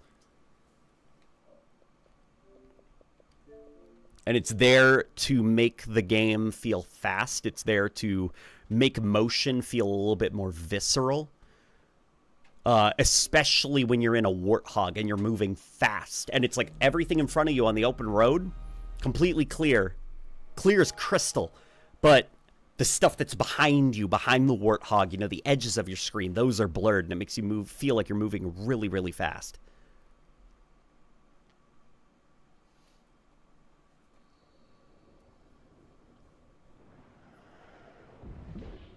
Film grain is seriously the secret sauce. Star Wars Battlefront 2015 has it and straight up looks like a film. Yeah, film grain also rocks. Like, people poo-poo on film grain because of certain games that used it uncreatively. Like, they just slapped it on as a filter and didn't even consider about it as an artistic tool. And because of that, people are just like, film grain bad! Like, it's just like, a filter, you turn on, film grain, activate. Like, it's not this thing that you have to tune and design the art of the game with in mind. And games that have film grain as a part of their aesthetic makeup, like Halo Reach, they benefit so much from its inclusion. But here's the Halo 3 UI. Oh, I'm looking at the stream. It's cheating a little bit because you have those cool Halo 2 icons. Bunny, what are you doing? Get away from there, baby.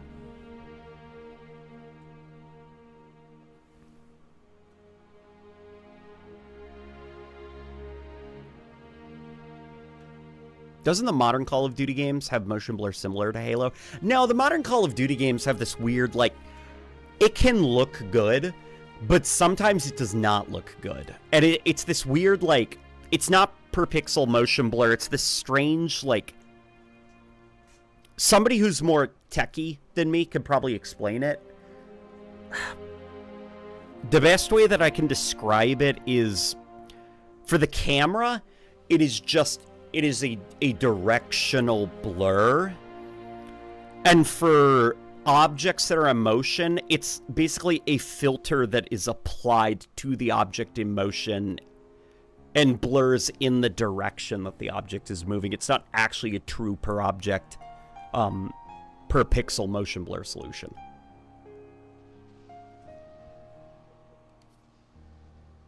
Halo 3 looks really clean as well, this UI. This UI looks pretty damn good. As time has gone on, though, I like it a lot, but I think Combat Evolved has won me. Not Combat Evolved. Halo 2 has won me over as my favorite Halo UI.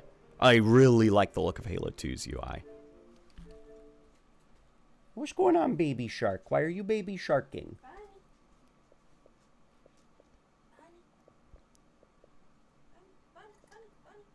Now, you guys want to see an underappreciated UI?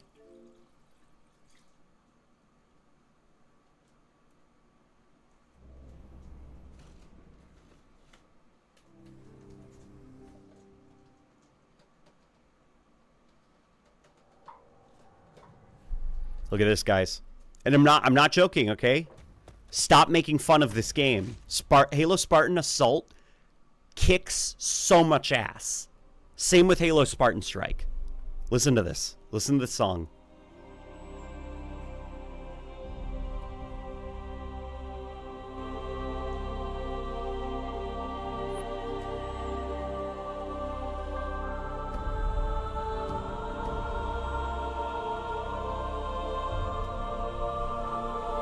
Just...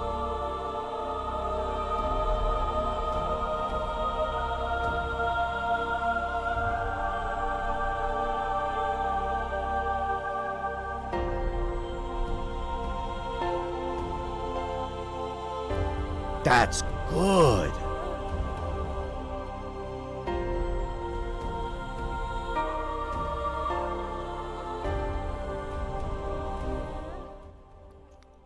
Tom Salta, I got a chance to interview him about this.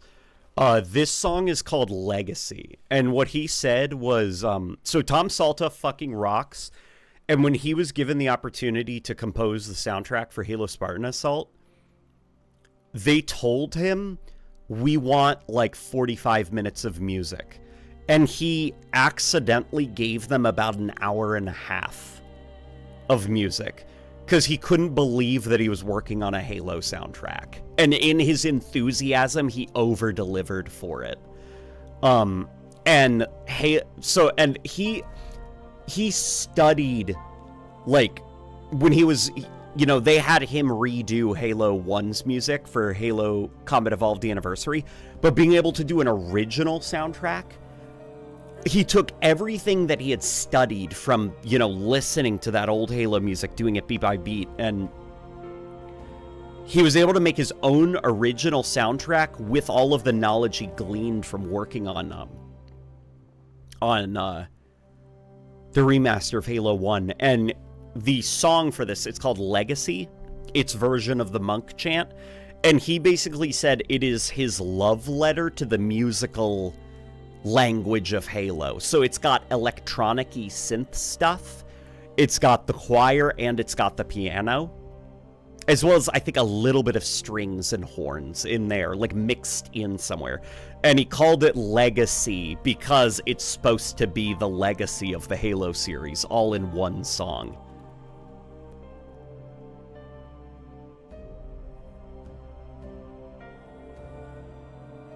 Nice music, but this UI looks like a Halo Roblox game.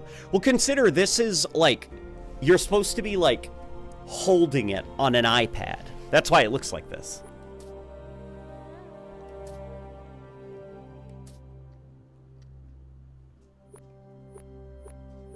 It's supposed to be an iPad, and it's even like the in-universe framing is fun, because it's like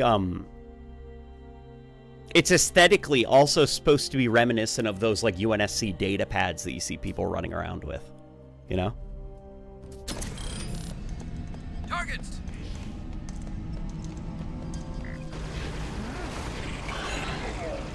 And it's clever as well, the way that they were able to translate the Halo combat loop into a top-down shooter. Because you can do all of your Halo regulars. The only thing you can't do in this is jump. Like, you can punch, you can throw a grenade, you can switch weapons, shoot. And, you know, because Halo Reach, Halo 4 was the thing at this time, there are armor abilities in this game, so you can activate an armor ability. And what's cool is the default control scheme, even though it's a top-down twin-stick shooter, in order to make it feel familiar, it's the Halo Reach default controls. So it's like left bumper is how you activate your armor ability. Right bumper is how you punch. And it is using sound effects from Halos 3 through Reach.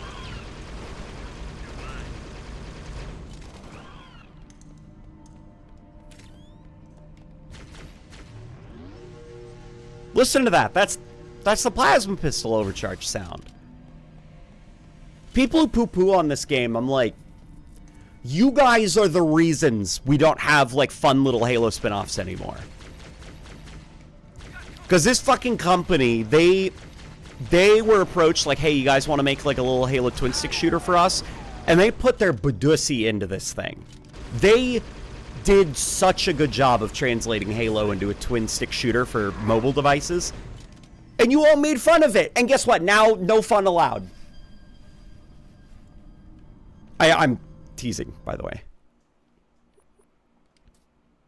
Yeah, Halo Spartan Strike and Halo Spartan Assault are good. And if you see them on sale on Steam, you should get them. They're a lot of fun. If you have a Steam Deck, these games are perfect on the Steam Deck. Perfect.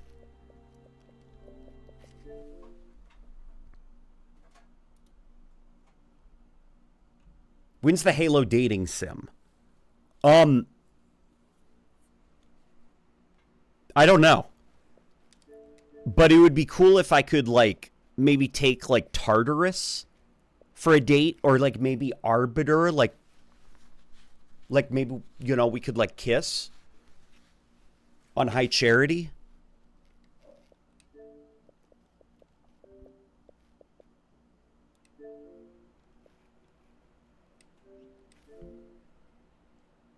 I'm taking my Barbie girl, Serena. Oh, yeah, of course. We love Serena. Rebecca loves Serena so much. She says she looks like a dolly. The way that she stands in the cutscene, she looks like a little Barbie. And then, of course, here's Halo 5. Even Halo 5, I respect a little bit. Like, I think Halo 5, it's very clear that... So, okay.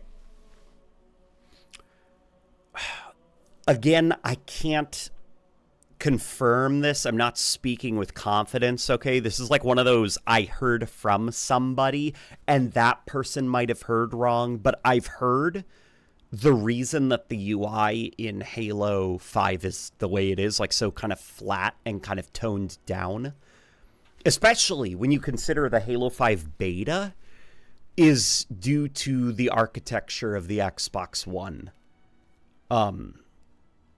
The Halo 5 beta could have like a pretty fucking crazy looking UI with like lots of 3D elements, holographic effects and pop-ups and stuff. Because it was just a beta, it was very limited. But for the final game, they had to tone a lot of that back due to the Xbox One hardware, because they were still forcing the Kinect, I think, at the time, right? At least aspects of it.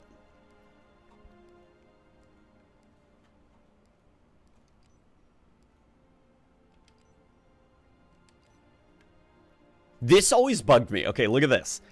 For some reason in Halo 5, and I remember this was in the beta, and I'd love if somebody could explain what it is that causes this.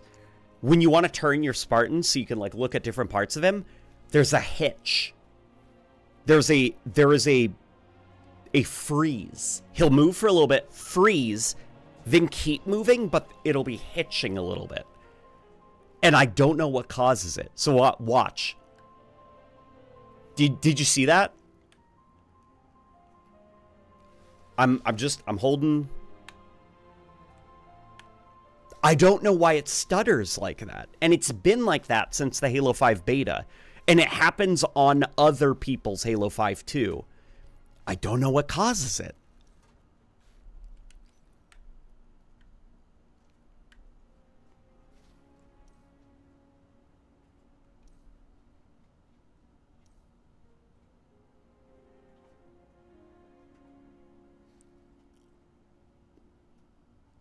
Xbox, turn off somebody's Xbox with a Kinect turning off. Yeah. God. The Kinect is almost like classic Microsoft at that era, where it's like, that is such a fucking cool idea for a thing. You guys are cooking. And then they made it, they like went out of their way to make it as boring as humanly possible. That Kinect Animals game, we got that shit. Like, Rebecca and I, we went out, got ourselves a used 360 Kinect, came home so fucking excited to play our Kinect, and we got Kinect Animals. And it's like they fucked up the assignment.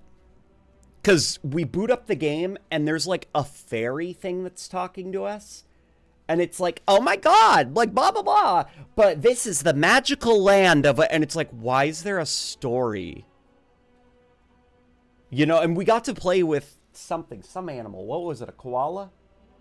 For like 2 minutes. And then it was like, come with me. We need to go into this grove. And it's like, what are... Yeah, like we just want to pet the animals. Why are they pretending we're here for their shitty, like, Microsoft corporate slop story that they invented? Like, nobody cares. They want to pet animals.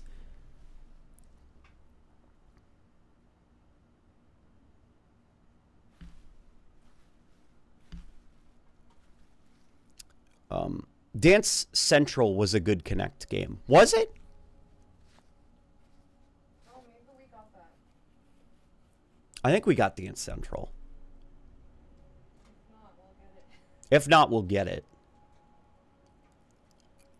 The background menu just being the infinity is so boring, too.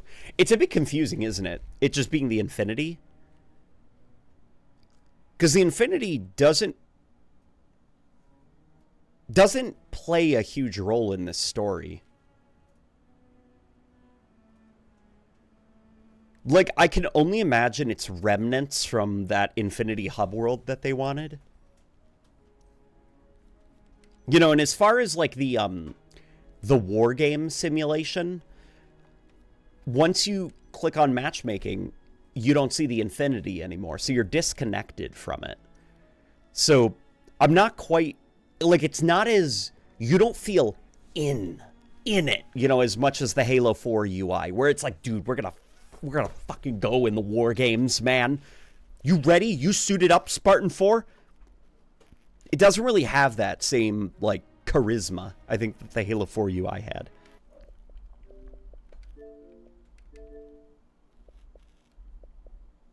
And, looks like that was it. All right, failers.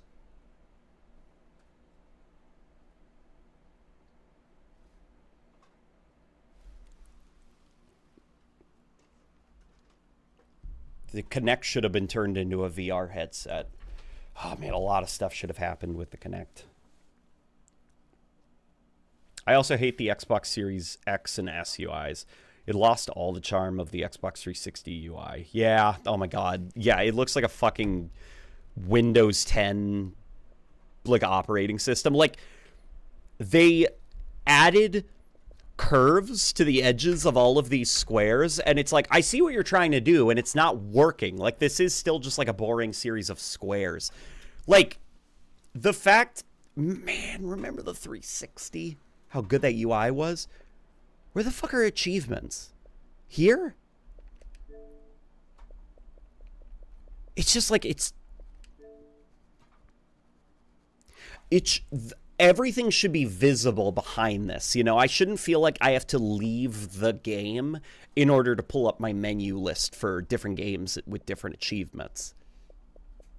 Like, it should be an overlay on top of the game. I should be able to see the game behind this screen, and I can just press B and immediately I'm back in the game, you know? But the fact that they made it like this own thing that you have to open, it's just, God.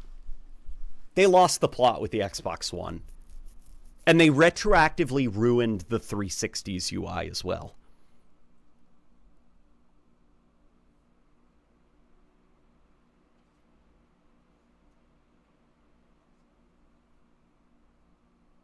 Did you just go into all the main menus before I came? Please tell me. So I'm definitely rewinding. Yep, that's basically what we did. I was yelling incoherently at chat that Combat Evolved Anniversary for the Xbox 360 is a damn good purchase. And it's because of the experience you get when you boot it up. The MCC version loses a lot, you know? All you get is the remaster, and it's, you know, visuals. But if you actually buy the 360 version of it, you get the UI experience, you get the music, you get the boot up screen, you know, like, ooh, we get to go into the options, there's contrast light, like, it's like a game, you know, you're in the world of the remaster. And suddenly there's a lot more value in it. And then we just went down memory lane and looked at all the different Halo UIs.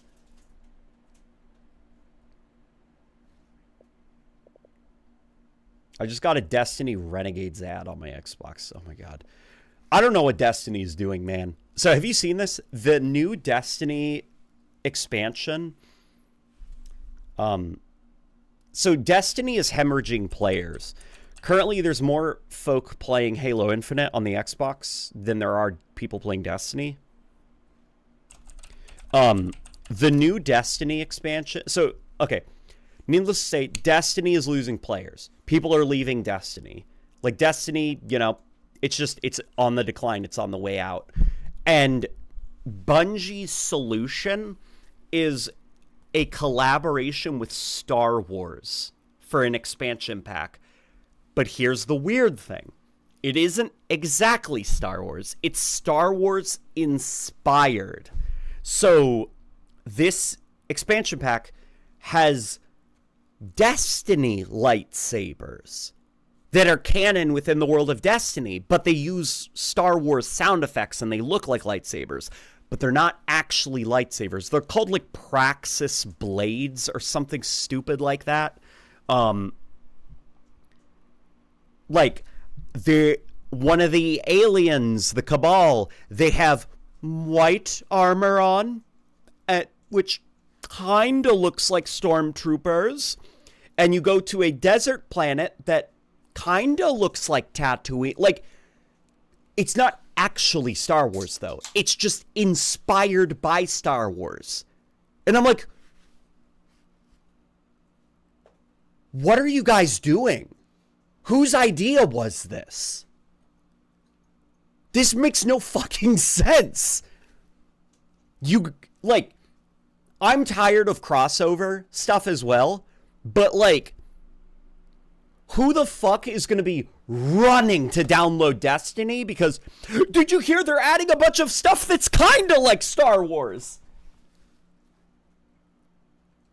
Like, whose idea was this? Yeah, it makes no sense what Destiny is doing. I have no idea what the fuck they're up to, but I'm glad I've dropped Destiny.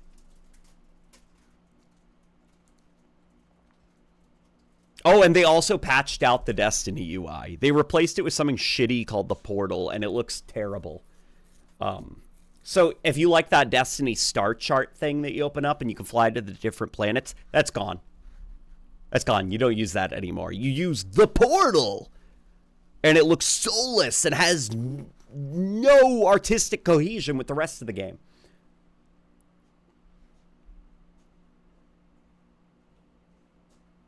Thoughts on Fallout UIs and menus? They're functional. Yeah, but here we go. I am gonna hop off because it's almost midnight, fellas. Fellas.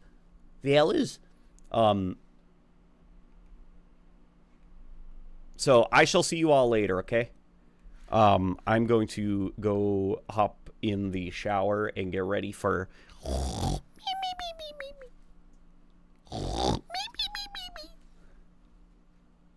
and hopefully you guys too, unless your day has just started, in which case, have a good day. But yeah, I shall see you later, guys. This was a lot of fun. Take care, everybody. Thanks for the fun stream, LNG. It was my pleasure. The Portal as was sunsetting 2.0 for old content. Yeah.